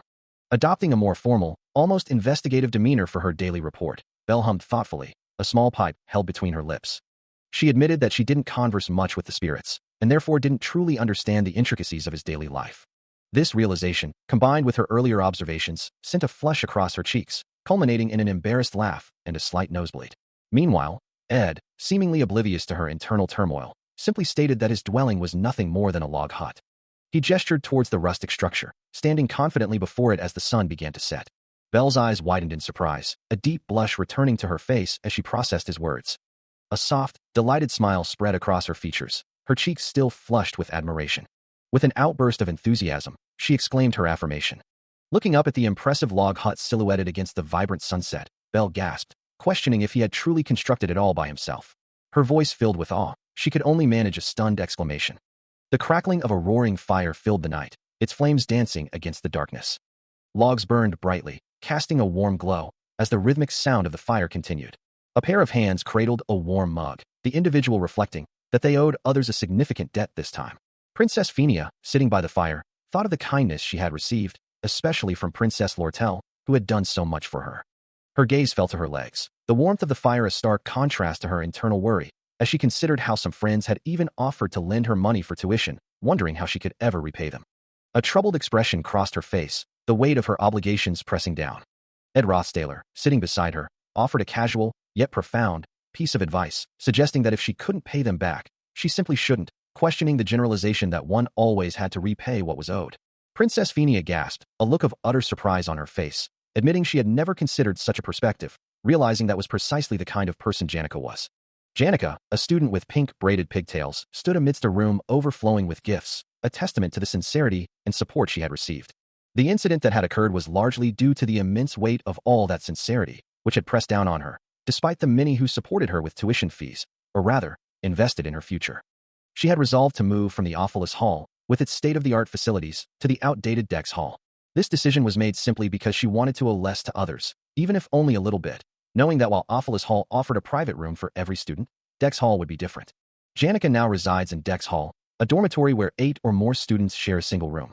And for her, spending the entire day under the envious gaze of others would feel like being chained in a prison. Ultimately, such a move wouldn't resolve any of her underlying issues, as she sits quietly, lost in thought, a warm drink clutched in her hands. She recalls a familiar voice offering comfort. If you ever want to be secluded, you can drop by any time. A soft smile touches her lips as she thinks, I don't mind. Later, under the night sky, she sits by a crackling campfire with Ed, the warmth of the flames reflecting in her eyes. She listens intently, her expression thoughtful. A genuine smile blossoms on her face. Yeah, that makes me really happy. Turning to him, she offers her own heartfelt words. Hey, Ed, if you ever feel overwhelmed or can't handle something alone. Her gaze steady across the flickering fire. I hope you make sure to tell me. She concludes, her expression earnest. When that happens, her gaze softens, reflecting the warm glow of the campfire, as she listens intently. Holding her mug close, she offers a quiet reassurance. I'll help you at all. A gentle smile plays on Ed's lips, his expression thoughtful as he considers her words. Turning his head slightly, he asks, overwhelmed, you say? As the night deepens, the distant lights of the city twinkle under a vast, dark sky. The two sit in comfortable silence, the crackling campfire casting long shadows around them. Meanwhile, the world continued its turning, with the second semester approaching soon, bringing with it a sense of impending change. Rain began to fall, a steady downpour washing over the academy buildings. This period also marked the beginning of Act 2. Indeed, this little worn-out book, with its ornate purple cover and metallic clasps, held immense power within its pages. A lone figure, with short pink hair and a dark hooded robe, stands before a glowing pedestal, contemplating the book with a soft as if sensing its profound significance. This artifact, once unleashed, will undoubtedly cause a storm. A knowing smile plays on Princess Phenia's lips, her green eyes glinting as she observes the situation, confirming her suspicions that this entire endeavor is driven by money. She warns, her voice carrying a hint of gravity, that such a venture will inevitably consume the entire academy. Regardless of her concerns, the fiery glow of the campfire illuminates Ed's determined expression as he dismisses her words, offering a simple, almost dismissive, "Thanks for saying that." Under the vast, star-dusted night sky, he firmly declares that her predictions simply won't come to pass, at least not for him. Sitting across from each other by the crackling fire, Ed reiterates his resolve, his gaze fixed on the flames as he states, "At least not to me." A warm, knowing smile spreads across his face as he looks up, acknowledging the challenges ahead, as he hears the words, "You're going to have a hard time, Taylor." He responds with a light-hearted yet firm tone, that while it has nothing to do with him, it will indeed be hard as hell, before offering a supportive, "I'm cheering for you, man." The scene shifts dramatically to a grand, Gothic academy building, its imposing silhouette stark against the stormy night, rain lashing down as if mirroring the brewing tensions within its walls. This marks the beginning of Ophilus Hall's occupation, where honor students, like Ed, are almost guaranteed a life of nobility, standing tall before the prestigious hall, a maid attending to him, as his journey into the academy's elite truly begins. The students of Ophilus Hall enjoyed unparalleled advantages, including first choice of seating in classes, complete freedom during meal times, dedicated maids, and a host of other conveniences that elevated their academy experience to an entirely different level. However, this stark disparity became particularly evident when heavy rains lashed the southwest side of the Valori area, just as students were returning to school after vacation. According to academy policy, only the Ophilus Hall students were granted a special exemption, allowing them to delay their return and relax for a few days if they couldn't make it back on time. While some traveled in relative comfort, shielded from the elements. This was where the true problem arose, highlighting the inherent inferiority of Dex Hall's students, who were afforded no such luxury. Instead, these students trudged along, their faces etched with frustration and discomfort as the rain poured down. One student clenched his fist in silent fury, gazing up at the imposing academy buildings, a symbol of the unfairness he endured. Others, like the one whose arm glowed with a fiery aura, seemed to channel their frustration into a simmering power, their determination hardening despite the miserable conditions. All of this played out, a stark reminder of the academy's rigid social hierarchy. Meanwhile, a proposition relating to the commute of Ophilus Hall students was being reviewed, likely formalizing their special treatment. A hand carefully sealed an envelope with wax, the sound of the relentless rain outside echoing the weight of the decisions being made. Lortel sat by a window, her expression thoughtful, as she mused on the heavy downpour, perhaps contemplating the implications of the academy's policies. A clandestine meeting unfolds in the pouring rain, as a shadowy merchant makes contact with a representative of the academy's less privileged students. This young man, known as Wayne, is the very representative of those inferior students, already adept at provoking and manipulating others with his words. His sole focus remains on undermining the academy and Ophilus Hall, as discontent among the student body has already reached a boiling point. All they truly require is a shared justification, a common cause to unite the inferior and regular students in their growing frustration. The merchant's shadowy dealings continue, setting the stage for Wayne to pull the trigger on this simmering unrest. With Wayne's manipulative skills at play, the justification for their actions is already firmly established. The core issue remains the clear discriminatory treatment against regular students, who were forced to return to school through the downpour, unlike their privileged counterparts. A proposal is now on the table, suggesting a proactive change to the return deadline, supported by acknowledging the exceptional treatment Ophilus Hall students received, a move orchestrated by Ophilus Hall's head maid. Indeed, a significant portion of the Academy's Administration Review Division is already aligned with Lortel's interests, further solidifying her position.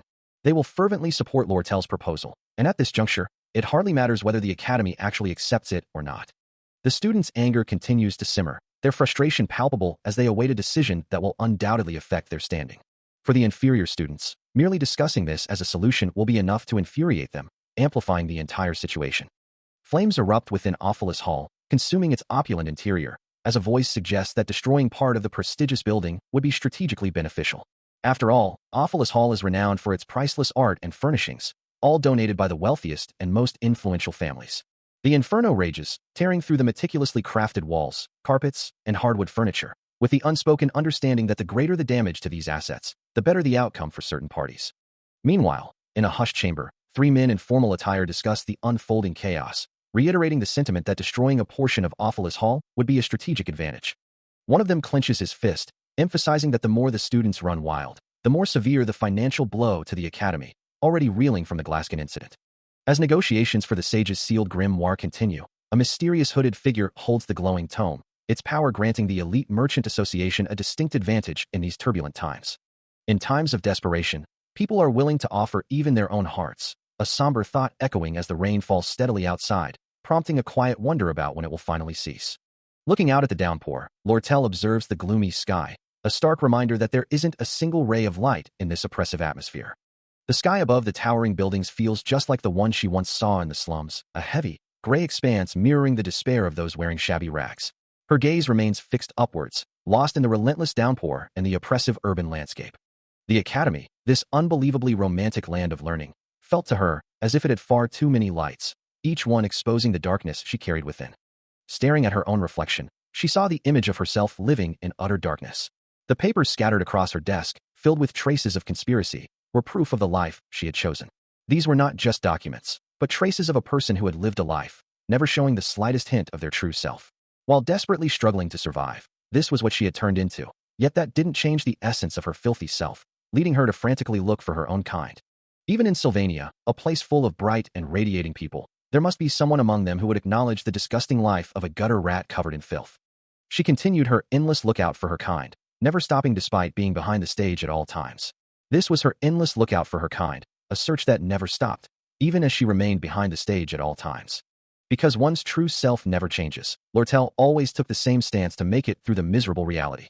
Her conviction was absolute. One's true self never changes, and to make it through the miserable reality, she always took the same stance. With her hand pressed against the cold glass, Lortel was the dark curtain that covered the gloomy reality.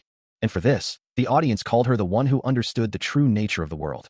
Lortel sits in quiet contemplation, her green eyes glowing faintly in the dim light, a silent observer of the unfolding events. Meanwhile, outside, a storm of discontent brews among the students, their voices rising in a desperate plea, declaring they can no longer endure the current treatment. Fists are raised in defiance, their collective frustration echoing through the rainy night. They demand equality in grades, asserting their right to fair treatment in this esteemed land of learning, a protest that, in the original storyline, was known as the Awfulus Hall occupation incident. Among the agitated crowd, a hooded figure, one of the middle bosses from the first floor of Awfulus Hall, raises his fist, shouting for their voices to be heard, a pawn in a larger game where the main character would typically intervene to stop these inferior students who were provoked against Lortel. Suddenly, a young maid, startled by the commotion, gasps in alarm, wondering if she should report the incident to the chief maid, unaware of the hooded figure lurking behind her. The hooded figure, Tote, swiftly covers her head with a cloth, silencing her surprised cry as he carries out his role in Lortel's scheme. Tote, who had previously mocked Taylor and was beaten by his friends, now holds a grudge and has been bought off by Lortel to fulfill this very role, carrying the struggling maid away into the darkness. A cloaked figure moves swiftly through the hall, as a voice cries out in alarm, demanding to know their identity and purpose. Their objective, to overpower the rookie maid guarding the first floor. With a decisive kick, the figure forces open the heavy door. Outside, the rain pours down, as the sound of the forced entry echoes through the night. The entrance to Awfulus Hall, now, stands wide open, revealing the stormy weather beyond. This act was meant to allow the students to enter.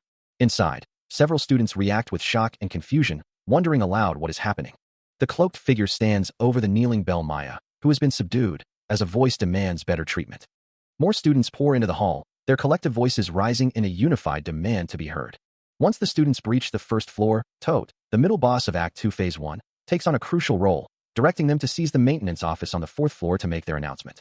His task is to impede the main character and his allies, who will inevitably pursue them, as Welaine confronts him, realizing he is the one Lortel has manipulated. The rain continues to fall outside, a somber backdrop to the unfolding chaos within the academy. Indeed, that is correct. As Tote confirms his current task, he acknowledges his responsibility for checking the first floor and maintaining a lookout, though a lingering thought suggests this role was originally intended for someone else. A faint sound of rain accompanies his reflection, as the narrative voice questions if this middle boss role was truly meant for him all along. Meanwhile, Ed Rothstaler stands in the downpour, his gaze cast downwards, perhaps contemplating the unfolding events. Back with Tote, the internal struggle intensifies as he silently demands to know the reason behind his current predicament. His thoughts culminate in a profound question, wondering how he came to be a middle boss in this orchestrated chaos. Rain streaks down, blurring the world as a young man gazes downward, his expression heavy with a profound weariness. His shoulders slump under the weight of unseen burdens, the downpour mirroring the storm within him. He reflects on a pivotal moment, a turning point where he became the middle boss of Act 2. Sweat, or perhaps more rain, beads on his brow, his eyes holding a distant, troubled gaze. To fully grasp the present, the narrative must rewind to events from 2 days prior. The focus shifts to the outbreak of the Awfulest Hall incident, a critical event designated as D2. In a sun-dappled clearing, a hand reaches out to the disturbed earth, where 2 small red berries lie near fresh indentations. The protagonist feels a familiar sensation, experiencing it afresh once again. Crouching low amidst the foliage, Ed Rothstaler, now equipped with the skills of a novice fighter specializing in the bow, scans his surroundings with focused amber eyes, his bow proficiency at level 6, ready to utilize vital point fire and speedy shots. His hand, steady and precise, draws back the string of his bow, an arrow nocked and aimed, as Ed Rothstaler truly prepares for what lies ahead. He still possessed zero talent when it came to combat skills. Even as he forced himself to use them, his hand gripping the bowstring, aiming at a deer in the sun-dappled forest. A whole semester and half the vacation had passed, yet his bow proficiency remained utterly pathetic. A sharp thwack echoed through the woods. He was forcing himself to use these skills more and more frequently, even as he kept getting visitors, greeting them with a simple hello, while mid-push-up, his muscles straining. How could he even put it into words? He felt like the fact that he was receiving 3 particular visitors was worth mentioning. A bead of sweat trickled down his temple as he leaned against a tree, his expression troubled. This was something a lot of people were becoming aware of. Anyhow, among the frequent visitors, a vibrant magical aura pulsed with a soft dang sound. 3 of them were worth mentioning, and visitor A was a young woman with long blonde hair, adorned in a witch's hat and a flowing pink dress, stood amidst swirling pink magical energy, a soft tight sound accompanying her presence. And so, the princess would often visit him, appearing at the most unexpected times. Peering through his window, she would exclaim, "Oh, there's a door now. Let's make a back door as well," then innocently ask, "Are you going to make a chimney too?" With a frustrated sigh, he'd hear her question, "Why don't you have a glass window? It won't break down, will it? We can't be using magic nearby." And then, with surprising domestic knowledge, she'd explain, "If you add boiled salted water and step on it like this, they'll whiten up." Fascinating, right? This is what my parents did whenever clothes got too dirty at our farm. He could only stare, a bead of sweat forming, as she continued, "How about making a window through the roof too?" As for his second visitor, he was actually happy to have her over, and she would often announce her presence with a cheerful, "Tada."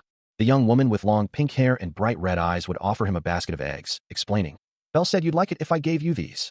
She possessed a surprising amount of practical knowledge, even demonstrating how to clean clothes, saying, "If you add boiled salted water and step on it like this, they'll whiten up." Fascinating, right? This is what my parents did whenever clothes got too dirty at our farm. Despite her frequent visits, he welcomed her without any discomfort. She would often hum contentedly, helping him with trivial tasks. Her presence was a comforting one, always ready to lend a hand. Indeed, his gratitude towards her knew no end, as he thought, "Janica, you're the best. How do you know all that?" Ed Rothstaler offers a simple acknowledgement, his expression thoughtful, as he recalls an earlier, more awkward encounter, wondering what could possibly be wrong with someone he had just complimented, before quickly shifting his thoughts to the next matter at hand, musing, by the way." He then considers the frequency of Lucy's visits, a question that lingers in the shadowed corners of his mind, her presence often accompanied by an unsettling aura. Indeed, Princess Phenia's smile, though outwardly pleasant, carries a subtle, almost sinister glow, her eyes dark and her form radiating a faint purple energy, hinting at depths yet unknown. Despite her seemingly normal demeanor, Ed can't shake the feeling that something is always slightly off about her, a persistent unease he can't quite pinpoint. Anyhow, he reminds himself, she is merely his visitor B, and the primary reason for her presence is yet to be fully revealed, a mystery he continues to ponder. Under the glow of a full moon, a new voice breaks the night's silence, Belle Maya observing, "Oh my, Ed, looks like you're busy." Meanwhile, a pair of feet clad in simple shoes tread carefully on the dark, uneven ground, passing by 2 spears planted upright, suggesting a journey through a rugged landscape. From the ethereal blue, Lortel's voice echoes with a clear purpose, "I was waiting for you." She stands confidently in her school uniform, arms crossed, with Belle Maya, the maid, poised respectfully behind her, both illuminated by the dim, mysterious light of the night. The footsteps continue, belonging to the one that the world calls. Lortel, her face now clearly visible, offers a knowing smile, revealing her true reason for waiting. "I needed your help, you see." Lortel, the Black Veil of Act 2, was likely attempting to gather individuals who could aid her in occupying the Awfulest Hall, but this time, she wasn't going to get entangled in such matters, intending to reject any offers. Standing before him, Lortel, accompanied by Belle Maya, dismisses his concerns with a slight smirk, declaring she wasn't going to ask him for a favor anyway. His gaze sharpens, a thought forming in his mind. If only Tote hadn't passed out, none of this would be happening.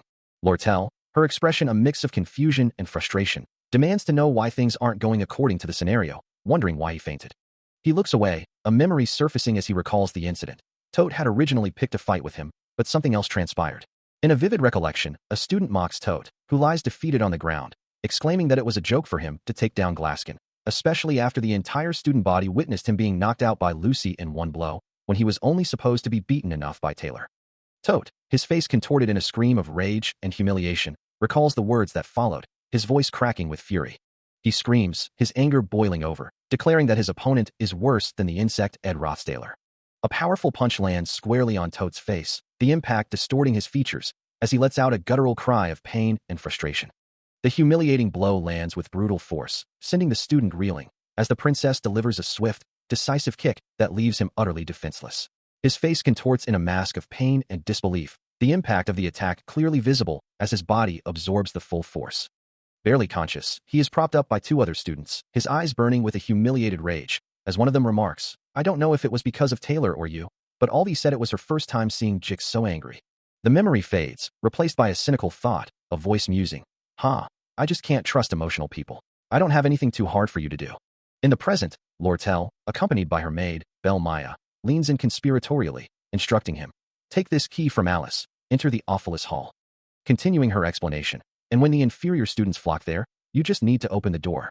He considers this, thinking, "I'm pretty sure there's a lot of people, besides me, who can do that." Lortel's smile widens, a hint of cunning in her eyes, as she adds, "There's no guarantee they won't rat me out to the Academy's inner investigators." Ed Rothstaler looks away, his thoughts racing, considering the implications. If they say Lortel is the one behind all this, what will become of me? I can't trust just anyone. A realization dawns on him. So she came to me because of my shitty reputation? Lortel presses her advantage, her voice laced with a tempting offer. "Ed, you were kicked out of the Awfulest Hall, weren't you? Don't you want to screw the Academy over in return?" He looks away, his expression conflicted, as he quietly states, "I don't really want to do that." He finally speaks, his voice firm as he proposes, "How about you listen to my conditions?"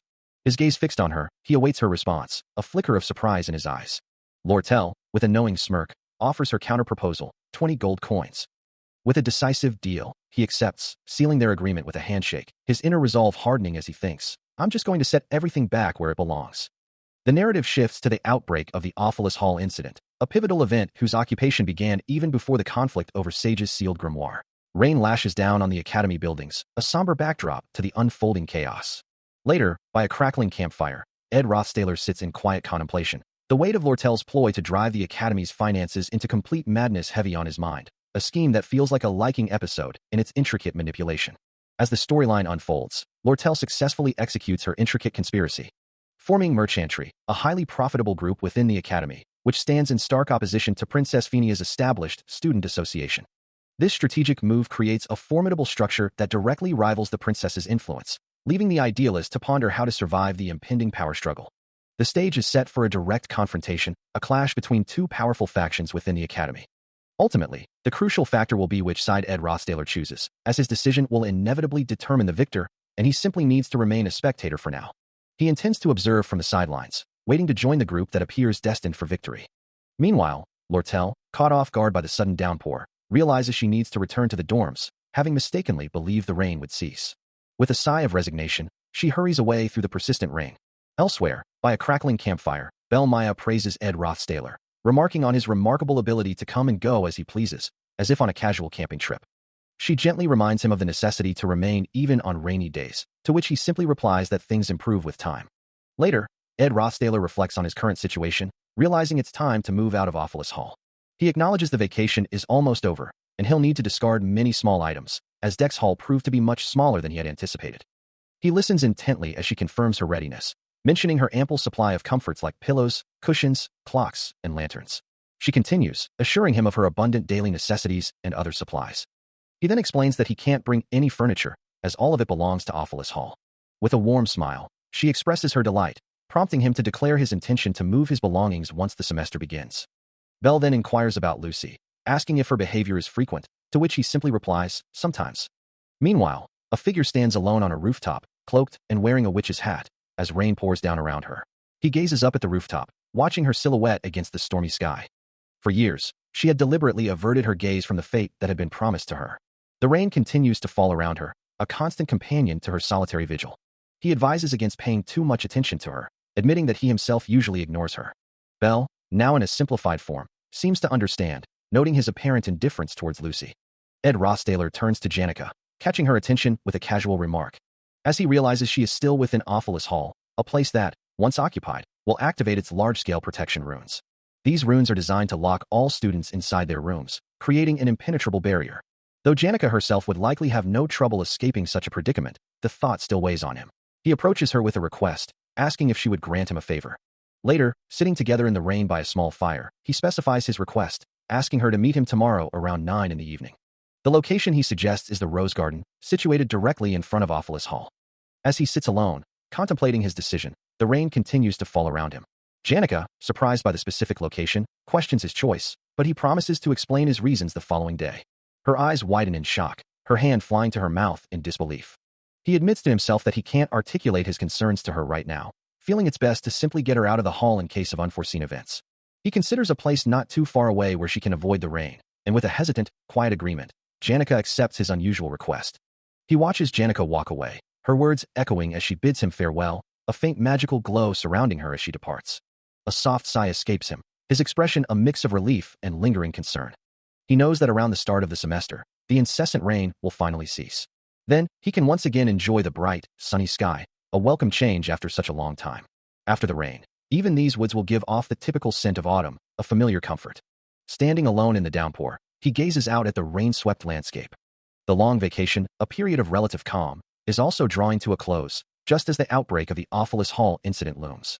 Later, at 9 p.m., he pushes himself through rigorous training, a quiet few escaping him as he acknowledges his own lacking execution. The grand structure of Awfulus Hall stands under the persistent rain, its windows glowing faintly. He reminds himself that he should also avoid reacting emotionally as much as possible, a crucial discipline for what lies ahead. Hanging upside down, his body taut with effort, he continues his intense physical conditioning, preparing for the inevitable. He pushes himself to the brink, his body straining, as the words of Jix Effelstein, a faculty member of magic, echo in his mind, recalling how he never expected Elka to get so angry. With a heavy thud, his bare feet connect with the floor, a testament to the intensity of his regimen. A moment later, a quiet, questioning sound escapes him, his thoughts still processing the recent events. Sweat glistens on his brow as he looks down, his expression a mix of exhaustion and deep contemplation. The rhythmic patter of footsteps begins, signaling a shift in his focus and location. Now cloaked and hooded, he moves swiftly through the pouring rain, his steps urgent and determined. Beneath the shadow of his hood, his eyes glow with an intense blue light, reflecting a heightened state of awareness or power. The rain continues to fall relentlessly, providing a natural cover for his clandestine movements. Inside, a blonde maid inquires, wondering about the whereabouts of the other maids. The chief maid, with her striking white hair, explains that most of the non-essential personnel are gathered in the meeting room, assembled by her request to discuss an important agenda.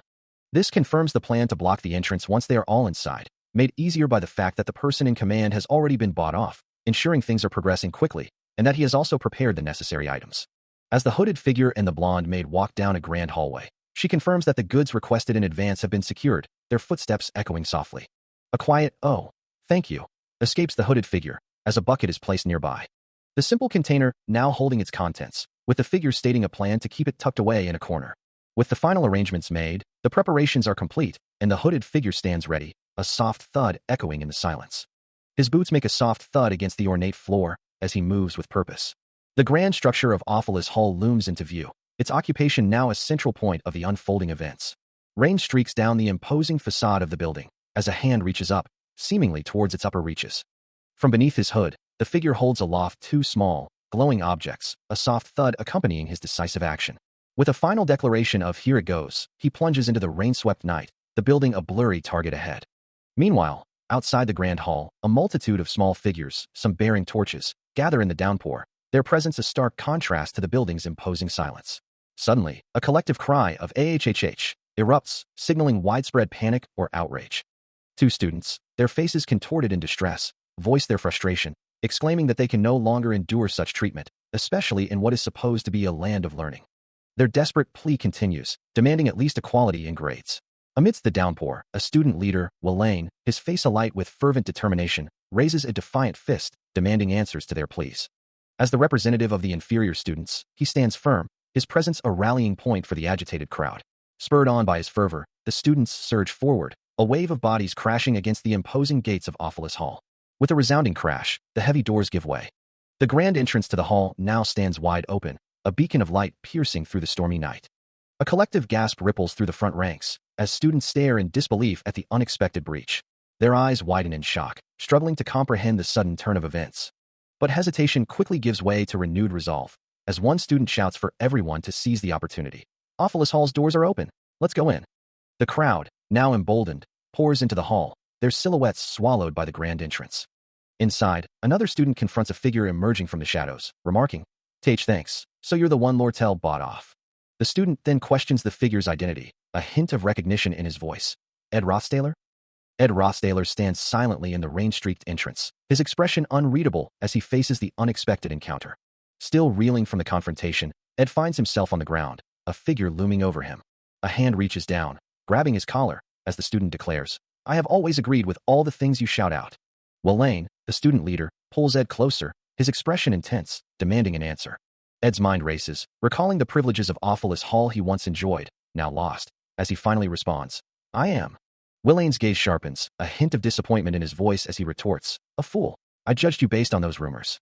Ed, however, offers a sarcastic reply. "I didn't even know you're such a great person. You just did so much today." Ignoring the sarcasm, Wayne tightens his grip, his tone firm as he instructs, "You're the one who pulled all this off. Quickly, get to the upper floor." Ed, seeing an opportunity to escape the immediate confrontation, agrees. "Oh, okay. I'll leave this place to you." Wayne watches him go, a determined glint in his eye, knowing that he will bear the responsibility for the protest. There's not really any need to stop the maid who's running away, as she flees down a corridor, leaving a trail of footprints behind her. The chief maid, Alice, who controls the protection runes, is now firmly in Lortel's hands. And as the protection runes, meant to safeguard the students, begin activating, they will ultimately detain them. As glowing orange sigils materialize across the hallway, Ed questions, "We wait, right?" Everything is proceeding exactly as planned. Indeed, the entire scenario unfolds precisely as anticipated. He steps forward, his path illuminated by the shimmering runes, leaving a trail of footprints on the polished floor. As he observes the spectacle, Ed lets out a soft, "Oh my," considering Black Veil, the true architect of this elaborate setup. From a hidden vantage point, Lortel remarks, "Your start is way flashier than I expected." Her footsteps echo softly as she continues, "As expected of you, Ed." With a knowing smile, she concludes, "A good idea to leave this to you." Ed, now facing a grand stage, prepares to come up to the stage. A sigh escapes him as he notices his socks are completely soaked. A familiar annoyance on days like this, muttering about his disdain for rainy weather. Then, his gaze sharpens, realizing he hasn't been alone, as he asks if someone has been watching him. The red-haired student, Lortel, stands before him, her hooded figure a stark silhouette against the downpour. Without a word, she turns and walks away, leaving a trail of wet footprints on the polished floor. As the conversation continues, a voice emphasizes the urgency of their task, knowing the academy employees will soon arrive to suppress any issues, so they must finish their work beforehand. With a final, determined nod, Lortel plunges from a great height, disappearing into the darkness below. Ed watches her go, his expression unreadable. Turning to another, he admits his question is unexpected before asking, "Have you ever killed someone?" His intense gaze falls upon the white-haired youth, who stands silently in the dimly lit space, Lortel a distant figure in the background. The white-haired youth simply stares back, offering no immediate response to the heavy question. Responding to the profound question, he simply states, he has never taken a life. A soft chuckle escapes Lortel, a hint of melancholy in her voice as she admits, she hasn't either, laughing softly at the shared sentiment. Yet, her mind drifts to a past where she had done similar things, a younger version of herself fleeing in terror, a man with a bat in pursuit. She recalls the desperate need to survive, a primal instinct that drove her to crush the lives of others, leaving a trail of destruction in her wake. To avoid betrayal, she learned to strike first, metaphorically stabbing others in the back, even as an older man and a child watched her burn documents. She spent her life trying to forgive herself for these sins, clinging to the belief that she had no choice, but deep down, she knew these were merely excuses. Her path was paved with the glittering, treacherous allure of wealth, golden coins raining down around her as she walked forward.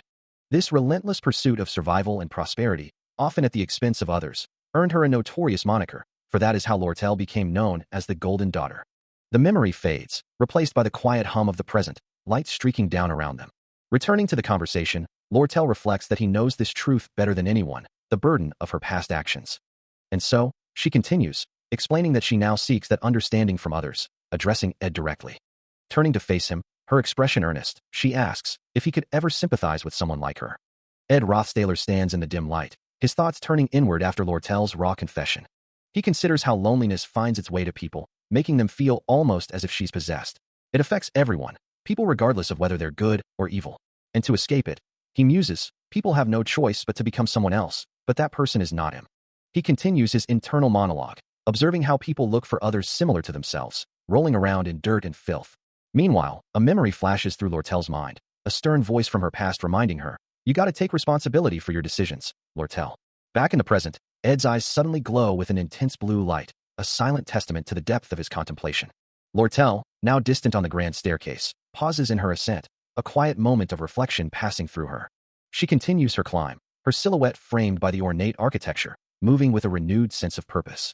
A faint smile touches her lips as she acknowledges her earlier vulnerability, thinking she said something useless that was quite unlike herself. With a determined expression, she resolves, I should go do what I'm here for. Her thoughts solidify, knowing that after all, there isn't much time. A lone figure moves through the desolate, dimly lit interior of a building, his steps echoing softly. He eventually slumps down, a quiet sigh escaping him, the weight of his thoughts pressing down. His feet rest heavily on the cold floor, a moment of respite in the quiet gloom. As his gaze sharpens with resolve, Lortel prepares to speak with Alice, outlining their strategy moving forward. The plan involves making the defense magic of Awfulus Hall go berserk, transferring control of the runes to Will Lane, the leader of the inferior students. With Will Lane fortified by Awfulus's dense protection, and the hall's defense spells swirling around him, he becomes engulfed in a furious red aura, his eyes glowing ominously. The magical energy intensifies, red runes crackling around his form. This transformation will turn him into the formidable fourth-stage boss. The entire scenario hinges on defeating Will Lane, who will lose his mind amidst the defense runes going endlessly berserk, a challenging task that Ed seems to anticipate, stretching his arms in preparation. He muses that he simply needs to wait for Taylor to storm in, intending to perform an average job, to buy time, and then lose, allowing Taylor to proceed to the second floor and handle the rest. Sitting on the stairs, he lets out a thoughtful hum, footprints leading up to him, a silent testament to his journey. He knew he might take a few hits in the process of fighting others. As heavy rain poured down on the academy grounds, its grand buildings standing stoic against the storm. But ultimately, he considered it a necessary sacrifice. The rain continued to fall, soaking the vibrant rose garden. As a horse-drawn carriage made its way through the stormy night. From a hidden vantage point, Lortel wondered why a horse carriage would be out so late at night, concluding that it must belong to someone important. Her red hair framed her face as she sat, observing the scene unfold. And she mused to herself, questioning if it was truly okay for her to be there right now, and if Ed wouldn't know yet. A note, presumably from Ed, lay nearby, explaining that he had some work to take care of and might be a bit late, and she realized he had left after leaving her this very message. A blush crept onto Lortel's cheeks as she wondered if he had prepared something special for her. The golden horse carriage, which had caused such a stir, held no real importance to her, as the rain continued to fall heavily. No matter what happened, she was determined not to leave the Rose Garden's pavilion.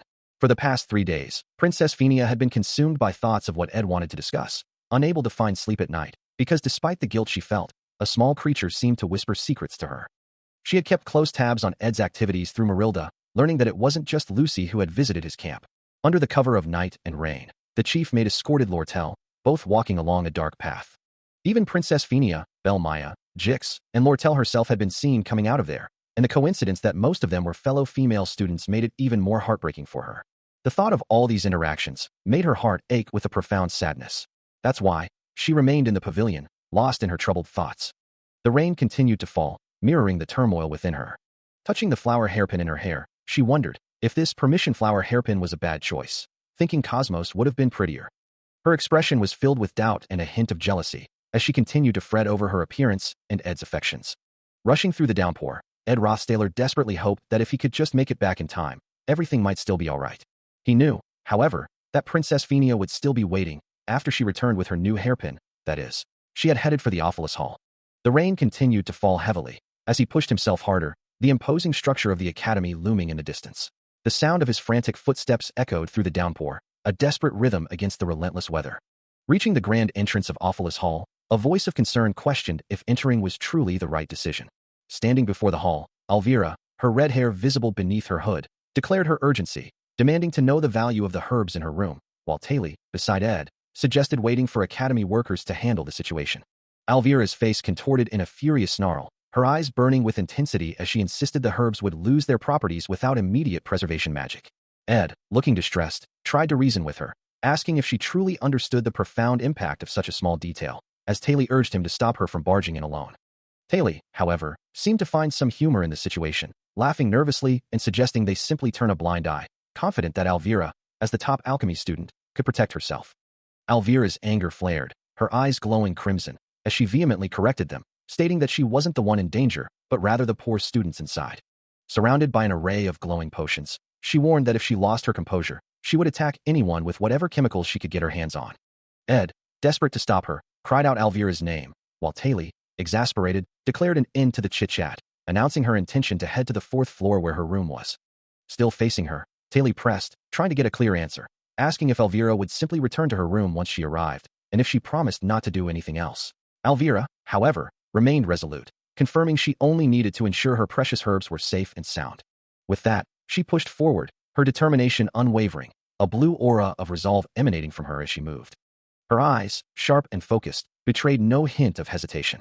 But as they finally entered the hall, a familiar voice cut through the air, a surprised utterance of "you" from the protagonist, who was already inside, surveying the chaotic scene. The three stood together, surrounded by the aftermath of some unknown event, the floor littered with debris and countless footprints. Elvira, recognizing the figure, uttered his name in disbelief. Ed Rothstaler? His hands were clenched, his posture tense, reflecting the gravity of the situation. Taylor, equally surprised, demanded to know, "Why are you here?" Elvira's gaze sharpened, taking in the extent of the damage, her earlier anger now mixed with a growing concern. The floor was a testament to the chaos, revealing the footsteps of many students who had already swarmed through the area. Adding to the disarray, a display cabinet lay shattered, its contents strewn across the floor. Ed and Taylor stood amidst the wreckage, the full scale of the disturbance now apparent. Within the damaged Awfulous Hall, Ed stands with his back to the stairs, surveying the destruction. As Elvira, Taylor, and Will Lane enter, Elvira's eyes gleam with a mix of surprise and intrigue, finding the situation unexpectedly interesting. She turns, her expression hardening slightly, and challenges him directly, asking if he intends to stop them. Elvira stands before Ed, who remains perched on a high ledge, his gaze fixed on her. He begins to respond, a dismissive tone in his voice, starting with a curt "sorry, but," his eyes glowing with a cold blue light as he firmly declares, "You can't go in there." Elvira's own eyes flare with a fierce yellow-orange glow as she retorts, acknowledging his high magic proficiency but questioning its relevance, asking, "What's the point?" Ed's voice drips with disdain, calling her just a rookie who can only use basic spells. He continues to belittle her, referring to her as a little second-year student. Taylor steps forward, asserting their collective strength, declaring they have a swordsman who can hold his own, and a mage skilled with average first-year spells. Elvira then adds her own contribution to their formidable lineup, proclaiming herself an alchemist with the best abilities in her year. A voice echoes, acknowledging the immense disparity in power. Taylor, his expression grim, demands an immediate explanation for the unfolding chaos. Ed Rothstaler simply looks down, his face shadowed, a silent challenge in his posture. He takes a deliberate step, a quiet admission of his intent. The voice from before declares a forceful resolution.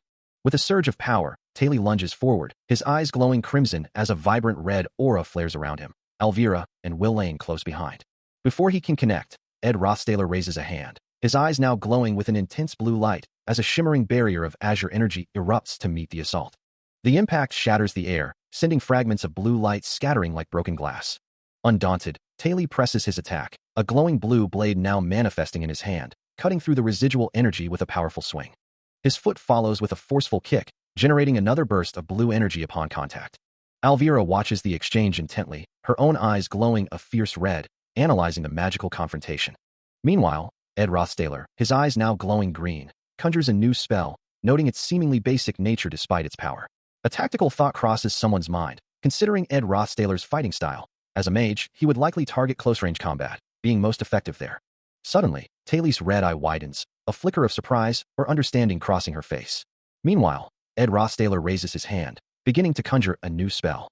Green energy swirls around his raised arm, his amber eyes focused as he completes the incantation. The spell's name echoes through the air, Windblade. A colossal, glowing green crescent blade of wind manifests, its sheer power causing vertical streaks of light to ripple across the space. The powerful wind blade slices through the darkness, a blur of emerald light cutting a path forward. It continues its trajectory with devastating force, sending sparks flying as it impacts unseen obstacles in its path. The wind blade finally connects with its target, creating a visible shockwave that distorts the very air around it. But before Ed Rothstaler can fully assess the damage, Taylor moves with blinding speed, a red blur closing the distance. He looks up, his eyes wide with sudden alarm, realizing too late that he is about to be struck. A powerful, red-hued impact slams into him, the force rippling outwards in a violent shockwave. Ed Rossdaler is violently struck by a powerful red energy blast, the impact sending crimson particles exploding around him.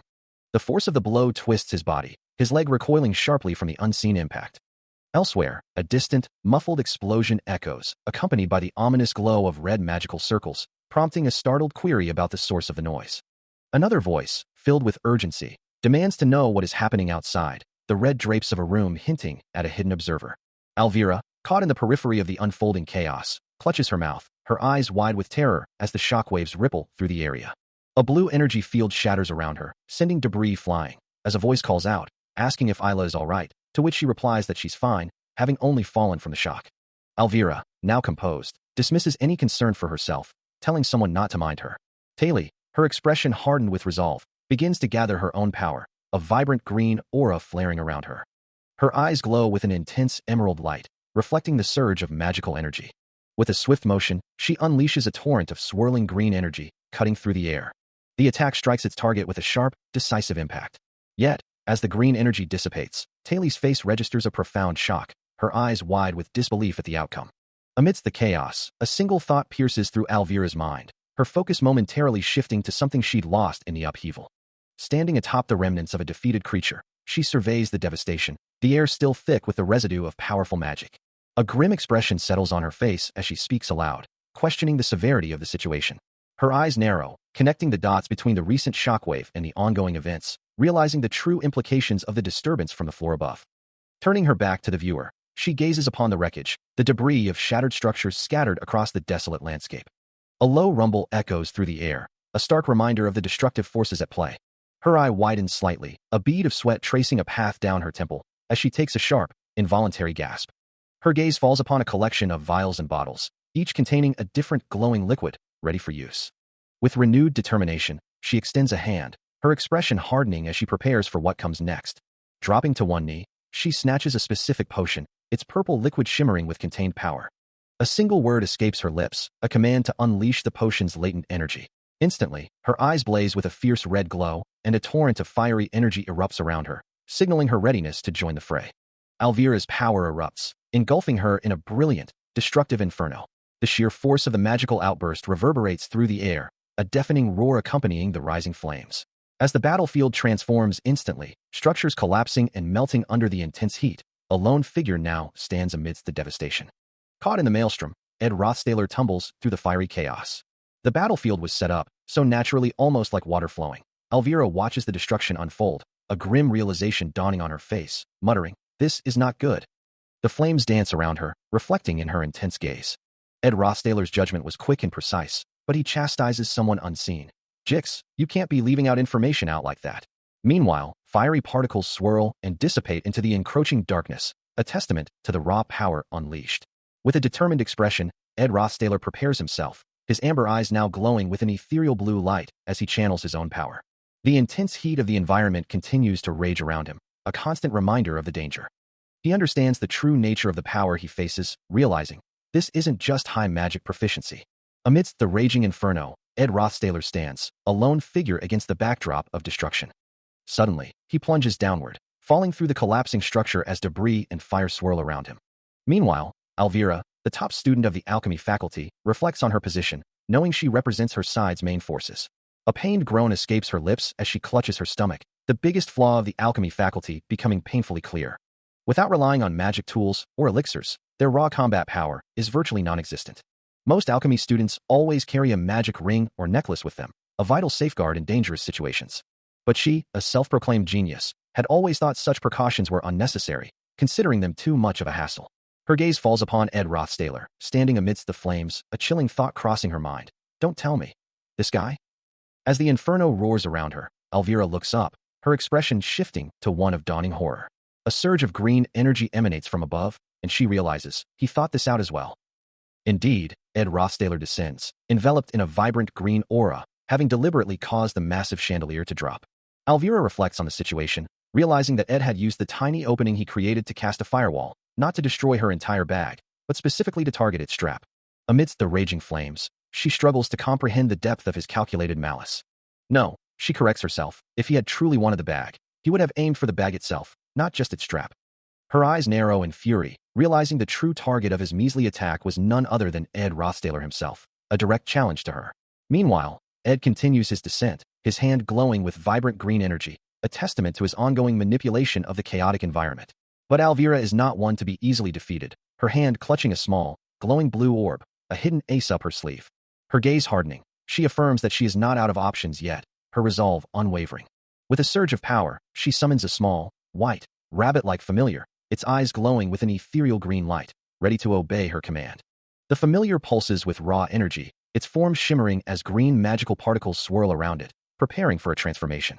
Alvira begins to chant, intending to apply a fire-resistant formula to the creature, making it go berserk and amplifying its strength with a glowing magic circle. The inferno rages on, the structure around them continuing to crumble under the intense heat and magical pressure. Finally, the familiar completes its transformation, growing into a monstrous, hulking beast with glowing green eyes, ready to confront the chaos unleashed by Ed. The inferno rages with an overwhelming roar, its flames consuming everything in their path. Amidst the chaos, she desperately considers her options, muttering about a spell to put out the fire. With a focused gaze, Alvira extends her hand, a faint magical energy gathering at her fingertips as she prepares to cast. Her spell bursts forth, colliding with the raging flames in a brilliant flash of light and sound. She watches intently, her expression a mix of hope and apprehension. But instead of extinguishing the blaze, a powerful green energy erupts, pushing back against her efforts with a sharp, crackling sound. The unexpected counterforce sends a shockwave through her, eliciting a sharp cry of pain and surprise. Her eyes now glowing with fierce determination, Alvira channels a new, potent spell, a vibrant green aura flaring around her as she prepares to retaliate. The green energy expands rapidly, forming a swirling vortex of destructive power. It coalesces into a focused beam, pulsating with raw magical force. With a final surge, the spell is unleashed, tearing through the air. Alvira, now airborne, sweeps her arm in a powerful arc, striking Ed Rothstaler with the concentrated green magic, sending him reeling from the impact. As a torrent of green magic arcs towards him, Ed Rothstaler deftly parries the attack with a flash of his golden sword, urging Isla to regain her composure. Meanwhile, Isla, despite her deep confidence in magical theory, finds her practical combat ability to be merely average, even among first-year students learning basic spells, a fact that weighs heavily on her as she struggles.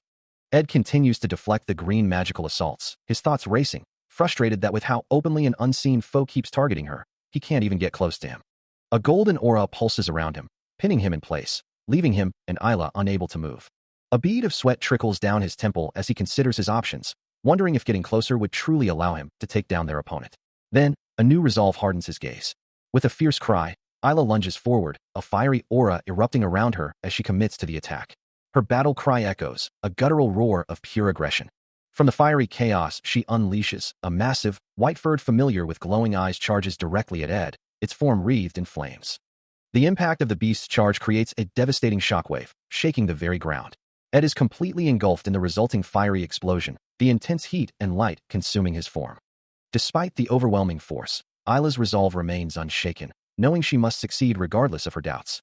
Engulfed in the familiar's fiery assault, Ed Rothstaler braces himself, the intense heat and blinding light of the explosion pressing in from all sides. Yet, through the swirling embers and rising smoke, a figure moves with unsettling grace, her form emerging from the heart of the inferno. Each step she takes seems to ignite the air around her, her presence a beacon within the destructive power. As she fully reveals herself, her red-orange hair a fiery halo, Ed cries out a name, a mix of shock and recognition in his voice. The flames continue to rage around him, a testament to the power unleashed. Yet, the figure stands unperturbed, her silhouette sharp against the fiery backdrop.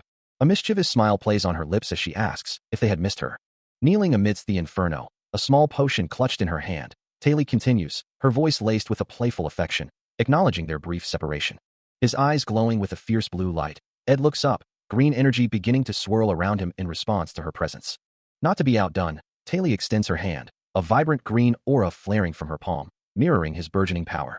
In a synchronized display of magical prowess, Ed's own hand glows with an identical emerald light, ready to meet her challenge. As the green energies collide and intertwine, a powerful wind blade manifests, swirling amidst the lingering flames, with both Ed and Taylor, accompanied by her familiar, caught in its dynamic force. As the green energy from her spell intensified, a massive sphere of swirling magic erupted, radiating raw power.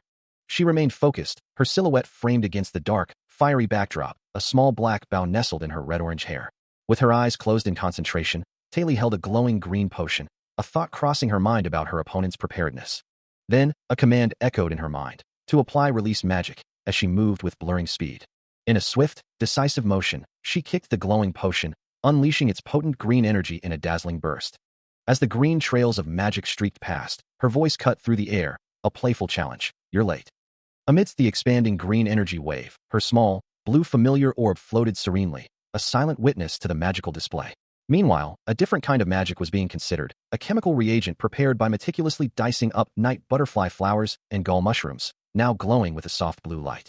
When this reagent is cast with release magic, it transforms into a special chemical, erupting in a burst of blue and purple energy. The swirling blue and purple energy hinted at its intricate workings, a process that functions by a precise method. Lortel, her green eyes wide with understanding, raised her hands as if grasping the very essence of the blue magical particles swirling around her. She explained the core principle, that it works by controlling the release of magic itself. A brilliant, fiery magical energy erupts, filling the space with dazzling light and sparkling particles. Then, a powerful blue magical force expands with a resonant horror sound, suggesting a significant release of power. This magic, it's explained, temporarily subdues entities that are products of magic formulas. As a result, a large, muscular, rabbit-eared monster is visibly injured, recoiling from the magical impact with blood splattering across its form. A voice then asks, "Do you know what that means?" The monster lies defeated, covered in blood, a testament to the magic's devastating power. Amidst the lingering magical particles, Ed Rothstaler stands, his shirt stained with blood, but his eyes glow with a fierce blue determination. An unseen voice questions, "Mr. Mage who can't even use magic?" as he grips his sword. Another voice encourages him, "Acting like you're fine? We've got a warrior on our side. Now's your chance, Taylor." But instead of fighting, Lortel and Taylor scream his full name, Ed Rothstaler. Their faces contorted in shock and disbelief. A voice echoes their disbelief. "He's running away?" Indeed, Ed Rothstaler is seen rapidly retreating, a blur of motion amidst the fiery magical effects, leaving the scene behind. Caught off guard, he stumbles back, a sudden impact shaking the ground around him. With a burst of speed, he moves swiftly, a blur of motion as he evades the immediate danger. Meanwhile, a viscous, glowing liquid pours from a large container, instantly bursting into a furious blaze. The inferno spreads with terrifying speed, consuming everything in its path. A blinding explosion of fire erupts, momentarily overwhelming the senses. The flames coalesce into a swirling vortex, growing in intensity with each passing second. Now fully engaged, Ed draws his sword, preparing to confront the raging conflagration. A wave of realization washes over him as he identifies the acrid smell of oil, his mind racing with the implications of such a fire in Awfulest Hall, where countless lives are at stake, while Lortel and Taylor stand stunned behind him. Gripping his blade, he resolves to cut through the inferno with his elemental slash, regardless of its origin. He knows the chemical reagent fueling this blaze is temporary, but he must act swiftly to prevent further harm before anyone else gets hurt. His eyes ignite with a fierce, determined glow as he lunges forward, his sword a blur of motion. With a guttural cry, he charges into the heart of the flames, ready to unleash his attack. A desperate plea echoes through the burning hall, demanding an end to the chaos. As Alvira watches, her face contorted in a scream of alarm, the flames reflecting in her wide, panicked eyes. Yet, amidst the inferno, a surprising detail emerges. The window stands open wide enough for all the smoke to escape. And even the carpet, which could easily catch fire, is conspicuously absent. Further inspection reveals there aren't any other flammable objects nearby either. A chilling thought crosses Alvira's mind, wondering if Ed Rothstaler had truly thought this far ahead, anticipating every detail.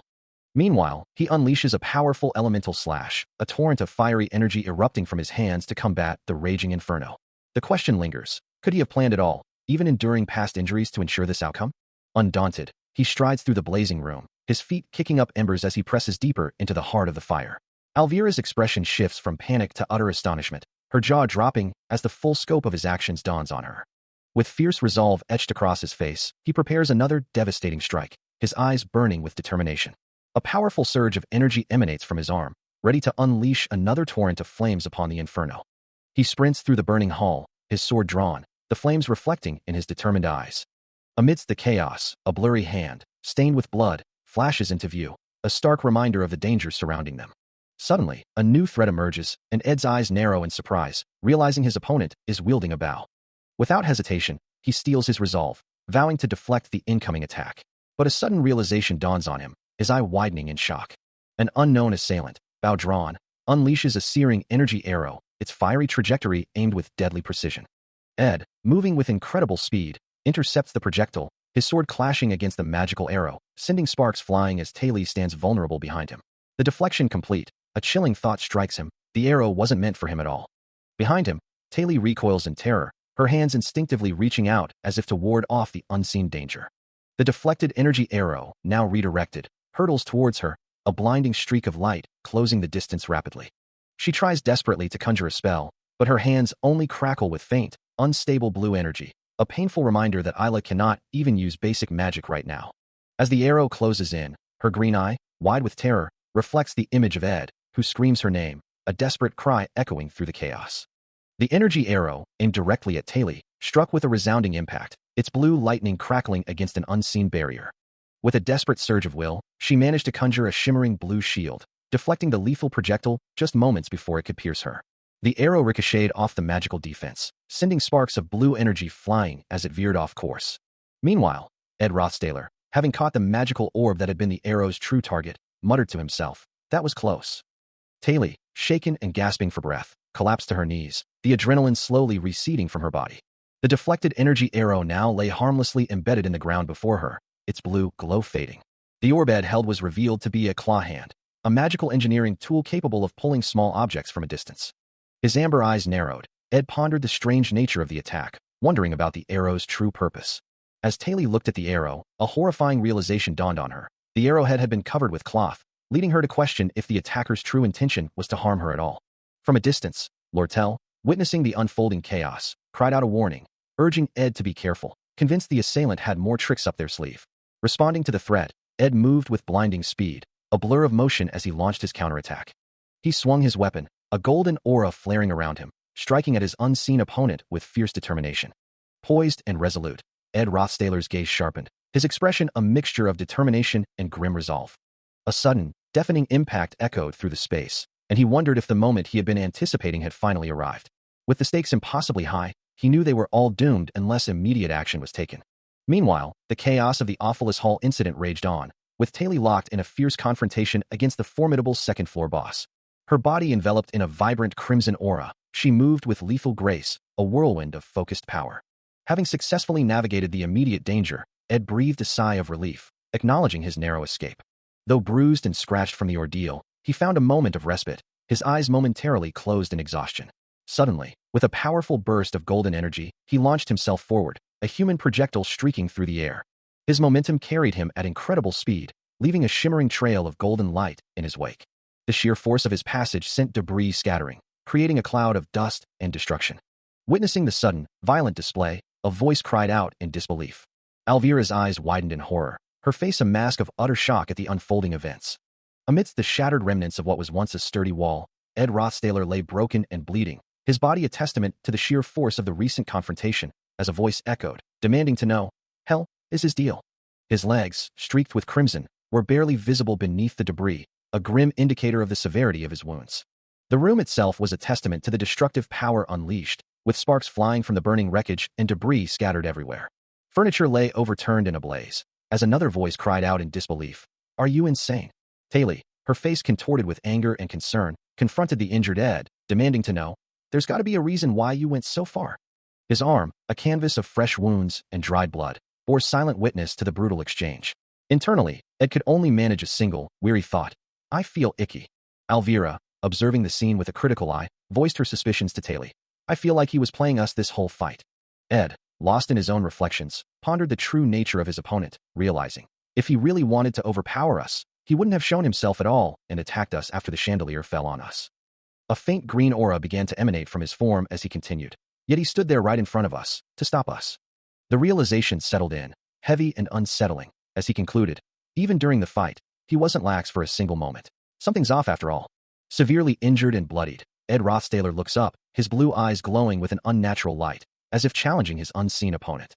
He struggles to rise, his voice strained as he tells the figure standing over him, "If you're done, go up now. Stop yapping at me." Meanwhile, Taylor, Alvira, and Lortel stand together, a collective gasp escaping Taylor as he questions the sudden turn of events. "You stopped us from going up for so long. Then why now?" Outside, the rain continues to fall relentlessly, washing over the imposing structure. The heavy drops echo against the building's facade, a rhythmic patter accompanying the tense silence. Back inside, Ed's face is a mask of blood and dirt, his blue eyes still glowing with an unsettling intensity as he ponders. Why did you let us win? Taylor turns to Alvira, seeking clarification. What do you mean by that, Alvira? Alvira, standing beside Lortel, her expression a mix of suspicion and frustration, dismisses the notion. Go easy on us. On us. This guy.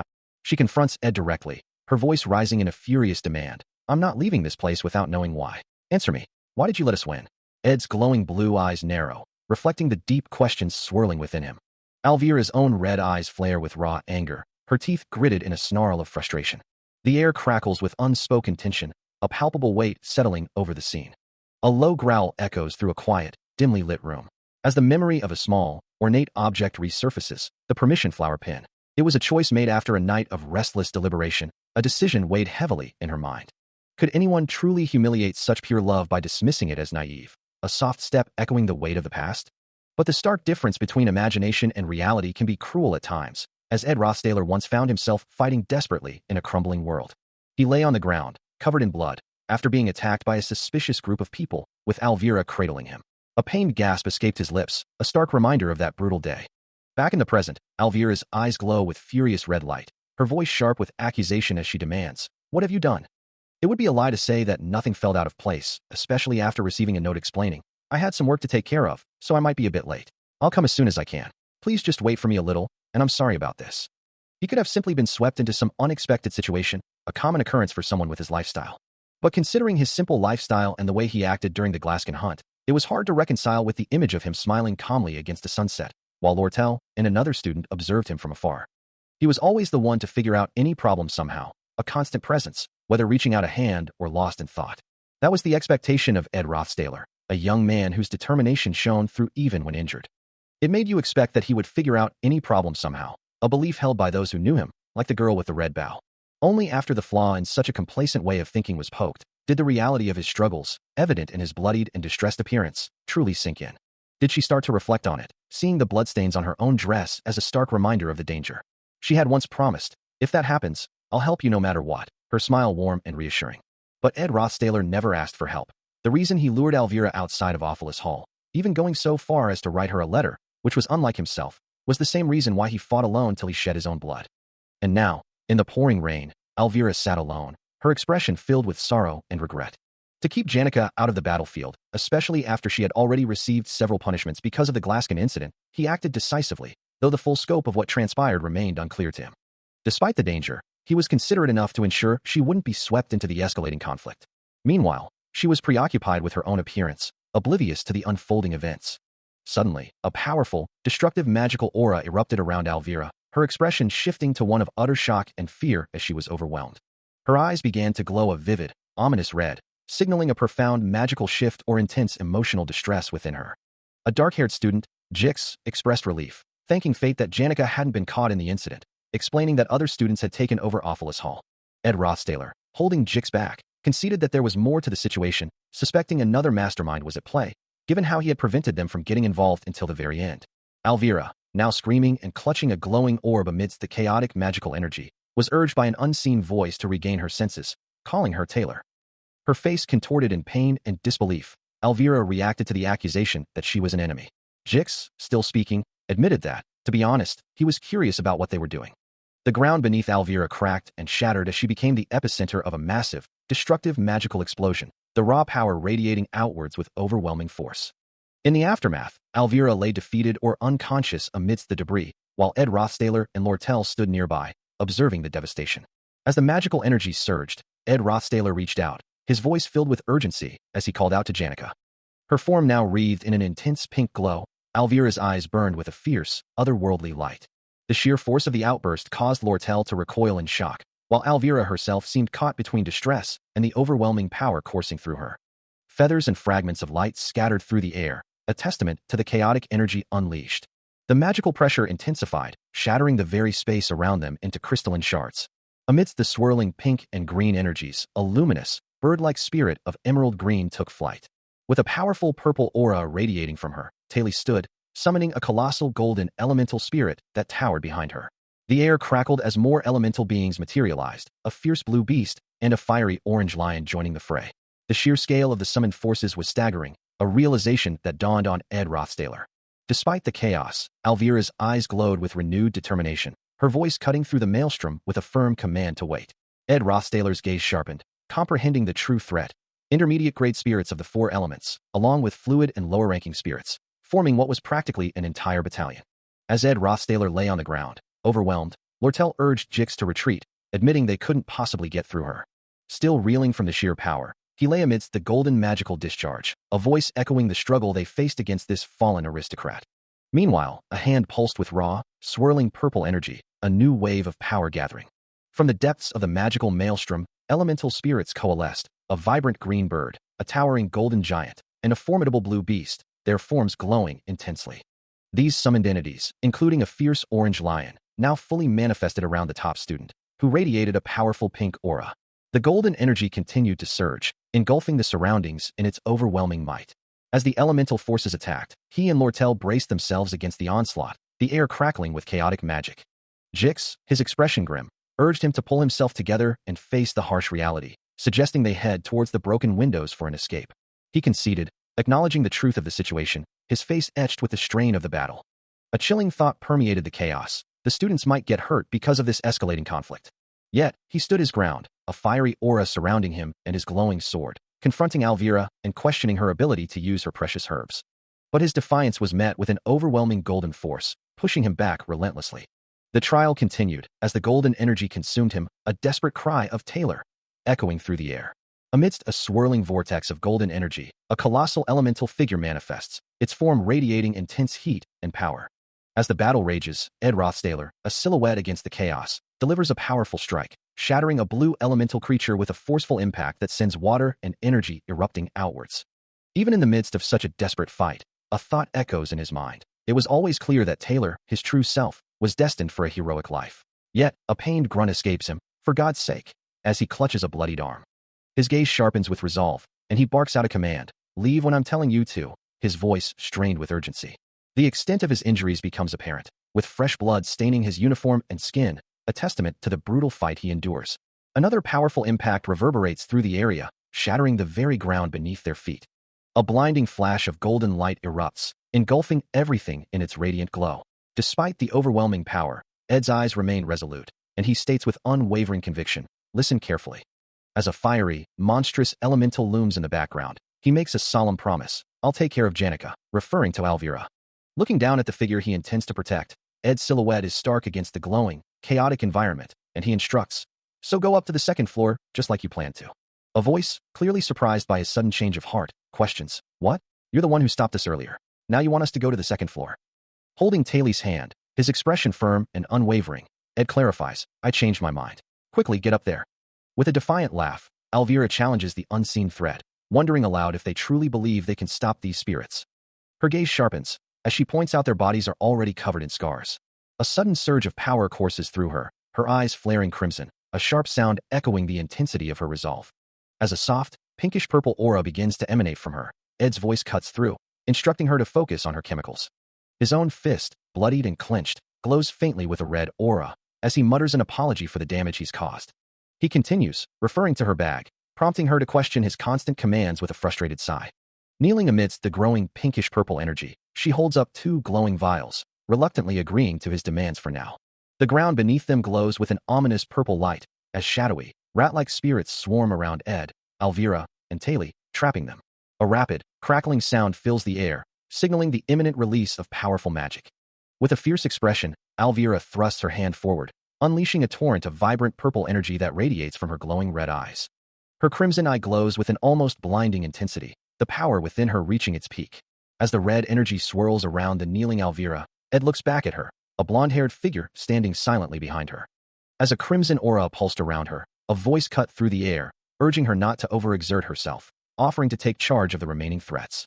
His hands gently but firmly gripping her shoulders, Ed Rothstaler insisted they deal with the immediate danger first, promising an explanation later, and called her by the name Janica. Such a direct intervention, especially in the midst of a magical outburst, was typically seen as a profound sign of disrespect. Yet, he remained steadfast, his arms showing the strain of the battle. His hands, though bruised, were resolute. Despite his concern, Janica's eye glowed with an unsettling intensity, her voice firm as she insisted she was perfectly fine. Ed, his face streaked with blood, looked at her with a mixture of worry and determination. He gently squeezed her shoulder, asking why she couldn't simply tone down her overwhelming power. Nearby, Taylor gasped in surprise, the sheer force of the magical winds buffeting her. Janika's power continued to surge, her braided hair and clothing rippling with the uncontrolled energy. Taylor, struggling against the powerful gusts of green and blue magic, cried out, reminding Janika that Ed had his hands on her shoulders and pleading for her to dispel the spirits, as the wind was too strong for her to stand. Ed acknowledged her plight, agreeing that it must be difficult to remain standing amidst such a tempest of power. Still reeling from the uncontrolled surge of her own power, Elvira's magic manifests as a brilliant, bird-like aura, swirling with vibrant green energy, as she chastises herself for the chaos she has wrought, lamenting her foolishness. The emerald energy continues to ripple and expand, a testament to the sheer, unbridled force she struggles to contain. Amidst the falling debris and shattered fragments of the environment, Ed Rothstaler moves with desperate speed, his form a blur as he navigates the destruction. From a safer distance, Lortel and another student watch in stunned disbelief, her eyes wide as she questions if he truly managed to halt the rampaging magic. His face streaked with blood and grime, Ed cradles a terrified and injured Taylor, urging her to quickly ascend from the collapsing structure, his voice firm despite his own wounds. The toll of his efforts is evident on his face, his golden brown hair matted with sweat and blood, his expression grim. As he moves, a grim realization dawns on him, a silent acknowledgement of the deeper implications of the situation. Elvira, her red eyes glowing with an intense, almost feral light, looks down at Ed, who now floats helplessly in a swirling pool of crimson energy, her voice tinged with concern as she calls out his name. The ominous atmosphere thickens, a silent warning echoing in the air, signaling that their window of opportunity is rapidly closing. From the distant academy building, a desperate cry rings out, Taylor's voice piercing the night as she calls for Ed, her fear palpable. He sits, battered and bruised, as a voice gently asks why he keeps getting hurt, reminding him that he was told to seek help if anything like this were to happen again. He explains that the situation simply didn't allow for it, but promises that next time, he'll definitely tell them everything. Kneeling beside him, Lortel observes his injuries, muttering that those guys were far too excessive, having no reason to beat him up so badly. She adds, her voice laced with a hint of anger, that she's not entirely sure what happened, but she's going to be furious with them the next time their paths cross. Ed looks up, his face still showing the marks of the struggle, and offers a quiet thanks for her concern. He admits his plan might have gone slightly awry, but having completed his task as the first-floor boss, he can finally rest. Lortel then shifts the topic, telling Ed to stay assured and focus on his camp. She continues, recalling a detail, that she saw a huge carriage while sitting in the rose garden. Meanwhile, Elvira, her red eye glowing with an inner blue light, observes, noting she couldn't see it clearly since it rushed past her. She adds, however, that it was shaped like a golden crown. The ornate, golden structure of the golden crown is revealed, its intricate design hinting at immense power or prestige. Within a grand, echoing hall, several cloaked figures stand in silent formation, their identities obscured by their dark hoods. The ornate rings adorning a gloved hand signify the leader of the Elite Merchant Association, a figure known to be Lortel's adoptive father, and the very individual responsible for her biological father's demise. This man, with his sharp features and piercing golden eyes, is the so-called fake boss, a temporary antagonist destined to vanish after his inevitable defeat by Lortel in the upcoming struggles of the second act. The intricate rings gleam once more, a subtle reminder of his power and influence, but more importantly, the emergence of the Golden King Elite adds another layer of complexity to the unfolding events. The fact that he arrived at the academy earlier than anticipated, as heavy rain lashes against the building, strongly suggests that something far more significant is unfolding. Outside, an opulent, crimson-draped carriage, reminiscent of the golden crown mentioned earlier, descends through the downpour, surrounded by the silent, cloaked figures of its attendants, their forms barely visible through the sheets of rain. The academy's illuminated windows cast a warm glow onto the rain-slicked grounds, where the mysterious procession has now gathered, their presence a stark contrast to the quiet night. From within one of those brightly lit windows, a lone silhouette stands, observing the scene below, their form framed by the light as the rain continues its relentless descent. Pressing a hand against the cold glass, the observer sighs, muttering a personal lament. Alice, do you know I was dumped? Within the Ophelis Hall's fifth-floor corridor, Lortel confides in her companion, asking if she also knows the evil and mean-looking guy they've been discussing. Her companion, a woman with elegant white hair, responds, inquiring if Lortel means young Master Ed. The white-haired woman remarks that she hadn't realized he was Lortel's type, to which Lortel quickly clarifies that while his looks aren't bad, that wasn't what she meant, explaining that she got the same feeling from him as she did from her companion. Lortel continues, asking if her companion would ever have sympathy for such a person, as the figure of young Master Ed walks away into the dim distance. She then expresses disbelief at having shared such emotional thoughts, before asking if her companion knows what he said. Her adoptive father, his golden eyes glowing with intensity, sternly tells Lortel that she must take responsibility for her choices, prompting her to lament that he had dumped her without any mercy. Lortel, her green eye glowing faintly, muses that people like them simply get used to hearing such things throughout their lives. The white-haired woman, Alice, listens intently. Alice, it is revealed, serves as the chief maid of Awfulus Hall, a senior maid who has dedicated over 2 decades to her work there. Her journey began from humble origins, starting as an apprentice maid at the tender age of 15. Through sheer competence and dedication, she eventually rose through the ranks to become the esteemed manager of Awfulus Hall. This significant investment, a chest overflowing with gold coins, represents the bulk of Lortel's financial endeavors. Lortel had spent a considerable amount of effort attempting to sway Alice from her unwavering principles, a pursuit that had significantly impacted her financial records. Yet, Lortel, looking back with a soft smile, muses, "I'm lucky to have you by my side, Alice."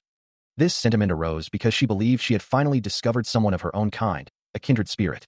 Someone who would readily abandon their life's rigid beliefs and values, all for the allure of a few gold coins. Indeed, one truly understands her kind only by encountering such individuals. The question lingered, could she truly break free from her solitude, surrounded by the very wealth she craved?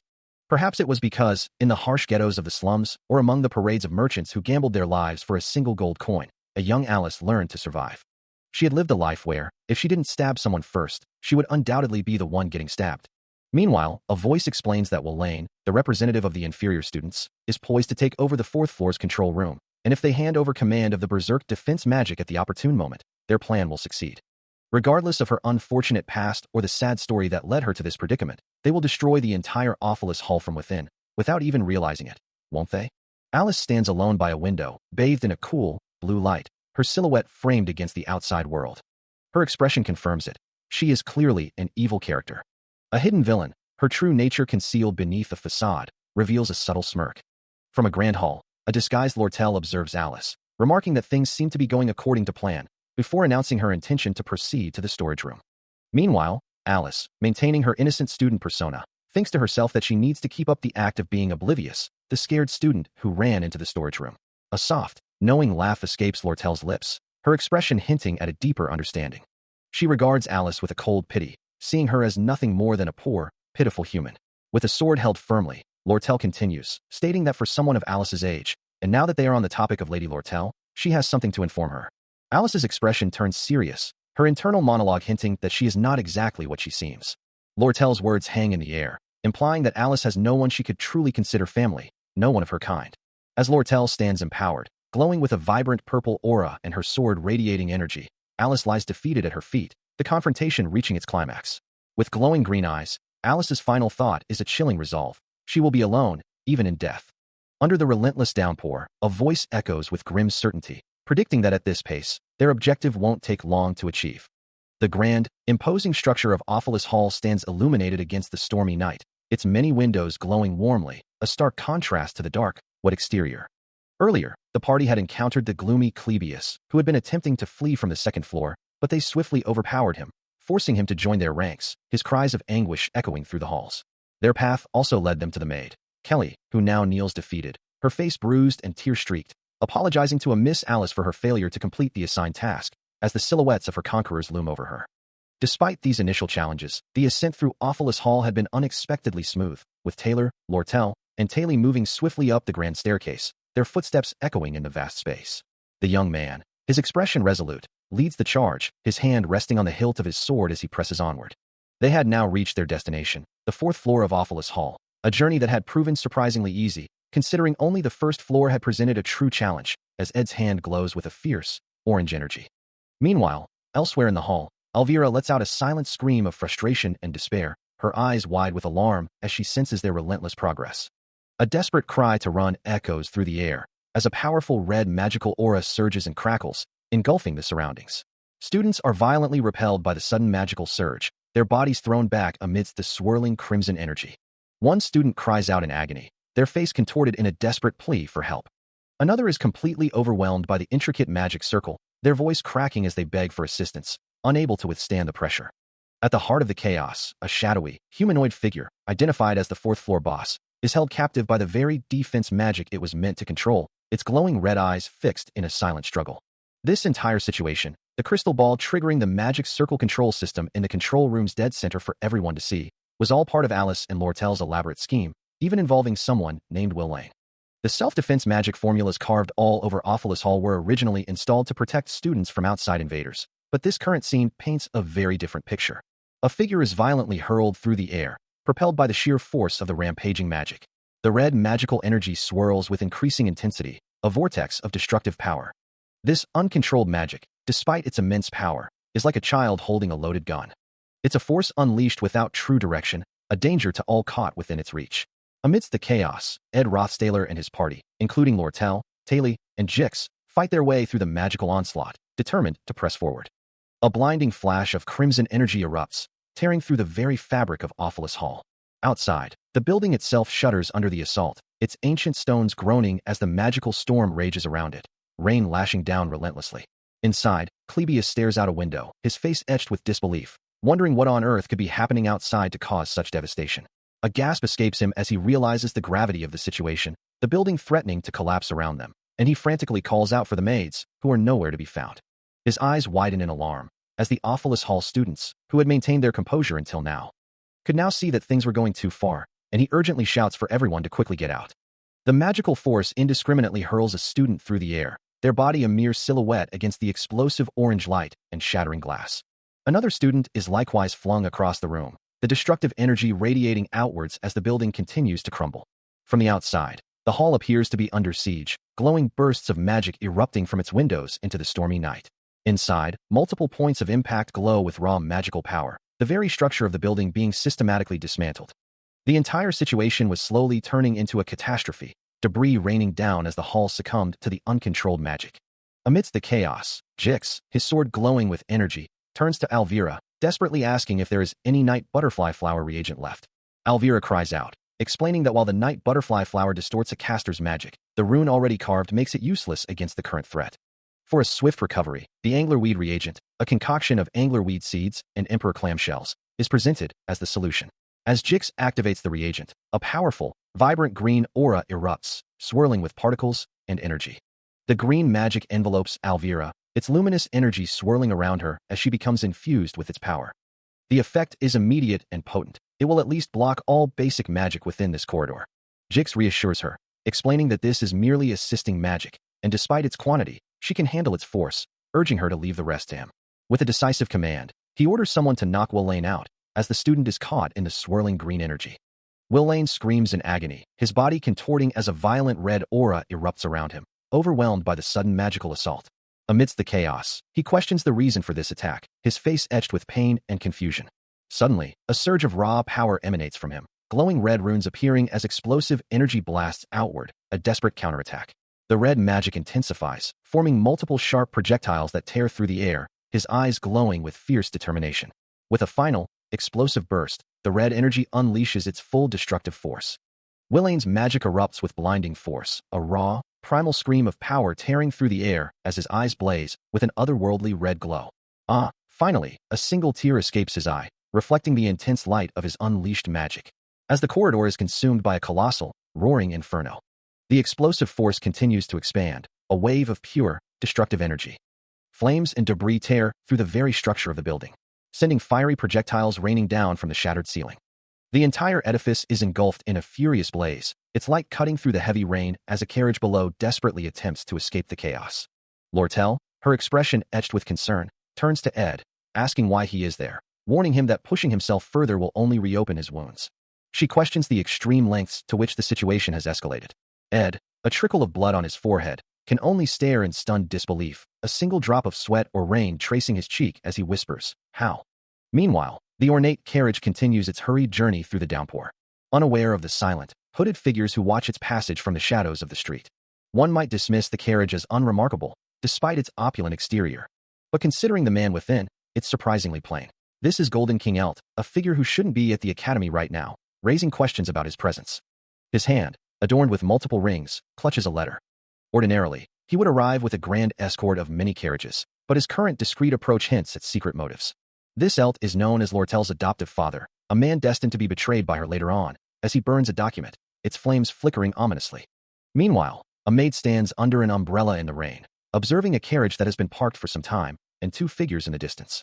She wonders why the occupant is only now emerging, questioning if he was waiting for Awfulus Hall to be destroyed.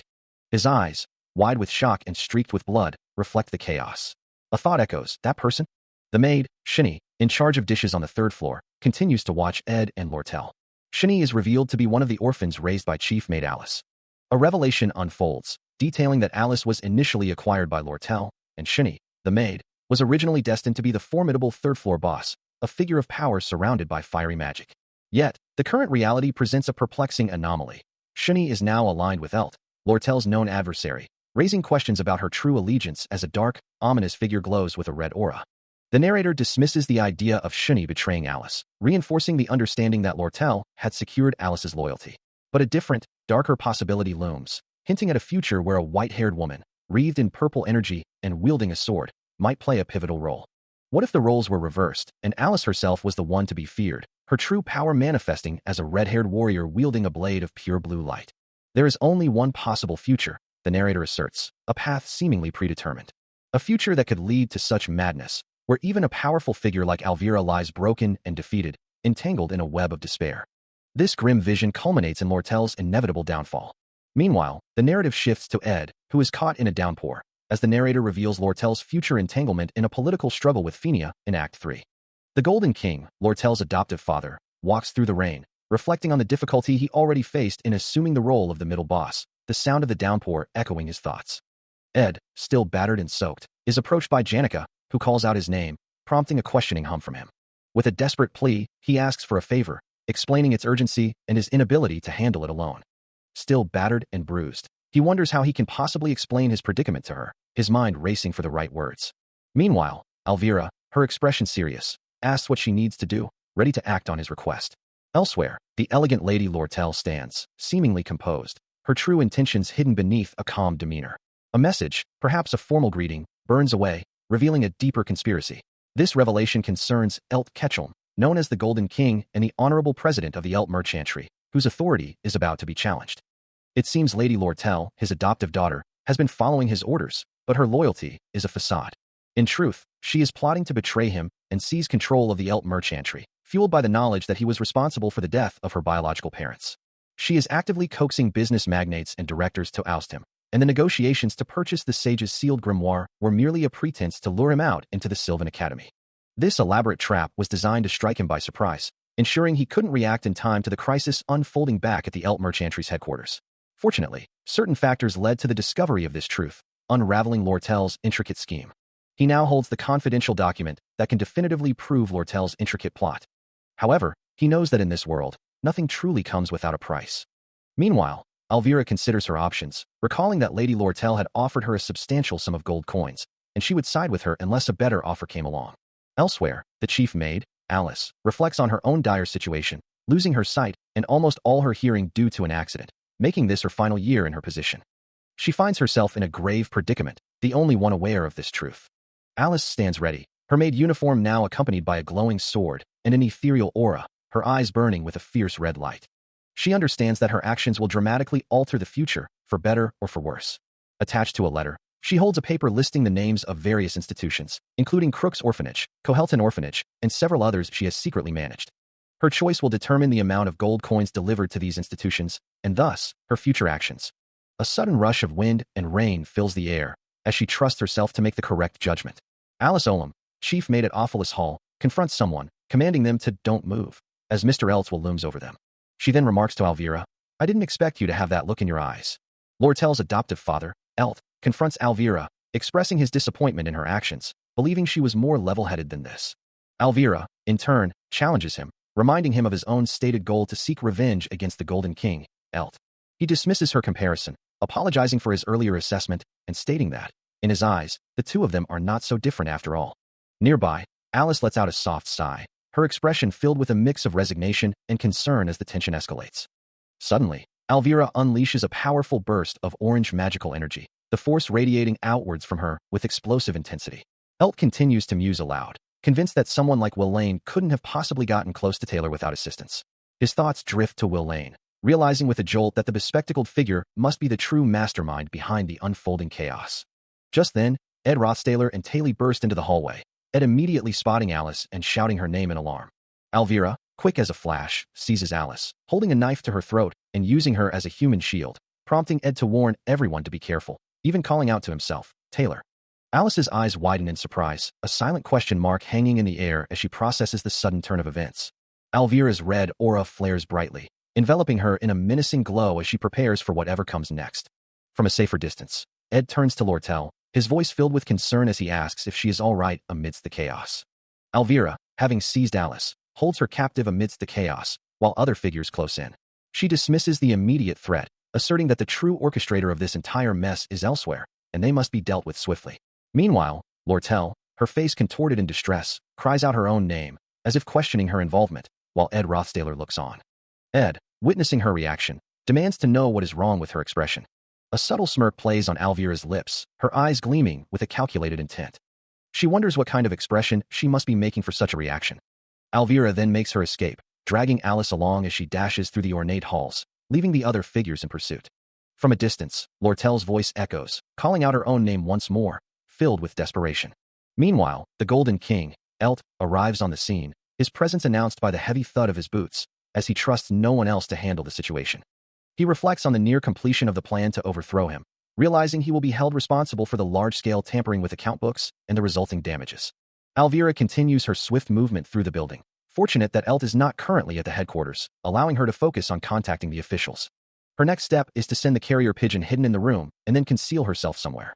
As she makes her escape, Alvira's thoughts remain focused on the larger scheme, confident that as long as she, the central figure of the plan, remains free, everything will proceed as intended. Her footsteps echo softly through the empty halls, a steady rhythm accompanying her calculated departure. Each stride carries her further into the night, leaving behind the chaos she orchestrated. She reminds herself to simply be fine, to not allow disappointment to take root, for there is truly no one in this world who understands her. Meanwhile, Ed watches on, his amber eyes glowing with an intense blue light, his expression a mask of grim determination as he processes the unfolding events. Alvira glances back one last time, her features composed, yet a hint of weariness in her gaze. She muses on the nature of betrayal, acknowledging that she had, in fact, expected such a thing, having experienced it countless times before. Elsewhere, Lortel walks away, her back to the viewer, a single word escaping her lips, heavy with unspoken emotion. The thought of her heart breaking at this point, illuminated by a warm, glowing light, fills her with despair. Tears stream down Lortel's face, her hand covering her mouth in a desperate attempt to stifle her sobs. She concludes that such profound heartbreak simply doesn't suit her at all. Her feet continue to carry her forward, each step a testament to her sorrow. With a determined stride, Alvira moves swiftly, her thoughts racing as she resolves to do everything within her power. She knows that right now, her only option is to run. Her eyes burn with a fierce resolve, focused on the task ahead. She must reach her room before Elt can intercept her. Outside, the night is dark and rainy, the downpour echoing the urgency of her flight. She reassures herself that everything will be fine, as long as she can send the carrier pigeon. At the same time, elsewhere, chaos erupts. A grand chandelier lies shattered amidst debris, the opulent hall reduced to ruin. An imposing man, clad in a fur-collared coat, stands amidst a group of hooded figures, his presence commanding attention even in the midst of destruction. The hooded figures move with urgency, their footsteps echoing the chaos. The commander's face is grim as he orders them to quickly evacuate. He explains that due to the risk of collapse, they are not allowing anyone to remain. A guard stands firm, blocking passage into the building, declaring that for safety reasons, no one can pass through. Meanwhile, within a grand hall, Ed Rothstaler faces a group of hooded figures, awaiting the arrival of faculty and staff. One of them, a man in a fur-collared coat, questions him, asking if the academy had given him special instructions. His face bruised but resolute, Ed clarifies that he is acting entirely on his own initiative, explaining that in such matters, Sylvania operates on a unique shop system. The marks of conflict are evident on his face, yet his gaze remains sharp and unwavering. Beyond the immediate confrontation, the true narrative unfolds, revealing three individuals who understand the story's deeper currents. Lortel, driven by a desire to oust Elt and avenge her childhood, seeks to claim the seat of the merchantry's president. Her determined expression hints at the ambition behind her quest to ascend to the highest position within the merchantry. Opposing her is Elt, a man determined to thwart Lortel's plans and succeed in purchasing the sage's sealed grimoire. And then, caught between these two powerful forces, is the figure who holds the balance, the true pivot of the unfolding drama. That central figure is Alice, revealed as the root cause of this intricate twist in the story. Surrounded by a faint blue aura, Alice stands with a sword, her presence radiating power, as the narrator ponders her betrayal, noting that she is currently on the 5th floor with Lortel. Lortel, her eyes now glowing with green energy, clutches a sword imbued with blue light. questioning if she must ascend to the 5th floor to eliminate her. Despite the urgency of the situation, a firm resolve settles within her, a silent declaration of no. She considers the unfolding scenario, knowing that even if she doesn't personally intervene, Ed Rothsayler's party will inevitably encounter the target, just as the predetermined events dictate. A decision is made, a calculated risk to leave the matter in their capable hands. As Ed Rothsaler, Taylor, Alvira, and Lortel find themselves locked in a fierce battle against a towering, shadowy entity with glowing red eyes, its powerful blow sending Ed reeling. A quiet confidence settles over her, a belief that she can trust them. As Ed unleashes a torrent of fire, Taylor's sword flashes, and Alvira prepares her magic, all three pressing their attack against the formidable foe. The combined assault continues, with Ed's flames, Taylor's precise slashes, and Alvira's blue magical energy striking out. And Ed Rothsaler, having confirmed his companion's abilities, charges forward with renewed vigor. Meanwhile, Lortel's adoptive father, a man of stern countenance, realizes he must personally handle the situation, whatever Elt has planned for Ophelis Hall. A small cut mars the cheek of Elt, the president of the Elt merchantry, as he listens to his subordinate's incredulous question. The subordinate, Wallane, can hardly believe his eyes, asking if he is indeed Elt Kecklin, the president of the Elt merchantry, while Elt calmly asserts that as long as he keeps them out, events in Ophelis Hall will continue as they should. Elt then offers a knowing remark, suggesting there must be a significant reason for someone of his stature to be present in such a place. Lortel's adoptive father, his single visible eye narrowed, questions Elt Kecklin, suggesting they should first address the academy, then ensure he receives the respect he deserves. A tense silence hangs in the air, as Elt's lips part slightly, a silent acknowledgement of the gravity of the situation. With blood spattered across his face, Elt finally responds, a quiet, "I see," escaping him, followed by a realization of the implications. "So you're—" His shoulder, too, bears the marks of a recent struggle, streaked with fresh blood against the dark fabric of his attire. Lortel's adoptive father, now wreathed in a vibrant blue aura that pulses with raw power, stares down at Elt, his golden eyes glowing with an intense, unwavering resolve. The confrontation continues, the focus shifting to a critical point, as the conversation turns to Lortel's fate. 10 minutes earlier, a powerful force tore through a structure, red energy erupting from within. The impact sent debris flying, a blinding yellow light consuming the area as two figures stood witness to the raw power, one of them wondering if this was the confidence of the strong. The intense, golden glow pulsed, hinting at the aftermath of immense magical energy. Inside, Clebius surveyed the chaotic scene, his shirt stained with blood, remarking that everything was a mess out here, and wondering why the other person was still inside their room. Ed Rothsaler, hanging casually upside down from a gaping hole in the ceiling, explained he was merely avoiding rash actions, confident that the falling building wouldn't kill him. Clebius, looking exasperated, questioned why he would destroy the wall, lamenting that it would be cold when he slept now. The young man, now standing shirtless amidst the wreckage, looked up, a surprised expression crossing his face as he noticed new arrivals. Alvira, also known as Janica, and Lortel's adoptive father stood in the newly formed opening, the latter musing that anyone would think this guy was a mage, while Janica acknowledged her presence. Ed, looking down, offered a sheepish apology, acknowledging their less-than-ideal first encounter during the Glasgow incident. Clebius, turning to Janica, told her not to look so dejected, reminding her she'd already been punished for it, to which she agreed, thanking Ed. A voice from off-panel asks, by any chance, if Ed and Lortel are dating, prompting a horrified, synchronized denial from both of them, their faces flushed as they vehemently insist they are not. Lortel, in particular, seems flustered by the suggestion, her hands raised in a defensive gesture. Another voice then asks Ed if the question bothered him, to which he replies that he is fine, blaming Jix for asking such a rude question. A moment later, Ed acknowledges the situation, offering a sincere apology for whatever transpired. The scene shifts to a wider view of the three students, with Ed still bearing visible scratches on his face. Elsewhere, Clebius, looking perturbed, questions why someone would go so far as to destroy a wall just to reach him. Back with Ed, his eyes glowing with a faint blue light, he sternly instructs someone to do him a favor. His expression remains resolute, as he promises to repay them later, a shimmering aura of power emanating from him. Meanwhile, Lortel's adoptive father stands before a group of onlookers outside a grand building, remarking that there must be a reason for someone of his stature to come here. He suggests that they should first discuss the matter with the Academy's administration, ensuring that he is treated with the respect he deserves, all while the destroyed wall is visible in the background. A close-up on his mouth reveals a subtle, calculating expression, hinting at the underlying intentions behind his words. Lortel's adoptive father, his golden eyes glowing with an intense, almost predatory light, stares down at Ed, his voice dripping with disdain as he begins, "So you're—" His gaze sweeps over the young man's bloodied shirt and injured face, a silent judgment passing between them. The father's face, framed by a fur-lined collar and illuminated by the blue magical residue of the destroyed building, betrays no sympathy. Ed remains silent, his own amber eyes, now appearing blue in the strange light, fixed on the older man, his expression unreadable. The father's voice then cuts through the air, completing his initial thought. On Lortel's side, huh? He repeats the phrase, letting the accusation hang heavy. Side, huh? Leaning in closer, his tone shifts to one of condescending pity. Did you fall for her dull appearance? He continues, attempting to sway Ed with a cynical offer. Take advantage of the clear benefits in front of you rather than being loyal to gold coins. You don't even know if you'll receive or not. The father's eyes narrow, his voice laced with a deep-seated bitterness as he speaks of Lortel. She was born with the blood of a fox. She's someone who stabs others as soon as she sees their backs. I've raised her since she was a child. I know that better than anyone else. He then UPS his offer, trying to seal the deal. I'll give you double the gold coins she offered you right now. Ed, still looking up at him, finally speaks, his voice calm despite the situation. Thank you for the offer. However, a faint, almost imperceptible smirk plays on his lips as he finishes. I wasn't promised any gold coins. Despite his injuries, the young man questions the point of doubling an offer he had already refused. His words clearly failing to impress Lortel's adoptive father, who stares back with an expression of cold disdain. Surrounded by hooded figures crackling with blue energy, the man declares that his words are not getting through, and the injured youth on the ground becomes the target of his wrath. One of the hooded assailants moves swiftly, a sword glinting with the same ominous blue energy as it prepares to strike.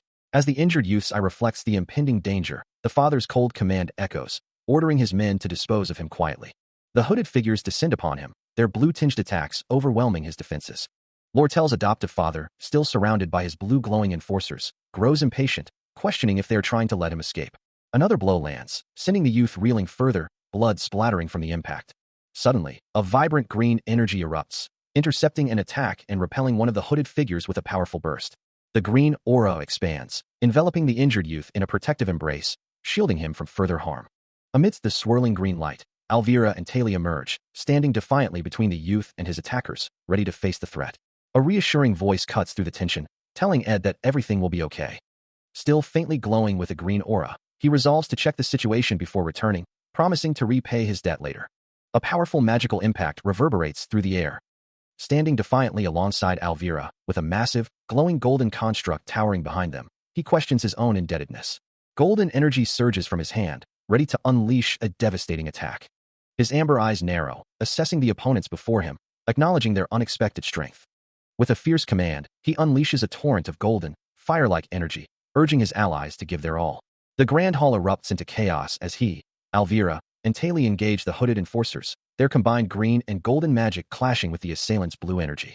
A brilliant golden aura flares from his back, pushing back against the encroaching darkness. Another powerful magical explosion rips through the space, scattering blue energy particles. He sprints through a dark, blue-lit passage, a blur of motion as he makes his escape. Blood streaks his face as he considers his next move, realizing he needs to find Lortel and understand the full scope of the situation. He and Alvira stand together in the shadowy passage, the blue magical light reflecting their concern as they process the recent events. His shirt stained with blood, Ed Rothstaler pushes through the pain, the blue magical energy of his pursuers still swirling around him. Alvira, her expression etched with concern, questions if he truly couldn't find a way out, her voice laced with a hesitant, He urges her to move, insisting they head for the back door and escape, then asks if she can still run. With fresh wounds marring his face and neck, Ed turns, his resolve hardening as he prepares to give another command. He commands her not to fall behind, to run as fast as she possibly can, as the title card for the Extras Academy Survival Guide appears. Beyond the immediate danger, a deeper truth often lies hidden. There is always a reason for all goodwill and trust. Even Shero, the elite merchantry's receptionist, acts overtly flirtatious with Lortel. He does so because he anticipates Lortel will inadvertently reveal valuable money-making information. Similarly, Cadden, another employee of the merchantry, becomes quite lively in Lortel's presence because she often tips him off about useful things. Even Teeny, the pet bird raised at the academy, clings to her, not out of pure affection. The reason for the bird's devotion is simply because the feed Lortel provides is of the highest quality. All goodwill, it seems, comes with some underlying reason attached. This transactional nature of relationships is, at least, how things operate in Lortel's world. He and Alvira continue their desperate flight through the dark, cavernous depths, the unseen narrator remarking that there isn't time for details, before questioning if Alice had truly betrayed him. The narrator then admits it was all her fault. Lortel's face contorts in regret. She reflects on Janica Failover, who grew up receiving so much love and goodwill from others. This was the same Alice who, in Lortel's eyes, treated the world with an abundance of love and goodwill herself. Yet, Lortel insists she is not like her. She vividly recalls seeing the heated look in Alice's eyes when she glanced at Ed. This was a look of pure affection, seeing him without wanting anything in return or greed. Alice, in her own quiet moments, must have thought she might have a chance at a relationship like that, too. It was that very day Alice made Ed Rothstaler an offer, and Lortel ended up spilling all of her own plans to her. Lortel stands resolute, her glowing sword reflecting her determination. She reflects on her past hopes, not realizing they would be put to shame in comparison to her own attitude in life, where she had never completely trusted anyone. Even after witnessing her in such a state, Lortel found herself unable to shake a deep-seated cynicism. Reflecting on her past, she knew she should never have lost sight of her own gloomy, grimy self, nor dared to believe that someone like her could ever truly live a romantical life. She recalled how, to secure Ophelis Hall, she had bought off 5 individuals, including chief maid Alice and the twin maids Shuni and Kelly, who now stood before her in her memory. The inferior student representative Wolaine and the fallen noble Ed were also among those she had swayed, all of them now appearing in her mind's eye, surrounded by a faint blue aura.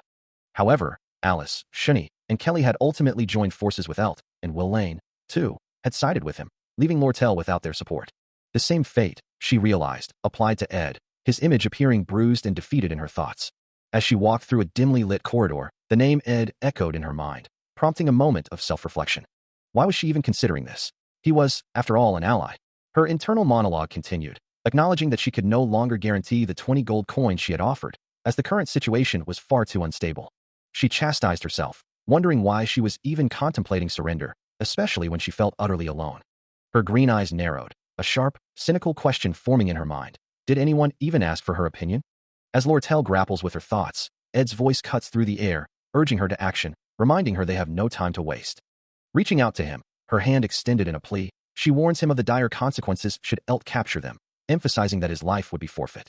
Amidst a swirling, ethereal backdrop, Lortel reaches down to Ed, their forms illuminated by a soft, otherworldly glow. Looking up at her, his expression resolute, he counters that their immediate priority must be escape. Her green eyes wide with concern, Lortel demands to know the full story, the truth behind their predicament. As the words goodwill and trust hang in the air, Ed looks up, ready to explain the complex web of events. Lortel, her face partially obscured by shadow, asserts that there is always an underlying reason for people's actions. Ed, his gaze firm, adds that without understanding those reasons, trust is impossible. Her expression shifting to one of dawning realization, Lortel deduces that the merchantry headquarters was behind the market manipulation, concluding it must be her father's doing. A flashback illustrates the scene, showing rows of armor, as the narrative explains that after a massive monster hunt, the price of armor plummeted, leading to the merchantry scheme of purchasing and monopolizing all the armor for internal trading. Ed confirms her understanding, stating that the plan was indeed manipulative trading and no further lengthy explanation is needed. Lortel, now fully understanding the depth of her father's machinations, reveals that he urgently needed money for this plan and found someone willing to buy the sage's sealed grimoire at a good price.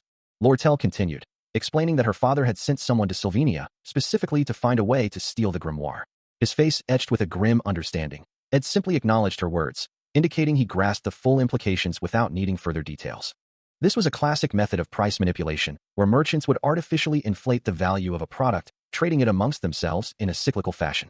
This artificial increase was achieved by continuously trading the item among themselves. As the product's price continuously rose at an unbelievable rate, people would soon believe it would become unaffordable, creating a desperate rush to buy. This manufactured urgency would lead consumers to believe, I need to buy it now. If the merchants then sold the products they had gathered at this opportune moment, they could make a ridiculous amount of profit.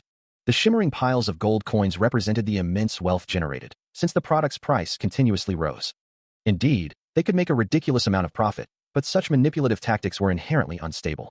While trading was founded on trust, the sinister smiles of the conspiring merchants hinted at betrayal. For if merchants B and C were to sell the product without merchant A's knowledge, the price would instantly fall, collapsing the entire scheme. And it was merchant A, Lortel's father, who desperately sold off his bonds in order to mass buy the product, intending to monopolize it and control the market entirely. Elt, Lortel's father, would find himself in a precarious position, facing a significant loss of power due to the sudden, immense financial blow. To execute this intricate plan, she had already secured the loyalty of countless individuals who had long-standing ties to merchants B and C. However, the transfer of sale rights to these 6 major merchants she had swayed could only occur if Elt was absent from his post at the headquarters. As they hurried through the academy halls, Ed realized the full scope of her strategy, explaining that she intended to use the occupation of Ophelis Hall to severely damage the academy's finances, creating a crucial opportunity for the negotiation talks regarding the sage's sealed grimoire. He continued, understanding that such a move would compel Elt to leave the merchantry headquarters in urgent pursuit of funds, thereby providing the perfect window for her to sell off the armor at the headquarters, didn't it? Lortel's expression shifted to one of shock and dismay, muttering to herself, wondering how he could have possibly pieced it all together so quickly. Ed's voice cut through her thoughts, declaring that this left them with only one course of action. He looked down, his gaze thoughtful, asking if she now understood the entire situation at once. Lortel, now resolute, affirmed that they needed to find a way to send a message to the merchantry's headquarters to initiate the armor sale. She then revealed a crucial detail. She possessed a carrier pigeon in her room. The small bird, perched in its cage, represented her direct line of communication with her forces within the headquarters. Ed concluded that their victory hinged on sending the pigeon to the headquarters and remaining hidden until the sale was complete, but Lortel, with a knowing look, suspected her father would likely anticipate such a move as well. Lortel voices her concern, certain that her father is planning to capture her tonight, intending to force confessions from any internal traitors about the full scope of their scheme. His back, stained with blood, is turned away, a silent testament to the struggles he has endured. Turning his gaze to her, his amber eyes serious, Ed instructs Lortel to listen carefully. He emphasizes the critical need for her to remain hidden, ensuring absolutely no one sees her from this point onward. Considering Elt's likely moves, he anticipates guards stationed at the two bridges leading to the Arkan Mountains, knowing they would surely track them down if they took that route. Instead, he instructs her to find the horseman in the quarters and send an empty carriage towards the Arkan Mountains. The horseman is to leave the carriage at a suitable spot and then flee, creating the illusion that Lortel is on the outskirts of the Arkan Mountains. Lortel then asks about her own fate, to which Ed replies that she must hide in an incomplete hut in the northern forest for 3 days. He reveals his intention to send a carrier pigeon from her room to the headquarters, with a simple message: sell right now. Lortel confirms her allies will handle the complex details. His amber eyes, still bearing the marks of his recent ordeal, reflect a deep resolve. Lortel's hand grips his bloodied arm, a silent acknowledgement of the gravity of their situation. Looking down, his expression shifts to one of concern, as he reveals a new obstacle: someone is guarding the back door. Ed's hand rests firmly on Lortel's shoulder as he issues urgent instructions, telling her he will handle the situation outside, and she must run to her room, waiting there until the person is gone before escaping to the quarters. Like a longtime ally merchant, he perfectly and harmoniously made a move and handled matters without wasting any time, a thought that crosses Lortel's mind as she watches him. The idea that she could trust and leave everything to him was actually crossing her mind, making her question if she was truly in her senses, wondering why she was so out of it, unlike her usual self. With a face marred by cuts and dirt, Ed looks up at her, confirming, "Why, yeah, I got it." Lortel's gaze falls, her voice a soft inquiry, "Ed." She looks up at him again, her green eyes wide with confusion, asking, "Why on earth are you helping me so much?" Lortel clasps her hands together, her expression a mix of surprise and vulnerability. Ed's gaze drops, his face still bearing the marks of recent struggle, his amber eyes reflecting the dim light with a cool, distant hue. A soft, pained sound escapes him, "Ugh," as he internally processes her sudden, pointed question. He thinks, if you ask that so suddenly, for no reason? Turning his back to her, he moves towards the door, leaving Lortel to ponder his actions. As Ed makes his quiet departure, leaving Lortel alone in the room, a sudden, heavy thud echoes from somewhere distant, causing her to flinch. His presence continues to recede, as a violent crash reverberates through the grand hall, shaking the very windows. Lortel remains seated, her gaze fixed downwards, the unsettling sounds growing more frequent. Her legs tense as the thudding and banging intensify, each impact a jarring tremor. Overwhelmed by the sheer volume, she gasps for air, the cacophony becoming unbearable. Her mind races, conjuring a vivid image of a fiery battle, and she wonders if this could be the final confrontation between Alice and Taylor and his friends. The vision continues, showing a red-clad figure, unmistakably Taylor, clashing swords with an armored opponent, sparks flying with each powerful strike. But she dismisses the thought, as the scene shifts to more generic fighters amidst a raging inferno, the sounds of combat still echoing. The vision then transports her to a grand hall, where numerous figures, including hooded combatants, are locked in a fierce struggle, making her wonder if the fight is on the first floor, the sounds growing ever louder. Her hand clenches in disbelief as the realization dawns on her. The battle isn't just close, it's even closer than she could have possibly imagined. A powerful, rhythmic thrumming reverberates through the air, a sound that feels less external and more deeply internal. Causing Lortel to gasp, her eyes wide with a mixture of fear and disbelief, as the intense vibrations shake her to her core. Clutching her chest, she realizes the source of the overwhelming sensation. It is her own frantic heartbeat, pounding in sync with the distant chaos. Meanwhile, outside, a heavy rain continues to fall, masking the sounds of the ongoing struggle with its relentless downpour. From the depths of the conflict, a figure emerges, his armor gleaming even in the dim light, only to be met by an unexpected voice remarking, "I didn't expect you to be the one coming out of there, young Master Ed." Standing before him, a maid in a dark uniform looks on with a composed yet surprised expression, her stance suggesting she is the one who spoke, finding his appearance unexpected. Her hand rests on the hilt of a sword, revealing her identity as Maid Shinny, the one in charge of the dishes, now serving as an unexpected guardian. Rain streaks down his bruised face as Ed looks down, a thoughtful expression crossing his features, muttering to himself that for this supposedly last obstacle, this feels rather anticlimactic. He lifts his gaze, his voice flat with disdain, declaring the situation bland. Despite his injuries and the relentless rain, Ed stands firm, his eyes glowing with an inner power, his clenched fist a testament to his readiness to overcome this final, unexpected challenge. And so, this painstaking attempted takeover has reached its end. With all of Awfulus Hall's runes now under her command, the swordsman who could hold her own against the combat faculty students unleashes a torrent of glowing green energy, her blade arcing with devastating power as she presses her attack with fierce determination. The impact explodes in a blinding flash, engulfing her target in a maelstrom of emerald light. Chief Maid Alice's gaze remains sharp and unwavering, her focus absolute amidst the chaotic energy. Despite the overwhelming power she wields, another surge of green energy erupts, pushing her opponent back. The relentless assault continues, each strike a testament to her formidable skill. He takes the full force of the blow, his body recoiling from the sheer impact. Despite all of that, she couldn't defeat Taylor McClure because he is the main character, enduring the onslaught with a determined grimace. The final battle begins as Chief Maid Alice, her expression grim and determined, prepares for combat, her sword glowing with an intense, fiery aura. With blinding speed, she executes a series of swift, blurring sword strikes, the blade a streak of light cutting through the air. The relentless assault continues, each movement precise and powerful, designed to overwhelm her opponent. Her blade flashes with deadly intent, water droplets scattering from its edge as it slices through the space between them. Having delivered her barrage, Alice stands poised, her sword ready for the next strike, awaiting a reaction. Across from her, Ed Rossdaler recoils from the impact, the force of the blows visibly affecting him as rain continues to fall around them. For a brief moment, the two combatants face each other, swords drawn, locked in a tense standoff amidst the downpour. Ed, his face streaked with blood and sweat, acknowledges the toll the battle is taking, realizing he is almost out of mana. Despite his depleted state, he unleashes a powerful burst of purple energy, pushing back against the relentless assault. The vibrant purple energy spreads outwards, a clear sign of his determination to continue the fight. As the battle intensifies, Maid Shinny descends with a swift, powerful sword strike, her blade glowing with an ominous purple energy. The purple-infused weapon cuts through the air with incredible speed, leaving vibrant trails in its wake. The attack culminates in a sharp impact, the force radiating outwards. A metallic clang echoes as the blade finds its mark, the purple energy momentarily flaring. Ed Rossdaler is thrown backward by the sheer power of the blow, his body arcing through the air amidst shimmering purple particles. The blade continues its deadly arc, a sharp sound accompanying its movement. This was Shinny's first attack, yet she recoils in surprise, a bead of sweat tracing her temple as she mutters, "Double." He realizes the strike was not random, but a precise stab aimed directly for his leg.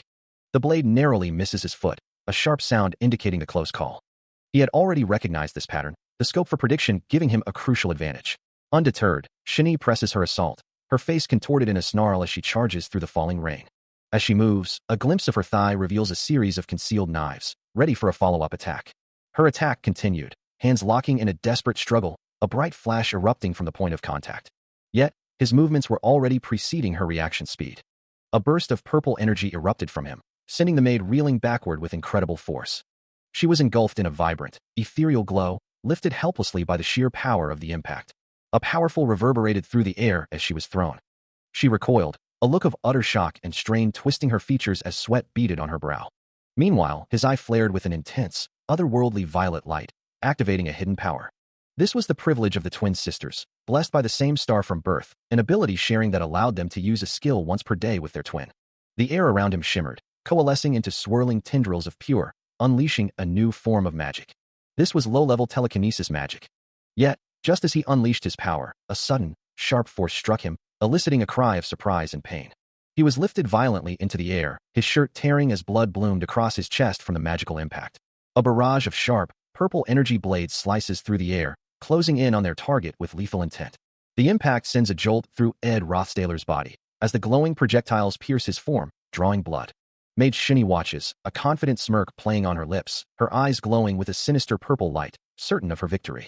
But her expression quickly shifts to shock and disbelief, as she realizes that his abilities are not as unrefined as she thought, and her own borrowed powers might not be enough. Despite the shallow wounds from the flying blades, Ed's eyes ignite with a fierce blue glow, as he unleashes his newly acquired telekinetic power. Yet, Even as he retaliates, a knife finds its mark in his back, a fresh gush of blood staining his shirt.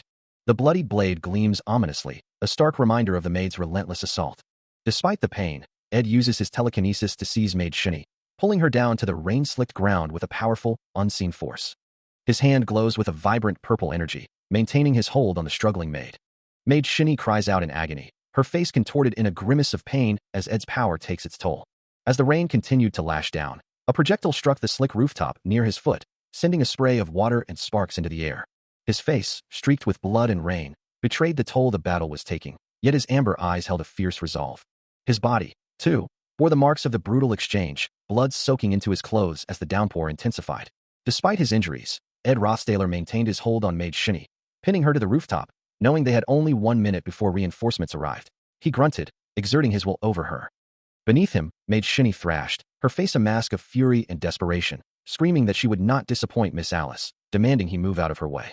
His voice, though strained, cut through the rain with a chilling certainty, declaring that Alice would lose. He stared down at her, his gaze piercing, challenging her with a simple question. What do you even know about her? Maid Shinny's response was a desperate, impassioned cry, demanding if he knew the pain Alice had endured, the battles she had fought. As she spoke, a surge of raw, pink-hued magic erupted from her, manifesting as a glowing, intricate cube held between her hands, surrounded by crackling energy. The magic intensified, swirling around her in multiple luminous orbs, transforming her into a beacon of dangerous, vibrant power. With a final, explosive burst, the pink and purple energy flared outwards, signaling a dramatic shift in the battle. The pink-hued magic erupts with a deafening roar, a raw burst of power from her. She stands amidst the swirling energy, her voice cutting through the chaos, demanding to know how many orphans Alice had saved. The question hangs heavy in the air, striking a chord with the injured man, who, with blood streaking his face, admits he too was one of those orphans. He knew little about Alice, the woman who had shaped so many lives, including his own, the failed swordsman of a forgotten past. Her gaze sharpens, a fierce loyalty burning in her eyes as she declares that without Alice, a devastating explosion of orange and yellow energy rips through the space, engulfing everything in a blinding, fiery inferno. Yet, from within the maelstrom, the injured man's eyes blaze with renewed resolve, his body crackling with golden lightning as he pushes back against the overwhelming force. Maid Shinny's voice echoes, asserting that she never would have been able to work a normal job like this. As she stands triumphant, her sword poised over the defeated figure of Ed Rothstaler, who lies broken amidst the smoldering ruins. Even in defeat, his hand glows with a faint, defiant energy, as he whispers that he never would have been able to earn money for himself. Maid Shinny's expression remains unyielding, her victory absolute, her purpose clear. Her eye blazing with a fierce, red light, Maid Shinny declared her absolute devotion, stating she wouldn't even be alive if not for Alice. As a powerful, orange explosion erupted around them, the raw force of her magic still echoing through the air. She looked down with a grim expression, dismissing any notion that he could truly understand Alice. Despite hearing her entire story, Ed Rothstaler, his face streaked with blood, could only manage a weak, well. In response, Maid Shinny remained unmoved, declaring his thoughts to be none of her business as he lay amidst the glowing debris. He struggled on the ground, rain beginning to fall, his body racked with pain. Despite his defeat, he still felt the same, his voice cracking with emotion as he cried out, "I won't forgive you. How could you side with Lortel?" He tried to utter his own name, but it ended in a pained grunt. Tears streamed down his bloodied face, a testament to his utter despair and the crushing weight of his failure. The rain continued to fall, mixing with the lingering magical glow, a somber backdrop to the scene of devastation. Massive flames still raged in the distance, a fiery testament to the battle's intensity. Finally, completely defeated, Ed Rothstaler lay motionless on the wet ground, the rain washing over his broken form. Lying defeated, Ed Rothstaler's thoughts drift to the unknown, wondering what he is expected to do about things beyond his comprehension. As he acknowledges that there are already countless untold stories. Rain lashes down on his bloodied form, his body slumped against the debris, a stark image of his current despair. He knows there are far too many narratives that will never see the light of day. Meanwhile, the city continues to burn, explosions echoing through the downpour, a testament to the ongoing chaos. Maid Shinny, observing the devastation, considers that if one were to compare all the losses incurred today with Alice's tireless efforts in rescuing orphans throughout this entire period, and then truly weigh the good and evil she has done, the balance would undoubtedly tip. For her, those who base their actions on such philosophies are the ones truly living a life worth living. The rain continues to fall relentlessly, washing over the grand architecture of the city. Ed lies motionless on the wet ground, his body a testament to the brutal encounter. Yet, even in defeat, his resolve remains, as he internally declares his own course of action and ultimate goal. His eyes, though weary and bloodied, still hold a flicker of defiance, reflecting the unwavering conviction within him. A system notification confirms the incapacitation of Shinny, the maid in charge of the dishes, followed by another announcing the acquisition of a new skill. The skill, Pain Endurance, temporarily halts physical exhaustion and the ability to feel pain, postponing it to a later time, making Ed wonder aloud how he could be learning such a thing now. Suddenly, a glowing blue projectile streaks through the air, violently shattering a window with a sharp crack. The impact sends Ed reeling, collapsing to the floor, his already injured body now further streaked with fresh blood as he gasps, looking towards the broken pane. His amber eyes, framed by blood-splattered skin, burn with an unyielding resolve, refusing to be broken despite the pain. The scene shifts to a room adorned with luxurious wooden furniture and various decorations, a testament to refined taste. Everything is arranged with meticulous necessity, though a desk in the corner is piled high with papers. The papers on the desk lie in disarray, contrasting with the otherwise orderly surroundings. Yet, the books on a nearby shelf are neatly arranged in rows, a sight that prompts the thought that such order suits her perfectly, as Lortel stands quietly by a window.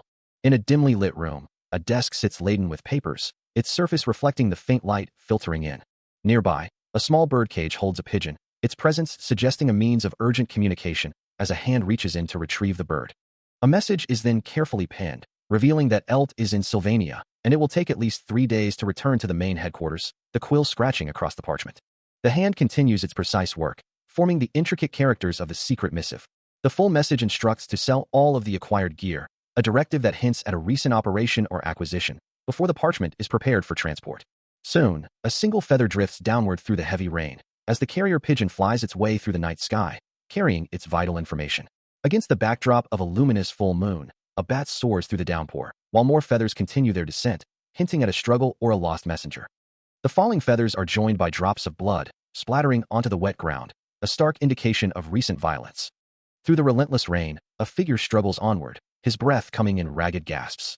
Ed Rothstaler, his shirt torn and soaked with blood, pushes through the dark woods, his body battered but his resolve unbroken, despite the pain that threatens to overwhelm him. He clings to the hope that his cuts will heal as soon as his flesh is mended, a desperate thought as he recalls the opportune moments and the help of Jix and Janica that saved him. Meanwhile, Lortel's adoptive father stands in a different setting, a blue aura emanating around him, reflecting on how Lortel would have been captured by Elt, and her downfall swift, if not for timely interventions. By now, the carriage Lortel hired is likely speeding out of the Arkan Mountains, a deliberate diversion. This means Elt has no choice but to pursue it, even if he captures the coachman and forces him to admit that Lortel never truly left.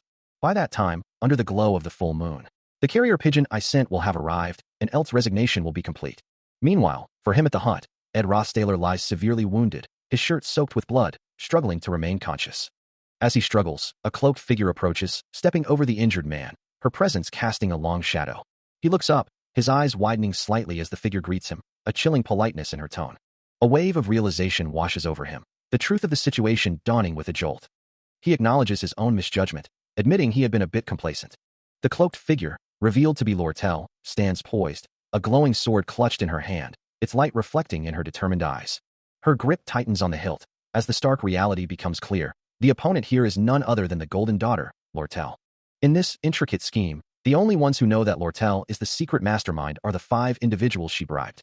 As she solidified her plans, Lortel's father's strategy unfolded in her mind. A conceptual blueprint where Maid Shinny and another figure named Kelly were designated to follow Alice, while other agents, like the hooded man and the man with light brown hair, were also part of the intricate scheme.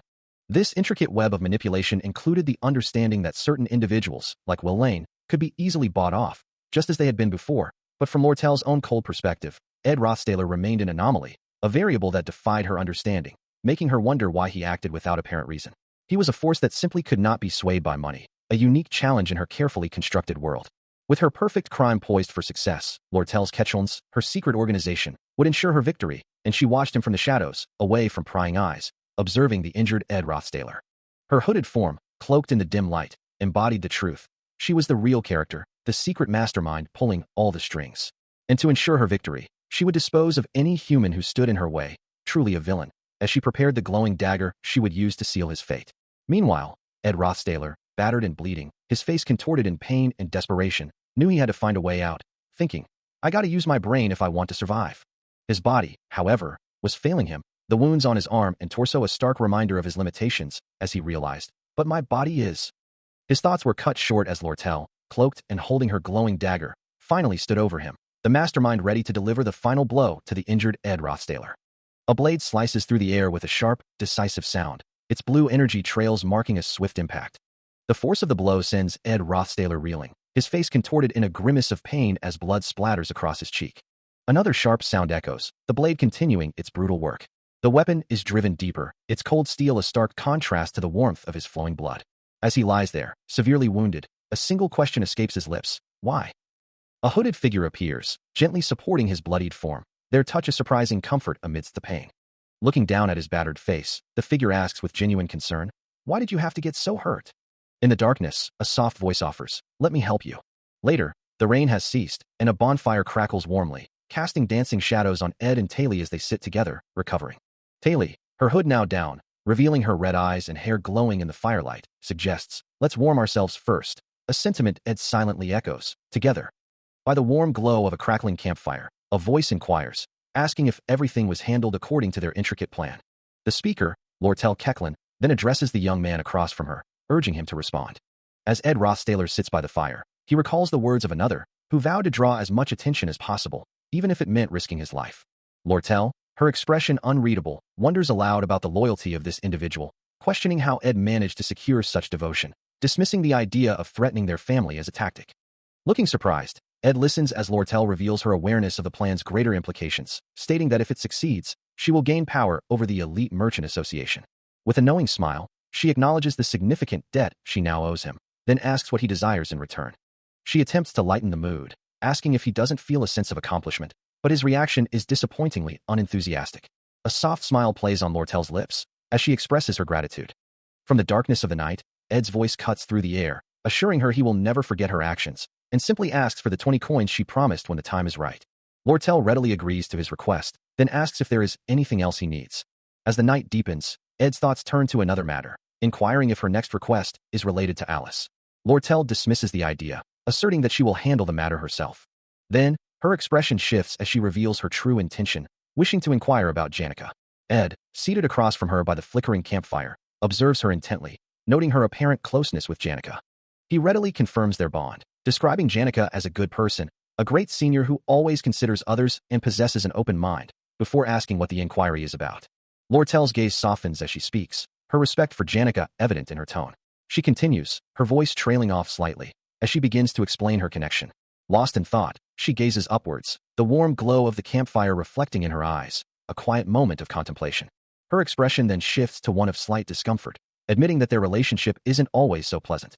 Meanwhile, elsewhere, a structure shatters, its surface cracking and crumbling, debris raining down as if struck by immense force. Amidst the chaos, Elt strides purposefully through a grand doorway, having just received a critical report from a subordinate. Two shadowy figures, cloaked and hooded, stand poised with daggers, their faces obscured by the deep shadows of their cowls. Meanwhile, Jix, who had seemed completely disinterested in the awfulest hall, wasn't faring well as he found himself embroiled in a fierce battle against a multitude of mercenaries. However, his struggle intensified, and now, engulfed in a torrent of crimson energy, he cried out, "You've done enough. Whack. Please stop." At first, Janica had worn a worried look on her face, as the red spiritual energy began to swirl around her, emanating from her outstretched hand. The crimson aura pulsed with destructive force, engulfing everything in its path, including the shadowy figures caught within its chaotic embrace. Jix, battered and reeling, could only turn his head to witness the terrifying spectacle, the source of the overwhelming power now clearly identified as Janica. But at some point, the spirits started going all out, and she needed to be stopped, leaving Jix to wonder, what's happening?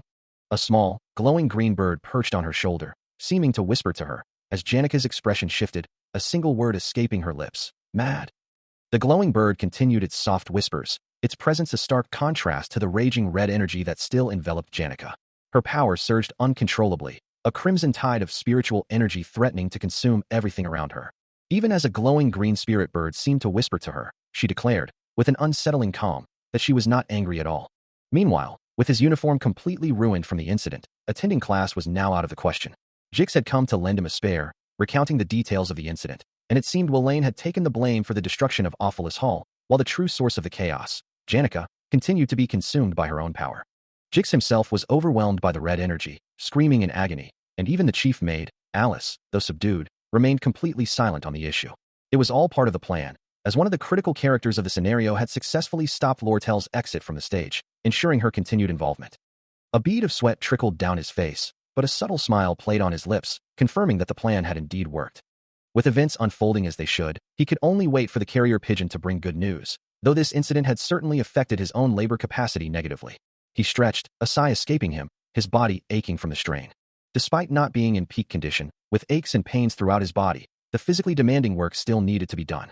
His current status reflected his focus on practical skills, showing him as an intermediate craftsman with high handiness, design, and gathering abilities, though his advanced crafting skill slots remained empty. With the advanced crafting skill slots now open, Ed Rothstaler knows acquiring new skills is his priority. His current abilities including handiness at level 13, design at level 8, and gathering ability at level 11. He has decided to master Spirit Formula Infusion, compatible with Spirit Sorcery and Magic Engineering, which is excellent for crafting both household and combat amenities. Creating at least one artifact containing a Spirit Formula would make the process instinctive, while Magic Engineering unlocks once he successfully disassembles and assembles an item of a certain level. He considers his options, thinking that for now, it would be better to catch at least a lower spirit and make a contract, not wanting to waste spirit slots unnecessarily. As he contemplates his next move, a voice calls out to him, remarking on the chilly weather after the rain, to which he responds with a casual greeting to Janica.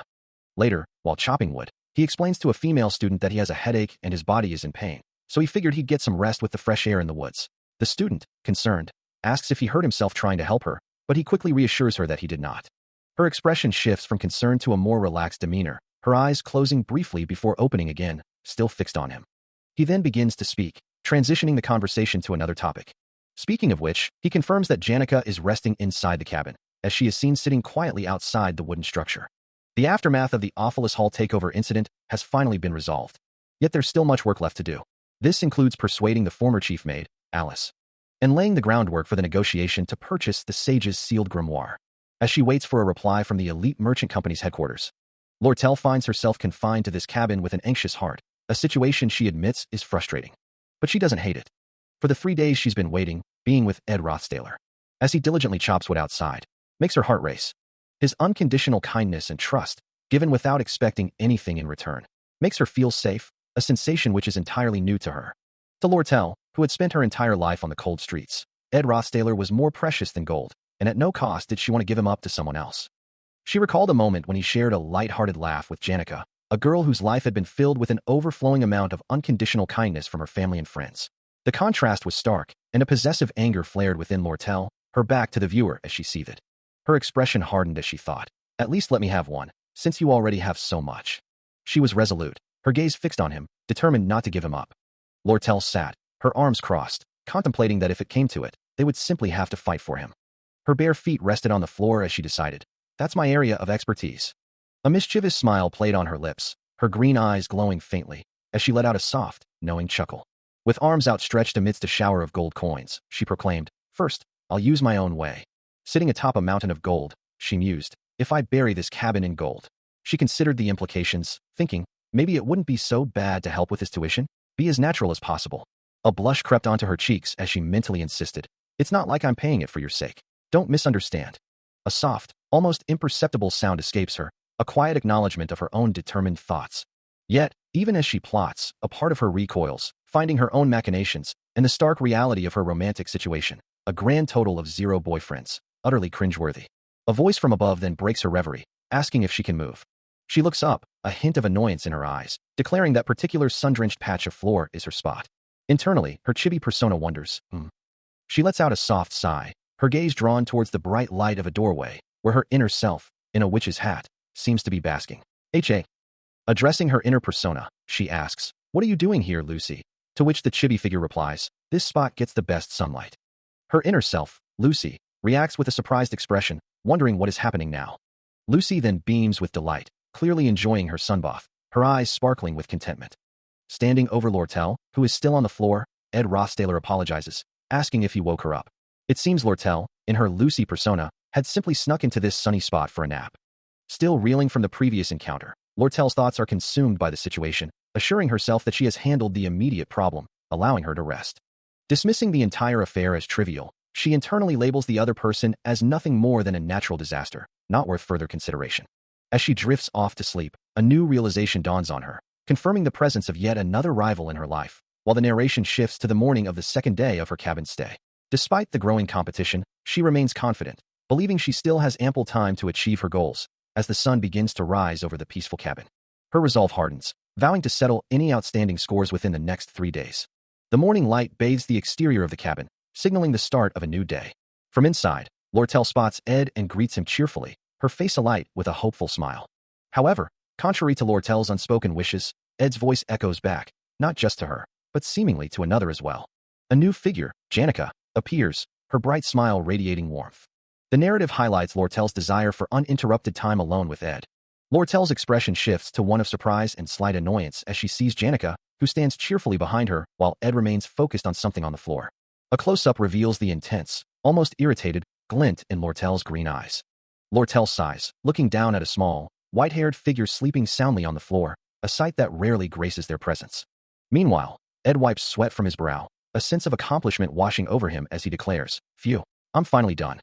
His efforts had yielded a new finished product, handmade bricks, crafted by pouring mud into a mold and drying them with a combustion spell, a task of moderate difficulty, skip panel. And in the process, he had learned the skill of stone masonry, with his talent stat granting him a greater than usual increase in proficiency. Skip panel. The culmination of his work was a new finished product, a brick fireplace, built by stacking his handmade bricks. Though not exceptionally sturdy due to the mud seals, it seemed well suited for its purpose, and his crafting proficiency had increased once more. Skip panel. The newly completed fireplace, sparkling with a faint magical glow, now stood proudly within the cabin. He mused to himself that he had finally completed the fireplace, a project he couldn't finish because of the Awfulest Hall incident. Skip panel. Later, gathered around a small fire, Lortel observes the skewers Ed is cooking, remarking, "Oh my, this smells unique. Did you add basil?" Janica, seated nearby, responds, "Belle gave me some the other day. Can you really tell just by the smell?" Ed, confident in his olfactory senses, thinks to himself, "I'm quite confident in my sense of smell, you know." He then concludes, "Since nothing much has happened by this morning, I think it's safe to assume that things are going as planned." Lortel acknowledges the good news, but cautions against letting their guard down, while Ed assures her he won't, despite the many tasks ahead. She continues, explaining that as a merchant, she will ensure he receives his 20 gold coins as compensation. Then, she offers a choice, asking if he would prefer goods instead of cash. He considers the proposition, a thoughtful hum, escaping him as Janica, seated nearby, continues to eat her skewer with a somewhat bored expression. His interest piqued, he questions if she means excess magic engineering equipment, repeating the phrase to confirm. Lortel, with a confident smirk, explains she'll check her inventory for spares later, then reconsiders, realizing she has everything memorized anyway. As the thought crosses his mind, Ed turns to Janica, asking for a favor, which elicits a surprised "huh" from her. He reveals his recent efforts to learn spirit magic, expressing a desire to contract with at least a lower spirit and wondering if she could assist him. The rustic cabin stands nestled amidst rolling hills and lush trees, a tranquil scene under the clear sky. Janica, now in a chibi form, beams with confidence, declaring herself his teacher and promising to help him form a contract with an intermediate-level spirit in no time. With a playful ahem, she emphasizes her readiness to begin his training. Her hands glowing with a soft, green aura, Janica instructs him to try spirit connection first, urging him to focus as a similar green glow emanates from his own hands. As Ed held the glowing green spirit bird, Janica urged the creature, Karis, to speak with him, but the spirit complained that he still couldn't hear it. Suddenly, a look of surprise crossed his face, as he faintly heard the spirit's words. Janica explained that the initial goal was to improve his spirit connection to the point where he could clearly understand them, though she was confident he would progress faster than expected. Karis, the spirit, seemed taken aback by his rapid progress, questioning Janica about how much magic training he could have possibly received. The spirit then launched into a frustrated monologue, revealing that according to the weekly report meeting at Dex Hall, Ed's food storehouse supplies were running low, and he needed to focus on cabin construction, unable to be distracted by other matters. Janica's hands glowed with green energy, maintaining the connection. A sudden, clear cry of "Wea" echoed, causing Ed to flinch in surprise as Janica asked if he had heard it. A wide, delighted smile spread across Janica's face, clearly pleased with his progress. Still a bit dazed, Ed could only vaguely recall something about the weekly report meeting, his expression one of confusion. He remained silent, processing the sudden influx of information. Suddenly, Lortel appeared beside him, her voice cutting through his thoughts, asking if he was finally done talking. She then smoothly transitioned back to their previous discussion, stating that to wrap up the conversation about magic engineering equipment, it seemed they had more leftover stock than expected, and she would be able to supply him sufficiently. Considering the items, he wonders if they could be sold at a discounted price, hoping to settle for the promised 20 coins as much as possible. A familiar voice chimes in, teasing him about such depressing talk of discounts, especially since the amount isn't large, and the items are essentially dead assets, practically free. Her green eyes glint with a shrewd proposal, suggesting it would be difficult to get a better deal, But if he were to visit the Merchant Association once every 3 days instead, things might change. Lortel, sitting beside him, offers a more direct solution, believing she can sell the items at a truly discounted price, and perhaps they could even share some tea and conversation when he comes. The other red-haired woman, Janica, interjects, questioning why they can't simply give the items to him for free, given how much Ed has helped them, but Lortel firmly reminds her that she is a professional merchant. Ed, mid-bite, reacts with a startled, "For what?" as he realizes he can now begin training in both magic engineering and spirit magic. Lortel, now standing with Janica, addresses Ed, acknowledging his presence and asking why he is over here. Later, by a crackling campfire, a voice softly calls out, inquiring about Miss Bell. Another voice, seemingly apologetic, explains that they are sorry for coming so suddenly, especially when things don't seem very peaceful. The newly introduced Belle Maya, the new chief maid, stands with a somber expression, her red coat a stark contrast to the news she carries. She continues, expressing her regret to be the bearer of bad news, but reveals a message has arrived from the former chief maid. A look of profound shock washes over Lortel's face, her green eye wide with alarm, while the other glows an ominous, pulsing red, a single bead of sweat tracing a path down her cheek. White flags flutter gently against a bright blue sky, their fabric rippling in the breeze. As the conversation begins, a voice asks, "What is it that you wanted to discuss?" Lortel, her expression serious, leans in to share a confidence. "Well, don't be shocked. This is really top secret. You absolutely must not tell this to anyone else. Don't even show that you're shocked." She whispers, her voice barely audible. "I think Janica." Lortel continues, her words now clear, like said. The maid, Belle Maya, listens intently as Lortel clarifies, none other than the Ed Rothstaler. Belle Maya's expression remains composed, though a bead of sweat hints at her internal reaction, as she considers, should I pretend to be surprised for the sake of being polite? Lortel, observing the maid, remarks, "I see. Lady Clara, you must have been quite worried about her." Belle Maya, still composed, offers her perspective. "I don't know how she fell for such a ruffian, but it feels like his reputation is improving little by little. As her friend, I support her." Lortel, however, has more to reveal, her eyes narrowing slightly. But that's not all. These days, Janica keeps mentioning a certain name. The name, accompanied by a visual of a blonde-haired, red-eyed maid, is revealed, Lortel Ketchum. She explains that Janica missed the opening ceremony, just like Ed Rothstaler, and both were absent from their first common class together yesterday. Concluding that relationships are ultimately a game of push and pull, and in that regard, Janica doesn't stand a chance. She admits to not truly understanding Ed either, finding it ridiculous how he pretends not to notice Janica's obvious glances. Belle Maya, listening intently, ponders if he is hard-hearted or merely a creepy, cunning wolf.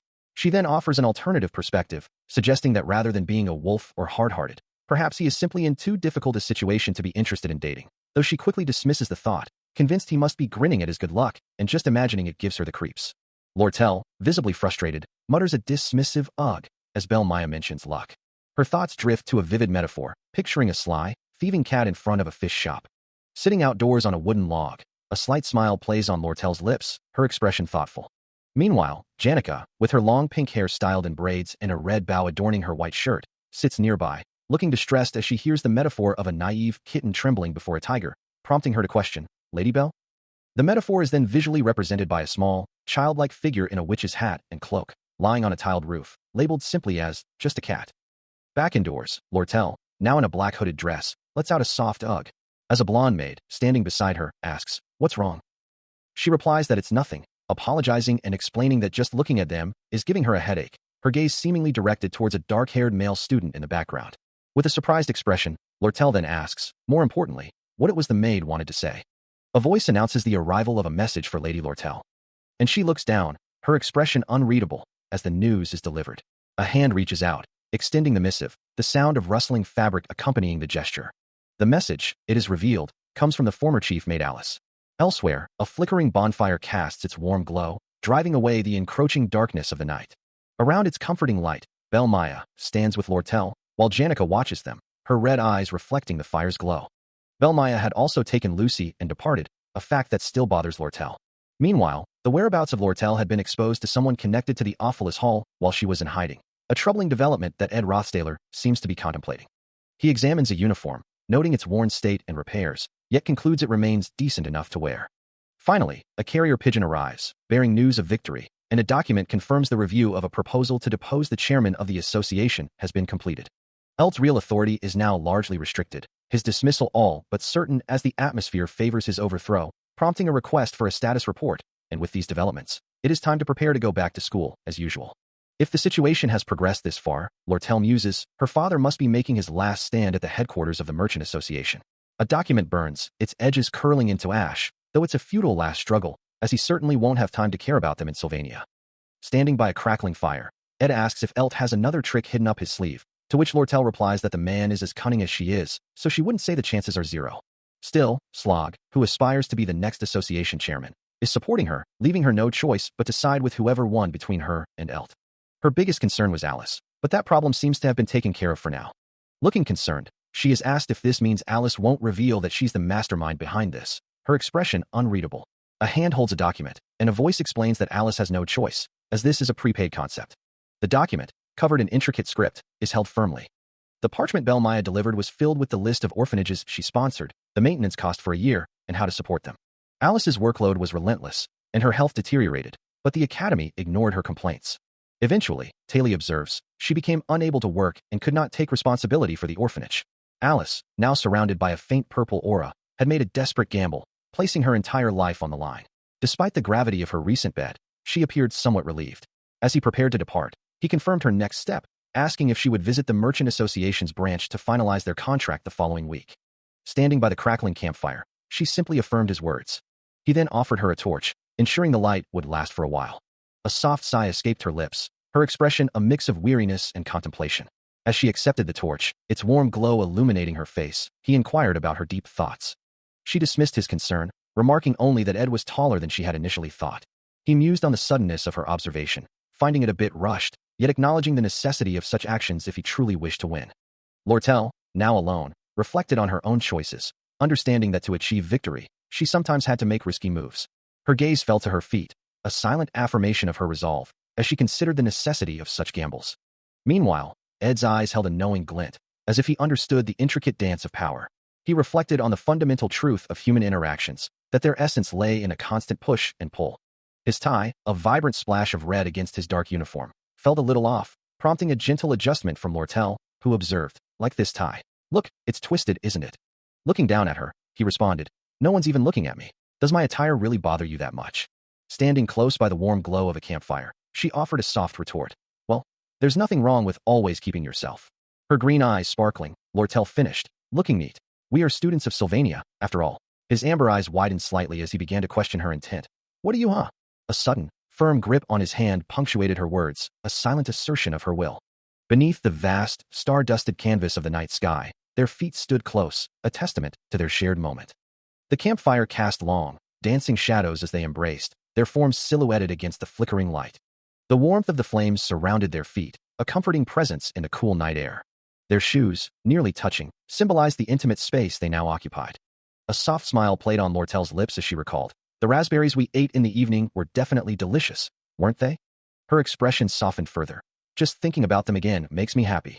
From the shadows, a stern voice cut through the tender moment, a clear warning from Ed. Stay within your limits.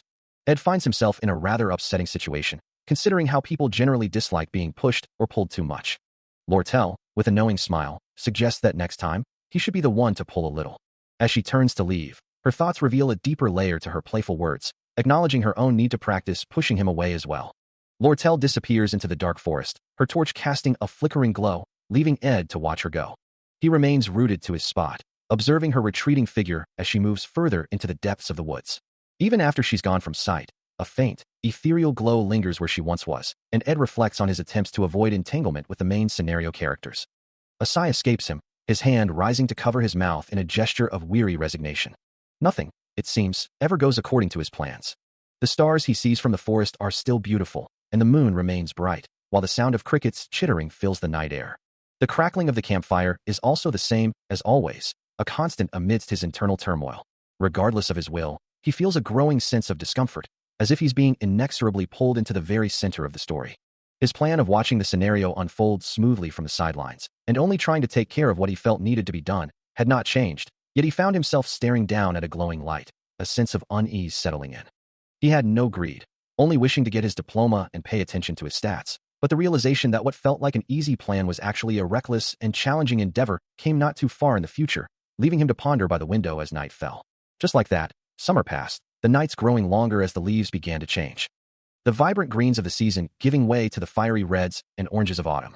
The days remained bright, but a subtle shift in the air hinted at the passage of time. A single leaf drifted lazily through the sky, a quiet testament to the changing seasons. Suddenly, a flash of fiery scales and a powerful impact, as if a mythical beast had stirred from its slumber. The world seemed to blur and shift, a momentary distortion before a vivid memory surfaced. He recalled a majestic, ancient tree and the fiery creature at its base, as a voice echoed in his mind, reminding him that the foxy redhead had kissed young Master Ed. By a tranquil pool, two small spirits, one a vibrant orange dragon-like creature wreathed in fire, the other a serene blue feline, observed the world, their forms reflected in the still water. Suddenly, a young woman with pink hair, Janica, expresses her concern, declaring that they cannot afford to simply stand by, especially if they don't intervene, prompting a confused query from one of her companions. The orange dragon-like spirit chimes in, agreeing that it witnessed the event, remarking on the wildness and amazing nature of youth.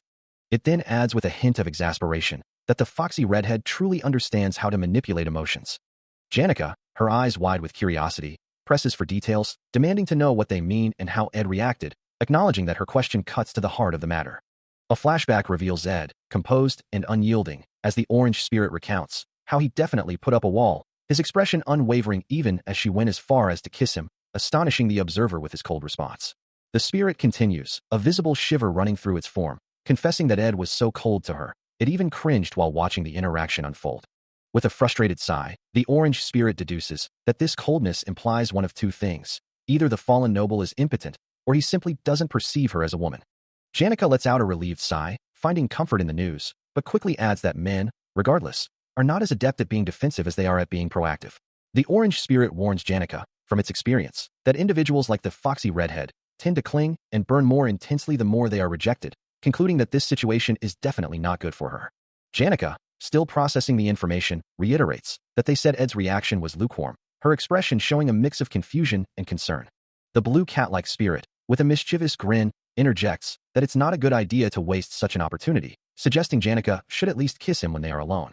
As the blue spirit advises Janica not to listen to Tarkan, the orange spirit chimes in, reminding her that she is most charming when simply being herself. Not missing a beat, the orange spirit then playfully asks Janica if she doesn't also desire a thrilling experience, specifically with young Master Ed, prompting the blue spirit to question her intentions. Janica's cheeks flush with a deep crimson, her eyes cast downward in a mixture of embarrassment and perhaps a hint of longing. Meanwhile, Lortel, with a shy blush of her own, imagines a tender moment of feeding each other with him. Back with Janica, the blue and orange spirits continue their animated discussion, their glowing forms flickering with vibrant energy. A frustrated sigh escapes Janica, her patience wearing thin with their relentless teasing. Elsewhere, a hand extends a spoonful of food, the voice encouraging the recipient to go on, say ah. Ed kneels patiently, feeding Belle Maya, who sits wrapped in a dark cloak, accepting the offering. Suddenly, a pair of eyes with an intense, glowing purple hue snap open, revealing a face contorted in what appears to be pain or distress. Back in the cabin, Belle Maya recoils from the spoonful, declaring with a grimace that it doesn't taste good. Ed explains that without a variety of spices, it's hard to have flavor, but Belle Maya, with a pout, insists he shouldn't make her his taste-testing machine. Later, Ed is seen writing, reflecting that he will have to delay honing his cooking skills until a wider variety of ingredients becomes available. Ed reviews his current life skills, noting his intermediate craftsman rank and various proficiencies, from handiness at level 14 to cooking at level 6, with no advanced crafting skill slots yet available. He understands that key stats significantly influence the proficiency of his living skills, with dexterity being a central factor in their overall effectiveness. However, raising just one stat disproportionately drops the efficiency of others, forcing him to increase them evenly to maintain balance. The primary obstacle to this meticulous management is his overwhelming schedule, leaving him perpetually busy. The total time he can dedicate to survival activities is a mere 5 or 6 hours, even if he sacrifices sleep.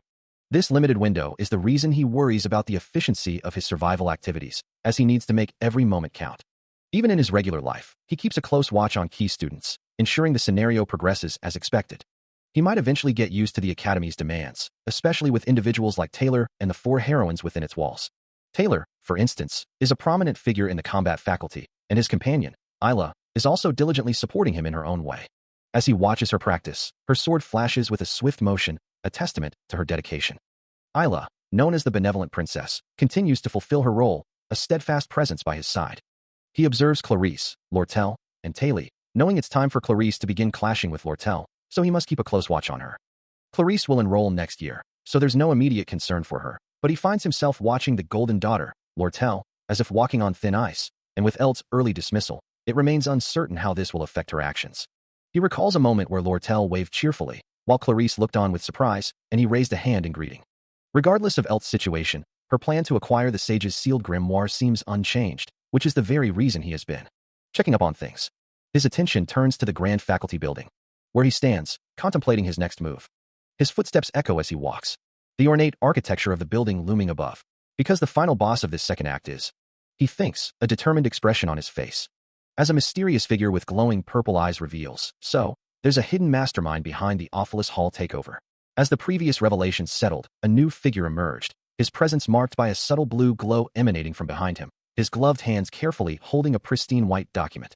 This was none other than Professor Glast.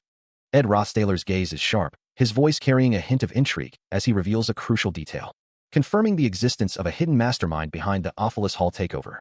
A faint blue aura emanates from his form, his eyes glowing with an inner light as he holds a document, his presence commanding the space. His companion, Assistant Professor Claire Elfin, responds with a thoughtful nod, acknowledging his intuition as unusually sharp. Her expression shifts to one of anticipation, eagerly awaiting his next directive. Ed adjusts his glasses, his tone becoming more serious, cautioning her not to overlook any critical details, specifically mentioning the thesis on divine science he had asked her to find. A vibrant purple aura flares around Ed as he sits at a desk, his eyes glowing intensely, deeply engrossed in his work. Claire, with a determined leap, assures him she will have the requested materials by the following morning. The grand architecture of Awfulest Hall's faculty building stands under a clear sky, a beacon of academic pursuit.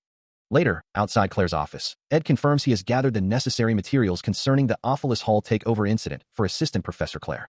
Claire Elfin, slumped in a plush armchair, lets out a weary sigh, acknowledging the maid Annis for her assistance. Her gaze fixed on a document in her hands, she appears deeply engrossed, her expression thoughtful. She ponders the necessity of her concern over a case that seems largely resolved, feeling an overwhelming exhaustion as she holds files featuring Ed Rothstaler and Clarice. A quiet escapes her lips, her brow furrowed in contemplation. Meanwhile, Ed Rothstaler, looking sharp in a formal suit, receives an apology from someone off-screen, who admits to forgetting about a contract due to being preoccupied. The conversation continues at the Grand Elt Merchant Association's Sylvania branch, where Ed is told he will need to visit again next week, and is offered tea and refreshments as an apology. Lady Janica, a woman with striking red hair, informs him that the magic engineering equipment is ready for pickup at the counter, prompting a surprised reaction from Ed. She then asks about his unusually formal attire, to which he replies that he dressed up for an important appointment. With a confident gesture, Lady Janica asks for his opinion, her posture poised and professional. Ed Rothstaler, still in his formal attire, looks up with a questioning gaze, asking about an important appointment. Janica, with a knowing smile and a slight blush, playfully touches her ear. A soft laugh escapes her as she confirms, it is indeed something he doesn't know about. Later, Janica stands in a sunlit room, confirming the cabin is in its final stages of completion, and that furniture will be needed next. Ed, sipping his drink, acknowledges her point, but notes that the products her company trades are too high-end and expensive for him. Janica's hand rests on a wooden surface as she firmly states, she cannot simply give him items for free. Such an act, she explains, would go against her professional ethics as a merchant. With a confident smile and a faint blue aura beginning to emanate from her hands, she asks if woodworking is his specialty. Blue magical energy crackles around her hands as she expertly works on a piece of wood, shaping it with glowing particles. However, the delicate piece of wood shatters under the magical pressure, and she declares it will be discarded tomorrow since it can no longer be sold. Ed looks down, a shadow falling over his face, as he reiterates that he had warned her it was too high-end. Closing his eyes, he takes a final sip from his cup, offering a simple, resigned thanks. Janica offers a knowing, almost mischievous smile, her silence speaking volumes. Her composed demeanor remains unbroken, even as the conversation deepens. Ed, observing her carefully, wonders how it's possible for someone to show no change in expression at all. A subtle gesture from her hand seems to punctuate his thoughts, a silent acknowledgement of their intricate exchange. Janica leans in closer to him, her gaze unwavering as their discussion continues. As he sips from his teacup, she observes him, knowing precisely what he's thinking. In the fiery depths of their mental sparring, it feels as though one of them has made the winning move. The heat of the moment surrounds him, a silent testament to the intensity of their exchange. Janica's finger playfully pokes his chest as she asks if he doesn't see her as a woman, then clarifies that she sees him as a man, Ed, and that it means exactly what he's thinking. Her expression remains unreadable as she adds, even the help she's offering him is because of her ulterior motives. Janica points a finger, her posture confident, acknowledging that she understands the answer he's looking for. Ed's eyes widen slightly as he hears her words, realizing she wasn't expecting an answer because, as she knows, she doesn't engage in fights she can't win. Ed, still processing her words, observes her carefully, noting that even though she appears indifferent now, she asserts with a knowing smirk, she won't be the only one with ulterior motives. Janica leans in, her finger playfully tracing the knot of his tie, a subtle gesture that underscores her confidence and control. Her words hang in the air, a challenge to anyone who can't contain themselves. A knowing smile plays on her lips, reflecting the truth that a seductive smile is always the same, whether the odds are in her favor or not, for it's in a merchant's nature to never reveal their true feelings. It's in a merchant's nature. She emphasizes with a subtle tap of her finger to maintain an unreadable facade, to never reveal their feelings. Later, under the bright, open sky of the academy grounds, the grand architecture of the institution stands as a silent witness. Through the lush foliage, Ed and Janica walk side by side, their conversation continuing as they navigate the sprawling campus. Ed Rothstaler stood poised, staff in hand, ready to begin a new lesson. A young woman with braided pinkish blonde hair, holding her own ornate staff, smiled brightly, proposing they start the lesson. As they stood on the academy grounds, the instructor turned her back, allowing Ed to focus. He extended his hands, a nascent ball of fiery energy beginning to coalesce between his palms, glowing with an intense orange light. The young woman watched him with a gentle, encouraging smile, her red eyes reflecting the magical glow. As the fiery orb pulsed more vigorously, she prompted him to focus his magic and form a connection. He responded with a determined nod, his gaze fixed on the swirling energy. The fiery sphere intensified, sparks flying from its core, a small, distinct form beginning to emerge within the flames. Finally, the flames subsided, revealing a small, yellow, feline-like spirit with wings, which then greeted him. "Pleased to meet you, young Master Ed." The spirit, a low-rank fire spirit named Mug, bowed respectfully, declaring its honor to be in a contract with its new master. Ed, looking thoughtful, recalled the formal procedures, remembering the proposal for the selection of his contracted spirit from a previous meeting. Mug, meanwhile, proudly recounted its journey, having passed multiple rounds of interviews and verifications to qualify for the contract. He holds the record for the highest performance in magic efficiency practice, independently conducted in the Northern Woods, and prides himself on having the best unspoken connection among low-rank spirits at his level. With his small body already ablaze, the spirit declares his unwavering loyalty, vowing to set his heart on fire as well to serve his new master. A vibrant orange aura flares around him, emphasizing the intensity of his commitment. He once acquired a spirit-type skill while playing the failed swordsman of Sylvania, a memory that flashes back to him riding a majestic swan-like spirit, a time when they would laugh together. They would joke around and cheer each other up during battles, ultimately creating a strong, undeniable bond. Meanwhile, in another place, Lortel questions the strictness of a process, as she holds a glowing orb, preparing to introduce someone to the purple-eyed figure beside her. Returning to the spirit's tale, he explains that to be a good spirit, he was selected based on a good magic power efficiency ratio among those he's contracted with, a process that was slightly, very slightly, teeny-tiny complicated. As he recounts the fiery trials, he angrily questions who on earth planned such a rigorous selection. The spirit's frustration boils over, as he recalls being commanded to move it, "You maggots," during the arduous process. With a final burst of fiery indignation, he reveals that Tarkhan was the one responsible for the demanding selection. The small fire spirit, Mug, rests gently in Ed's cupped hands, its form radiating a soft, golden glow. A surprised gasp escapes him as he feels the intense heat, realizing the spirit's warmth is palpable, and Clarice asks if he can feel it. He gazes down at Mug, its fiery aura shimmering, as Clarice explains that connecting with a contract spirit allows one to feel their physical and magical power, even when they are not manifested. She cautions him to be careful not to connect too hard, warning that Mug could get too hot if not kept in control, prompting Ed to wonder if controlling the connection level also changes the spirit's firepower.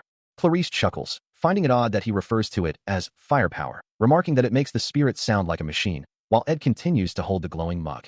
A blush spreads across Ed's face, his eye widening in realization, as he processes the implications of his new connection. Mug, its small face alight with fierce loyalty, eagerly responds, ready to receive any command. The spirit glows even brighter, its entire form radiating intense heat and light, a testament to its power and devotion. Ed realizes Mug is more than just a spirit. It's a portable heater, and a system window appears, detailing Mug's status as a low-rank fire spirit with a connection level of 2, good spirit formula efficiency, and a unique skill called Blessing of Recovery, which temporarily increases immunity to flames, along with Explosion, a low-grade explosion magic, and buffed fire magic abilities.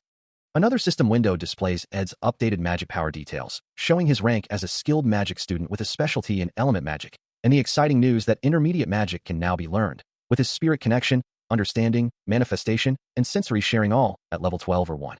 Ed and Clarice look at each other, a shared understanding passing between them, as he marvels at Mug's utility, calling it an unbelievably useful survival tool that doesn't even consume firewood. Clarice smiles, expressing her happiness to see him content, though she playfully notes his exhausted expression, finding it rather pleasing. Clarice, ever the diligent instructor, offered her full support, assuring Ed that if he needed anything else, he only had to ask. She promised to teach him about the power of connection and the senses before his first class, emphasizing that he would learn faster with her guidance. Her voice continued, outlining the path to power, explaining that with her help, he could quickly reach a level where he could form contracts with middle-rank spirits. Not stopping there, she added that they would also need to practice spirit combat, and she would free up her time to reserve the combat training room. She then almost let slip that she had accessories to increase connection efficiency, but they were all in her room.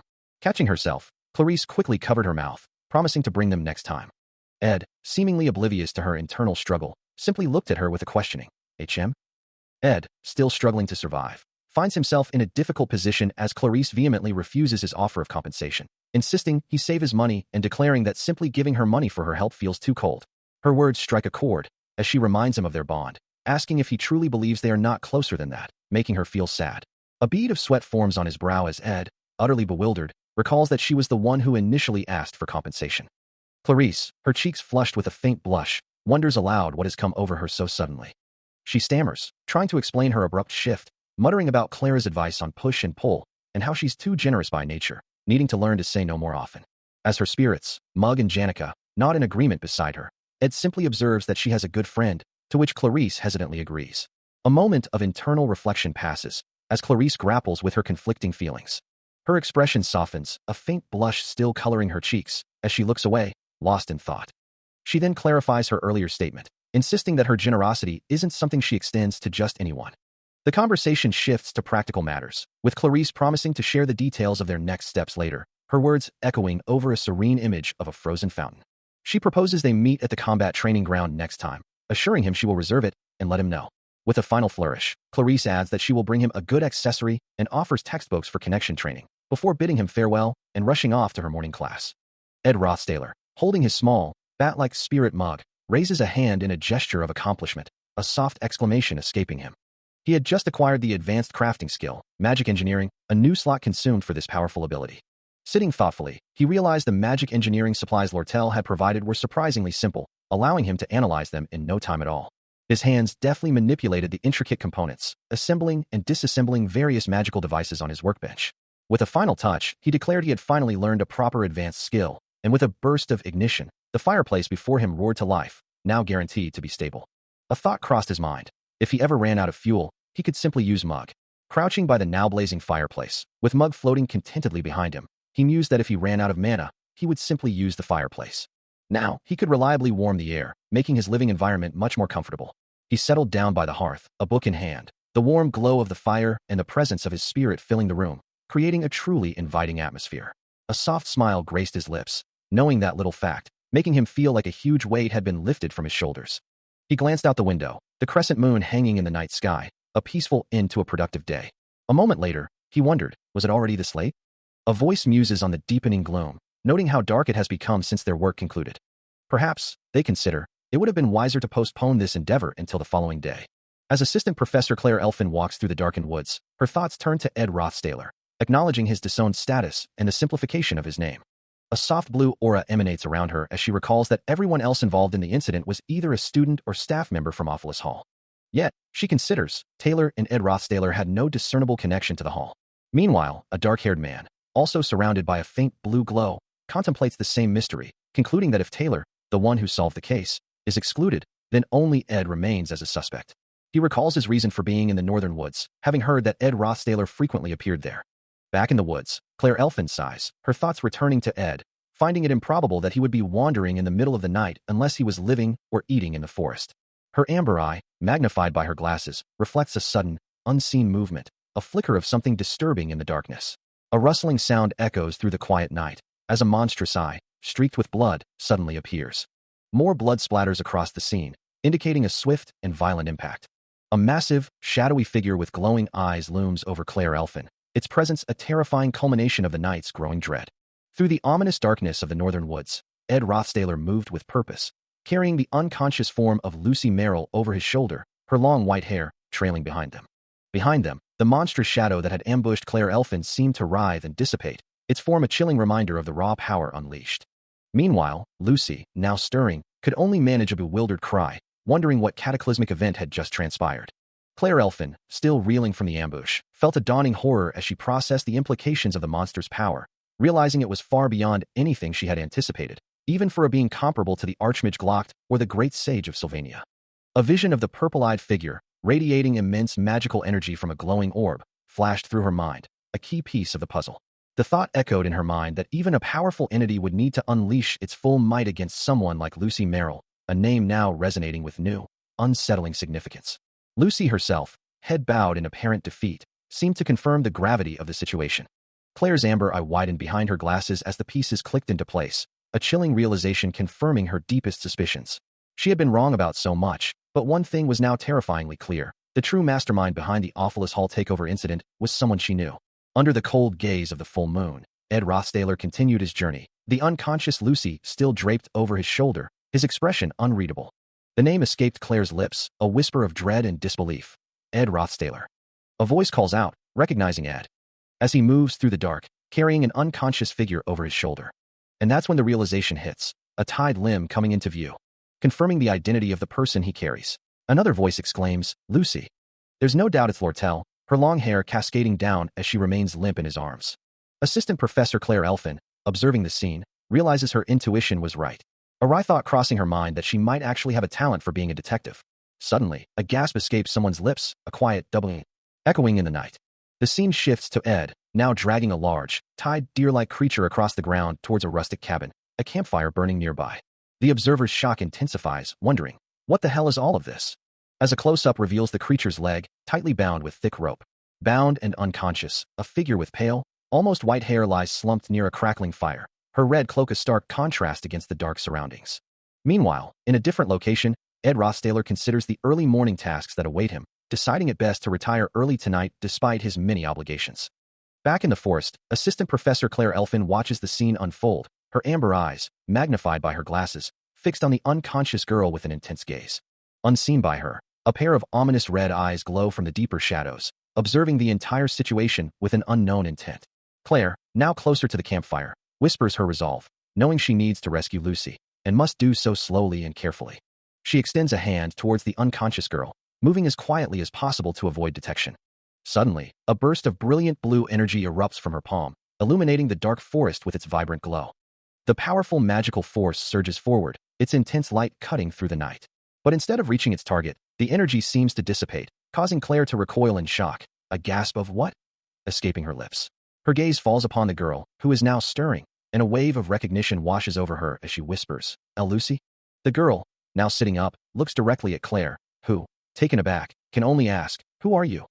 Slightly flustered by the unexpected turn of events, Claire introduces herself, I am the assistant professor of your year. A gasp escapes Claire Elfin as the blue magical energy she had been channeling dissipates around her, leaving her with a bead of sweat tracing a path down her temple, her amber eyes wide with a sudden, unsettling realization. She turns, looking up at the dark, imposing structure of the academy, a question forming on her lips. She went back inside. A deep concern etches itself onto her features, her brow furrowed as she processes the unexpected turn of events. Meanwhile, from the deep shadows of the forest, a pair of intensely glowing purple eyes watches the scene unfold, their light piercing the darkness. The mysterious figure, cloaked in a wide-brimmed hat, takes a slow drag from a cigarette, a faint wisp of smoke curling from their lips as their purple eyes gleam with an almost mischievous intelligence. Suddenly, a powerful purple aura erupts around the figure, radiating outward with an ethereal glow. With a surge of energy, the figure begins to ascend rapidly into the night sky, leaving a vibrant trail of purple light in their wake. From high above, the clearing below is illuminated by the brilliant purple light, as the figure continues their swift ascent, becoming a distant beacon against the dark canopy. Claire looks up, her expression shifting from concern to utter astonishment, her gaze fixed on the ascending light. A thought solidifies in her mind, confirming a suspicion she had harbored, as I thought. Her eyes, still wide with surprise, now also hold a glint of understanding, as the implications of the mysterious figure's presence and departure begin to sink in. A sudden impact reverberates, drawing attention to a book and a glowing purple orb, as the name Ed Rothstaler is called out. Assistant Professor Claire Elfin leans forward, her expression earnest, as she inquires if he knows of a student named Ed, who was ousted from his family. Her hand hovers over a similar glowing purple orb, resting amidst scattered papers, a silent testament to her ongoing investigation. From the other side of the desk, a dismissive voice responds, declaring that he doesn't bother remembering the names of talentless trash. Professor Glass, a man of sharp features and dark attire, sits absorbed in a book, while Claire Elfin watches him, her expression a mix of frustration and determination. She sighs, exasperated by his standoffish remarks, before pressing on, asking if Professor Glass, at least, knows Lucy. He interrupts her rambling explanation about the Awfulest Hall incident and her trip to the northern woods, pointing out that her story is all over the place. Undeterred, Claire continues, explaining that she used magic to record memories on the first floor of the Awfulest Hall, a golden aura flaring around her as she speaks. Professor Glass questions her about obtaining permission for such an act, to which she boldly replies that she simply made up a lie and brought the memories back. Professor Glass, now writing, instructs her to prepare a written apology and explanation, but Claire Elfin confidently reveals she anticipated this, having already prepared her defense, and urges him to look at her extenuating circumstances. Meanwhile, in a different, ethereal space, the white-haired figure with glowing purple eyes looks up, surrounded by swirling, dark energy. His hands are clasped, his posture composed, as a voice muses that he definitely looks like a mastermind. His glowing purple eyes fixate on an unseen point, a silent question hanging in the air. Meanwhile, Claire continues her explanation to Professor Glass, clarifying that Ed had been carrying Lucy while she was unconscious, a detail Glass seems to have missed or forgotten. He questions her account, wondering aloud if Lucy Merrill was merely asleep, his skepticism evident as he pores over a book.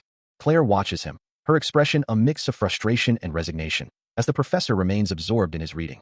Soon after, she turns and walks away from his desk, her conversation with him seemingly concluded. As she reaches the door, Glass' voice echoes, demanding she bring him an apology letter and explanation, a clear reprimand for her unauthorized actions. With a sigh of reluctant acceptance, Claire acknowledges his command. Glass, meanwhile, ponders the implications of their conversation, a thoughtful escaping his lips. A flashback begins, revealing a scene from the files Claire mentioned. Ed Rothstaler slumped on the ground amidst debris, a purple glow surrounding him. He had tried to stop Taylor and his friends, but they had effortlessly bypassed him, their forms glowing with power as they moved past his defeated figure. Among them was Taylor, a formidable individual born with the way of the Sword Saint, his presence radiating immense skill. Accompanying him was Alvira, blessed with the natural insight of an alchemist, her intellect a potent force. Ed Rothstaler reaches out, a sense of despair washing over him as he acknowledges the overwhelming power of his adversaries, believing no one is ordinary as he could ever hope to stop them. His blonde hair falling across his face, he looks away, his expression a mix of resignation and pain. Meanwhile, a sharp, glowing purple eye, framed by glasses, watches the scene unfold with an intense, almost predatory focus. A soft, contemplative sound escapes the observer, their black hair barely visible above the frame.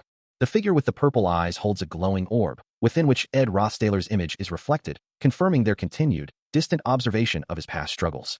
Suddenly, a violent explosion erupts in a dense forest, shattering the tranquility with a burst of orange and yellow energy. Amidst the chaos, a hand emerges, thrusting a dagger wreathed in crackling fire, its blade glowing with destructive intent. The flaming dagger plunges into its unseen target, unleashing a final, powerful burst of energy, as a system notification confirms the successful crafting of a ceremonial dagger. Explosion. Imbued with the spirit magic, explosion formula from the lower fire spirit mug, boasting medium magic accumulation and a narrow connection distance, marking a significant increase in crafting proficiency. He grips the newly crafted dagger, its blade shimmering with a vibrant, fiery aura, a small spirit hovering nearby. Observing the intricate, glowing engravings now etched into the weapon, he feels a surge of pride, acknowledging the effort put into its creation. The spirit formula had permeated the dagger smoothly, he notes, and the more a caster uses such equipment, the greater its efficiency becomes. A voice echoes, congratulating him on taking another step forward, declaring it an occasion for great rejoicing. Mug, the small fire spirit, then announces his intention to sing a song of joy, launching into the shepherd's song, passed down orally from the Pylon Regio, much to Ed's visible discomfort. Realizing his master's displeasure, Mug quickly apologizes, wishing to atone for his sins and expressing deep shame. He continues to plead, promising to reflect and correct his behavior, as Ed simply interjects with a firm, "Hey." A single tear rolls down the spirit's face, his large, round eye filled with remorse. With an exasperated expression, Ed tells him to drop the performance. The narrative shifts to explain that spirits who have left their physical forms and entered the path of low-ranking spirits can elevate their status through contracts with spirit sorcerers. A young woman, Alvira, sits gracefully, surrounded by a green lizard-like spirit and a white owl spirit, her presence radiating a calm power.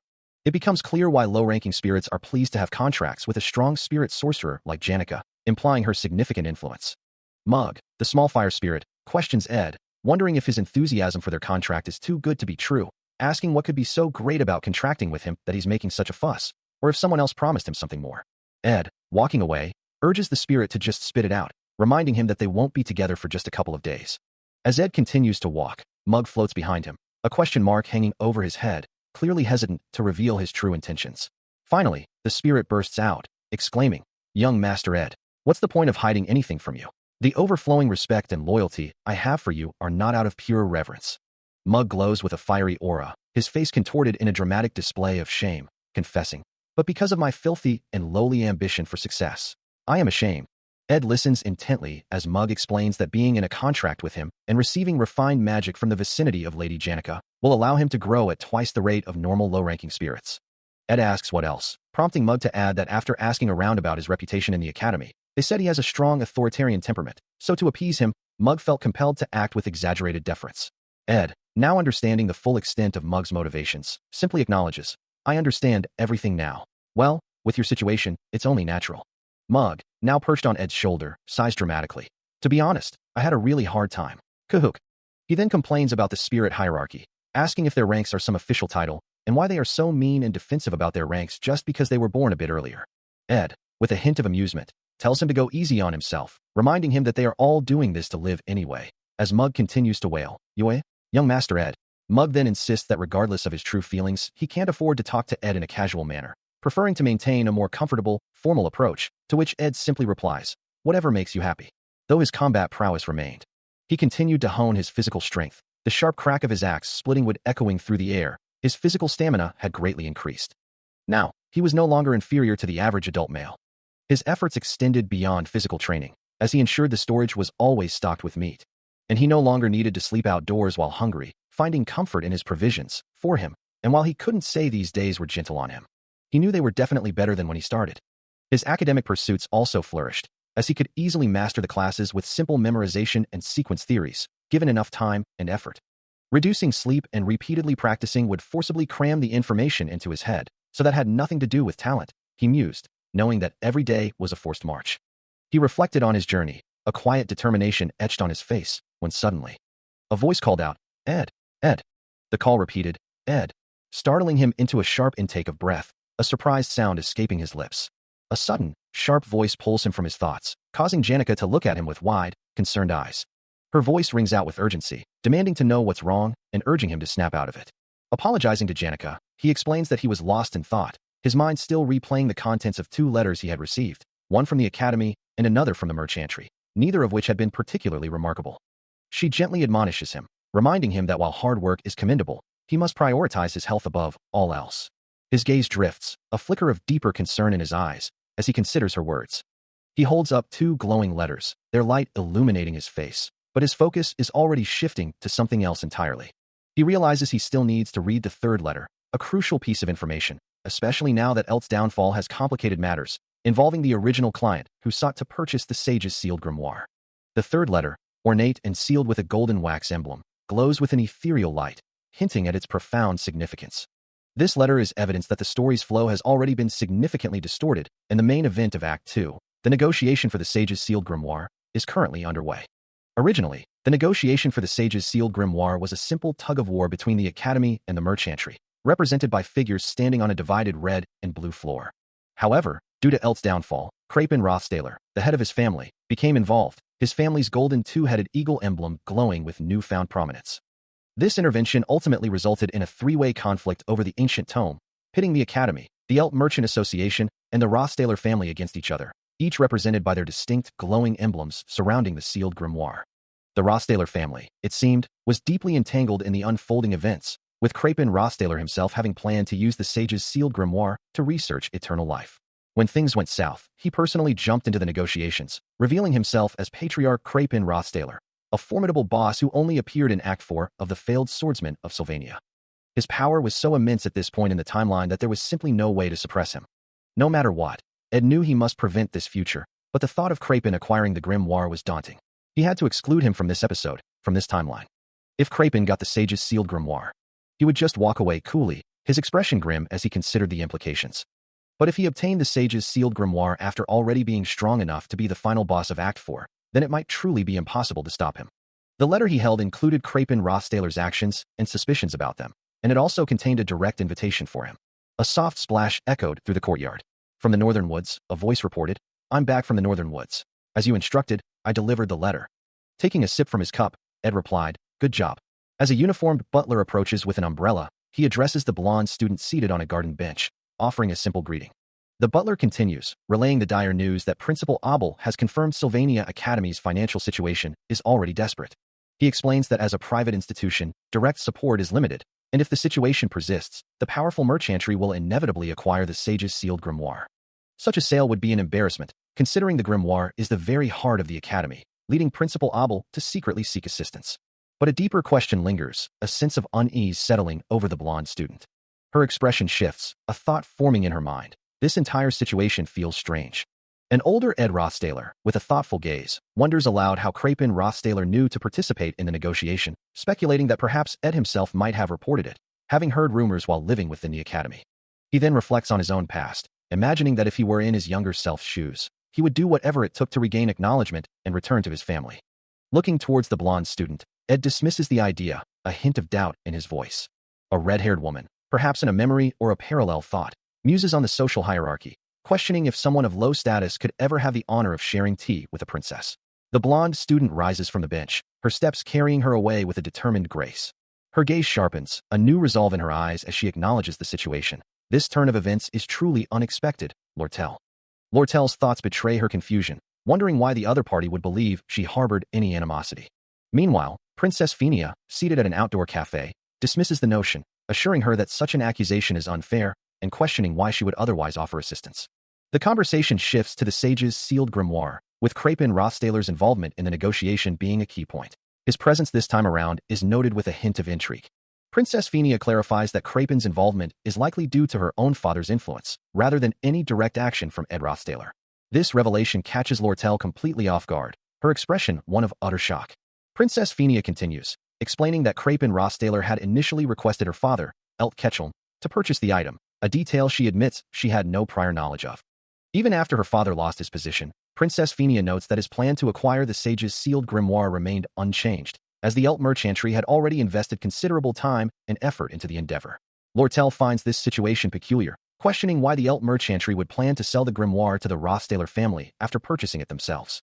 From Lortel's perspective, it appears the interests of the two powerful families should align, making their apparent competition for the grimoire seem contradictory. She voices her confusion, asking why the Elt merchantry and the Rothstaler family appear to be competing for the purchase of the grimoire if their goals are ultimately the same. Princess Phenia then reveals the crucial detail. The Elt merchantry has no intention of selling the grimoire to the Rothstaler family, especially given the current circumstances. As she sips from her cup, Princess Phenia concludes that it would be better for her not to get too close to the situation, implying a deeper, more personal reason for the merchantry's stance. Still focused on the intricate web of business connections tied to her father, Princess Phenia questions why she is being privy to the internal matters of the Elt merchantry. Lortel, however, offers a simple, pragmatic reason, explaining that the enemy of her enemy is her friend. She suggests that Princess Phenia would benefit greatly from keeping the Rothstaler family in check. This strategy, she continues, would also allow her to obtain the grimoire, creating a win-win situation for both of them. Lortel then softens her tone, a slight smile gracing her lips as she asks if Princess Phenia is worried about him, or if she's simply looking out for him as his junior. She reminds her companion that he is already separated from his family, now living a new life. It would be unfair, she argues, if he were misunderstood as still being connected to the Rothstaler family, wouldn't it? A thought bubble appears, questioning Lortel's true intentions, wondering what she is actually thinking. Princess Phenia, her expression unreadable, acknowledges that the boy is still undeniably useful. She considers asking for his help on a personal level, or even appealing to authority and giving out orders, but if he still doesn't open his mouth despite all that, then a hand reaches for a cup of tea, the clink of porcelain echoing the tension in the air. Lortel, observing her, silently wonders what Princess Phenia will do if he doesn't cooperate. With a determined glint in her golden eyes, Princess Phenia concludes that she will then have no choice but to use him. A soft clink echoes as a hand gently sets down a cup, the liquid within swirling with a rich, dark hue. Another quiet clink follows, the sound barely disturbing the tense silence between the two. Lortel, her head bowed in apparent dejection, speaks of those who would deceive and exploit. Her words cause Princess Phenia's eye to widen in surprise, a question forming on her lips about who exactly is doing the exploiting. As if on cue, Lortel's expression shifts dramatically, a sinister smile spreading across her face, her green eyes glowing with a chilling intensity as a single tear escapes. She holds her cup, her voice dripping with feigned innocence as she asks, "Who again?" A voice questions the very idea of deception and exploitation. As the princess's golden eye narrows slightly, her gaze sharp and contemplative, she then ponders aloud, wondering who exactly is doing the exploiting. Lortel, with a knowing smirk, sips from her cup, her green eyes glinting with amusement. A protective voice, belonging to Claire, demands to know who again, before angrily asserting that such words should never be uttered in the princess's presence. Lortel, standing before Princess Phenia and her knight, Claire, calmly reminds them that they are, in fact, allies. As she begins to walk away, Lortel offers some sincere advice, her words carrying a subtle weight. She warns them not to attempt to use someone in a half-hearted manner, her expression turning menacing, with her green eyes glowing faintly, a clear sign of her underlying power. Because, she concludes, they might just end up being used themselves. Claire, ever vigilant, insists that Lortel must be held accountable for her impudence, but the princess calmly dismisses his concern, calling him by name. A flicker of confusion crosses the princess's mind as she ponders the unpredictable actions of Ed Rothstaler and the sudden, unexpected entry of Crapin Rothstaler into the bidding for the grimoire. Yet, a deeper concern surfaces, for perhaps the true threat lies with the one who, despite her royal status, acts with such haughty disregard, refusing to bow down to anyone. The subject of her contemplation is none other than Lortel Ketchum. As Lortel walks away, her thoughts drift to a lingering question, wondering if she will ever truly understand the princess's intentions. The weight of the princess's words causes her to feel a sudden wave of confusion, unsure how to proceed. A sharp intake of breath escapes her lips, her eyes widening in surprise as the implications settle in. Her expression shifts to one of genuine alarm, a bead of sweat tracing a path down her temple. Suddenly, a familiar voice breaks her reverie, as Ed Rothstaler greets her warmly, inquiring about her well-being. Lortel offers a simple, resigned explanation, her hands resting on the table as she acknowledges the unexpected turn of events. Their meeting takes place at the Elk Company's Sylvania branch. Alvira, looking apologetic, addresses her by an alias, explaining that she hadn't anticipated her arrival and thus only prepared 2 cups of tea, offering cold water as an alternative. Alvira, known as Janica, cheerfully observes that her merchantry's warehouse was overflowing with tea-making supplies. But then she questions, since they were merchandise, she couldn't possibly offer them to guests. Lortel, with a knowing smile, confirms this is precisely the case, then requests cold water for herself, instructing Janica to drink the tea. As Lortel turns away, Ed Rothstaler stands beside Alvira, who holds a teacup, both looking towards the viewer. Alvira then remembers something, suggesting that Lortel should take the magic engineering equipment. A bead of sweat forms on Alvira's temple as she offers a wide, somewhat strained smile. The shelves behind them gleam, filled with various bottles, crystals, and intricate devices. A closer look reveals a telescope and other complex instruments, prompting Lortel to exclaim in surprise at the sight of them. Alvira, in a chibi-like depiction, angrily points out that these are clearly brand new items without a speck of dust on them, questioning if giving away merchandise for free goes against Janica's ethics as a merchant. Lortel, observing a table laden with various trinkets and tools, chuckles softly, remarking, "Oh my, Janica." She then states that Alvira truly doesn't have an eye for goods, as a pair of hands carefully opens a spherical, golden device. Alvira, still in her chibi form, explains that if one looks closely, these items have many defects, which makes Lortel, also in chibi form, gasp in realization, accusing her of doing this on purpose. Lortel, now with a knowing smirk, concludes that in the end, what truly matters isn't whether the items are marketable or not, but that they help Ed. Lortel expresses her discomfort, feeling it's wrong to accept items for free, especially since she hasn't paid for the last one, making this the 4th such instance. Alvira, however, dismisses her concerns, insisting she simply renew the contract regularly, assuring her it's a small amount and won't be a problem. Lortel presses on, wondering if it wouldn't be better to simply finish paying and end the contract, but Alvira quickly cuts her off, stating that such matters are for her and Ed to discuss, not Lortel. Even so, Lortel acknowledges the weight of Ed's involvement, her expression thoughtful as she considers Alvira's words. Meanwhile, a familiar sensation begins to take over Ed's body once more, a feeling he recognizes all too well. He perceives himself floating in water, surrounded by rising bubbles as if submerged. This feeling, he realizes, has become quite frequent due to his immense workload, and he knows he must keep a close watch on certain matters. His thoughts drift to Professor Glast, who appears cloaked and mysterious, enveloped in a vibrant blue aura, holding a dark, ancient tome. Despite the 2 weeks remaining for a particular task, his immediate priority, he decides, should be something more fundamental, making a mattress for his bed. He envisions stuffing it with feathers or various fabrics, sewing them into cloth to create a soft, fluffy resting place. His thoughts then shift to another pending chore, the fawn he caught the other day, which also requires his attention. And speaking of preparations, he remembers Lucy's jerky, a final item on his mental to-do list, as 2 small spirits appear in his mind. Submerged in an ethereal blue liquid, a figure with pale, Almost white hair and glowing blue eyes floats, his form surrounded by shimmering bubbles. His eyes, usually a warm amber, now glow with an intense blue light, reflecting the watery depths as he remains suspended. From above, two figures peer down into the depths, their voices echoing as they call out, "Huh? Ed." Their concern grows, their pleas becoming more urgent. "Ed, Ed." Meanwhile, in a sunlit room, a young woman sips from a teacup, her thoughts turning to a recent realization. She muses, "Isn't it about time I acknowledged?"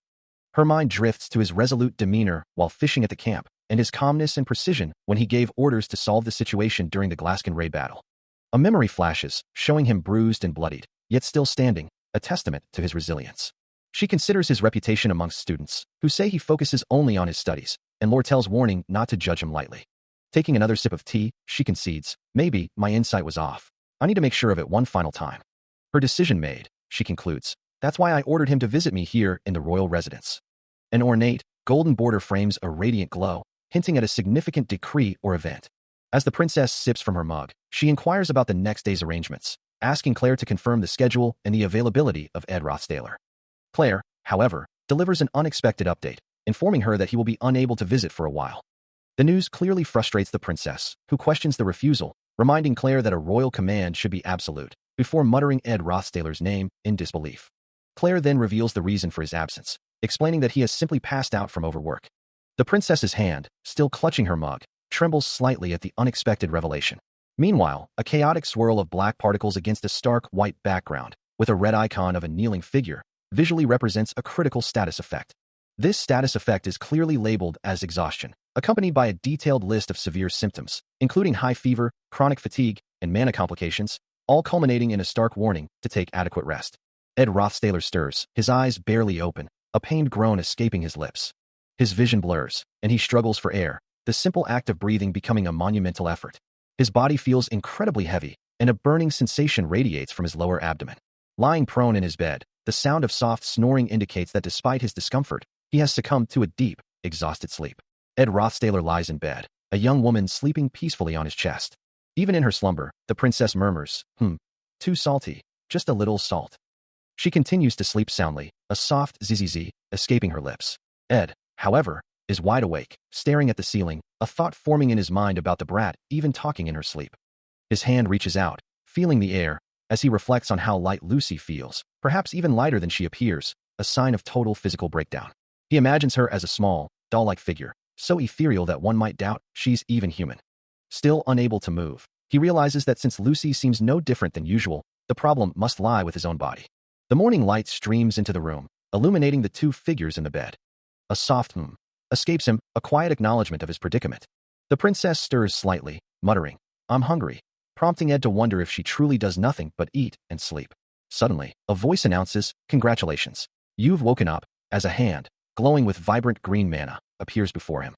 The figure with purple eyes leans over him, their hands still radiating green energy, explaining that his mana was horribly distorted. Still hazy from his ordeal, Ed Rothstaler hears a voice explaining that his current state is a direct result of months of overtraining in both magic and spirit magic. As his eyes flutter open, the figure with glowing purple eyes asks if he was like this the entire time she was asleep, then casually remarks that it wasn't difficult to manage, just incredibly boring, causing her to fall asleep several times. Meanwhile, Princess Phenia, with her blonde hair and a red ribbon, recalls walking on eggshells the entire time, her eyes glowing red with a subtle intensity, while Lortel, with her vibrant red hair and glowing green eyes, stands beside her. The princess sighs, admitting it was a hassle, but acknowledges that it was necessary, leaving little room for complaint. Back in the room, the figure with purple eyes looks down at Ed, her gaze intense, and simply states, "Don't get sick," a direct warning that resonates deeply. Her words carry a heavy weight, as she continues, "Getting sick is hard. People die from it." The figure with purple eyes leans over Ed, her hands gently pressing down on his chest, a vibrant green aura emanating from him, swirling around her touch as she continues her healing ministrations.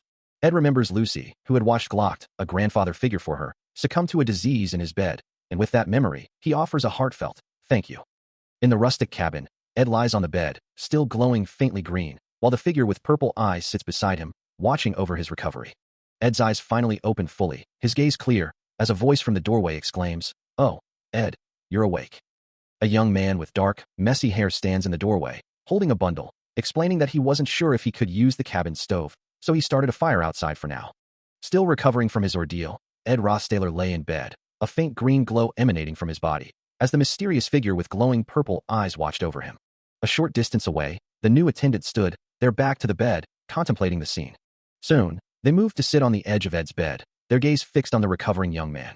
A soft rustle of fabric accompanied their movement. Outside the cabin, the bright morning sun illuminated the roof, promising a new day. Back inside, the attendant sighed, a hint of exasperation in their voice, wondering aloud, "Ed, how many times does this make it?" Their expression was a mix of concern and weariness, a bead of sweat tracing a path down their temple. Holding a book, the attendant then mused, "It makes sense, though. It's not unusual for strong men to have several partners." They continued, their thoughts drifting. Is this the so-called openness of this civilization? Perhaps I've been viewing this civilization from too rigid a perspective. A thoughtful expression settled on their face, their green eyes reflecting a moment of introspection. The attendant then shifted topics, explaining, Janica is out for attendance, and Lortel had to return because she couldn't delay business any longer. Standing by a crackling fireplace, the attendant observed someone's hair, remarking, your hair is. To which a voice replied, that's because it's autumn now. A spoonful of something restorative is brought to his lips, and Ed Rothstaler manages a soft sigh of relief. Despite the nourishment, he finds himself struggling to consume the entire portion, remarking that he usually eats a lot, but this is proving difficult. Lying weakly in bed, the purple-eyed attendant sits beside him, offering the bowl, acknowledging his discomfort with a quiet ugh, and stating there's nothing they can do about it, though it probably would have been better if someone else had handled his care. He suggests someone like Elka or Clara would have been better, but the attendant quickly reminds him that Lortel had explicitly forbidden any women from attending him. Looking weary, Ed then shifts the conversation, recalling a rumor about the alchemy faculty students secretly mass-producing mandragoras, which led to an accident. The attendant sighs, recognizing the troublemaker, Elvira, and confirms that Taylor and Clebius quickly handled the situation, as a mandragora monster is shown in a brief flashback. A flashback shows Taylor in action, his form glowing with energy, as the attendant remarks that academy exploration seems to have wrapped up nicely. The attendant continues, mentioning a rumor about a monster handled by the Telos Order, which had snuck into the academy's underground water system, as Taylor and Taylor are seen in a dark, stone corridor. A monstrous fish-like creature is shown, and Taylor confirms that Taylor and she took care of it, adding a rhetorical, there was a rumor like that. The attendant concludes that the demon of the sewers incident also seems to have passed without any issues. Back in the present, Ed closes his eyes, listening as the attendant states that now the only major event left is the struggle for the grimoire. Opening his eyes and looking up at his attendant, Ed finally asks how long he has been passed out. As the attendant speaks, the words echo in Ed's mind. Today makes it 10 days. The thought that everyone would be thrilled to see him awake feels distant, almost mocking. His attendant, the figure with the striking purple eye and eye patch, continues to explain, mentioning that Janica is currently at the academy. He adds that Lortel had an important negotiation to prepare for the following day, leaving her with no choice but to depart. Clutching the simple bowl in his hands, Ed's internal monologue reveals his shock, having believed he was only unconscious for a day or two. The attendant then questions him, simply asking, Ed? A soft sigh escapes Ed's lips, the weight of the revelation settling upon him. His attendant, sensing his distress, states with urgency that he needs to send a message to Lortel immediately. Still holding the bowl, Ed processes the implications of the lost time. The realization hits him with full force. He simply doesn't have time to waste. The narrative shifts to the day after Ed's awakening. This marks the beginning of Act 2, Scene 10. The Grand Academy building stands under a bright sky, a place now full of variables for Ed. Within the grand halls of the Academy, a new chapter unfolds, as the struggle over the sage's sealed grimoire has officially begun. Among the key players involved is Princess Phenia Kloll, a regal figure seated with a stern expression, her golden eyes fixed ahead, while a burly guard stands watch behind her. Also counted among the participants is Lortel Ketchum, who sits with her arms crossed, a red cape draped over her shoulders, her expression unreadable. Skip panel. A heavy boot steps down, signaling the arrival of another key figure, one whose influence runs deep within the narrative. This is Krapin Rothstaler, the patriarch of the Duke family Rothstaler, and the man who strayed from the original storyline, now revealed with a knowing smile.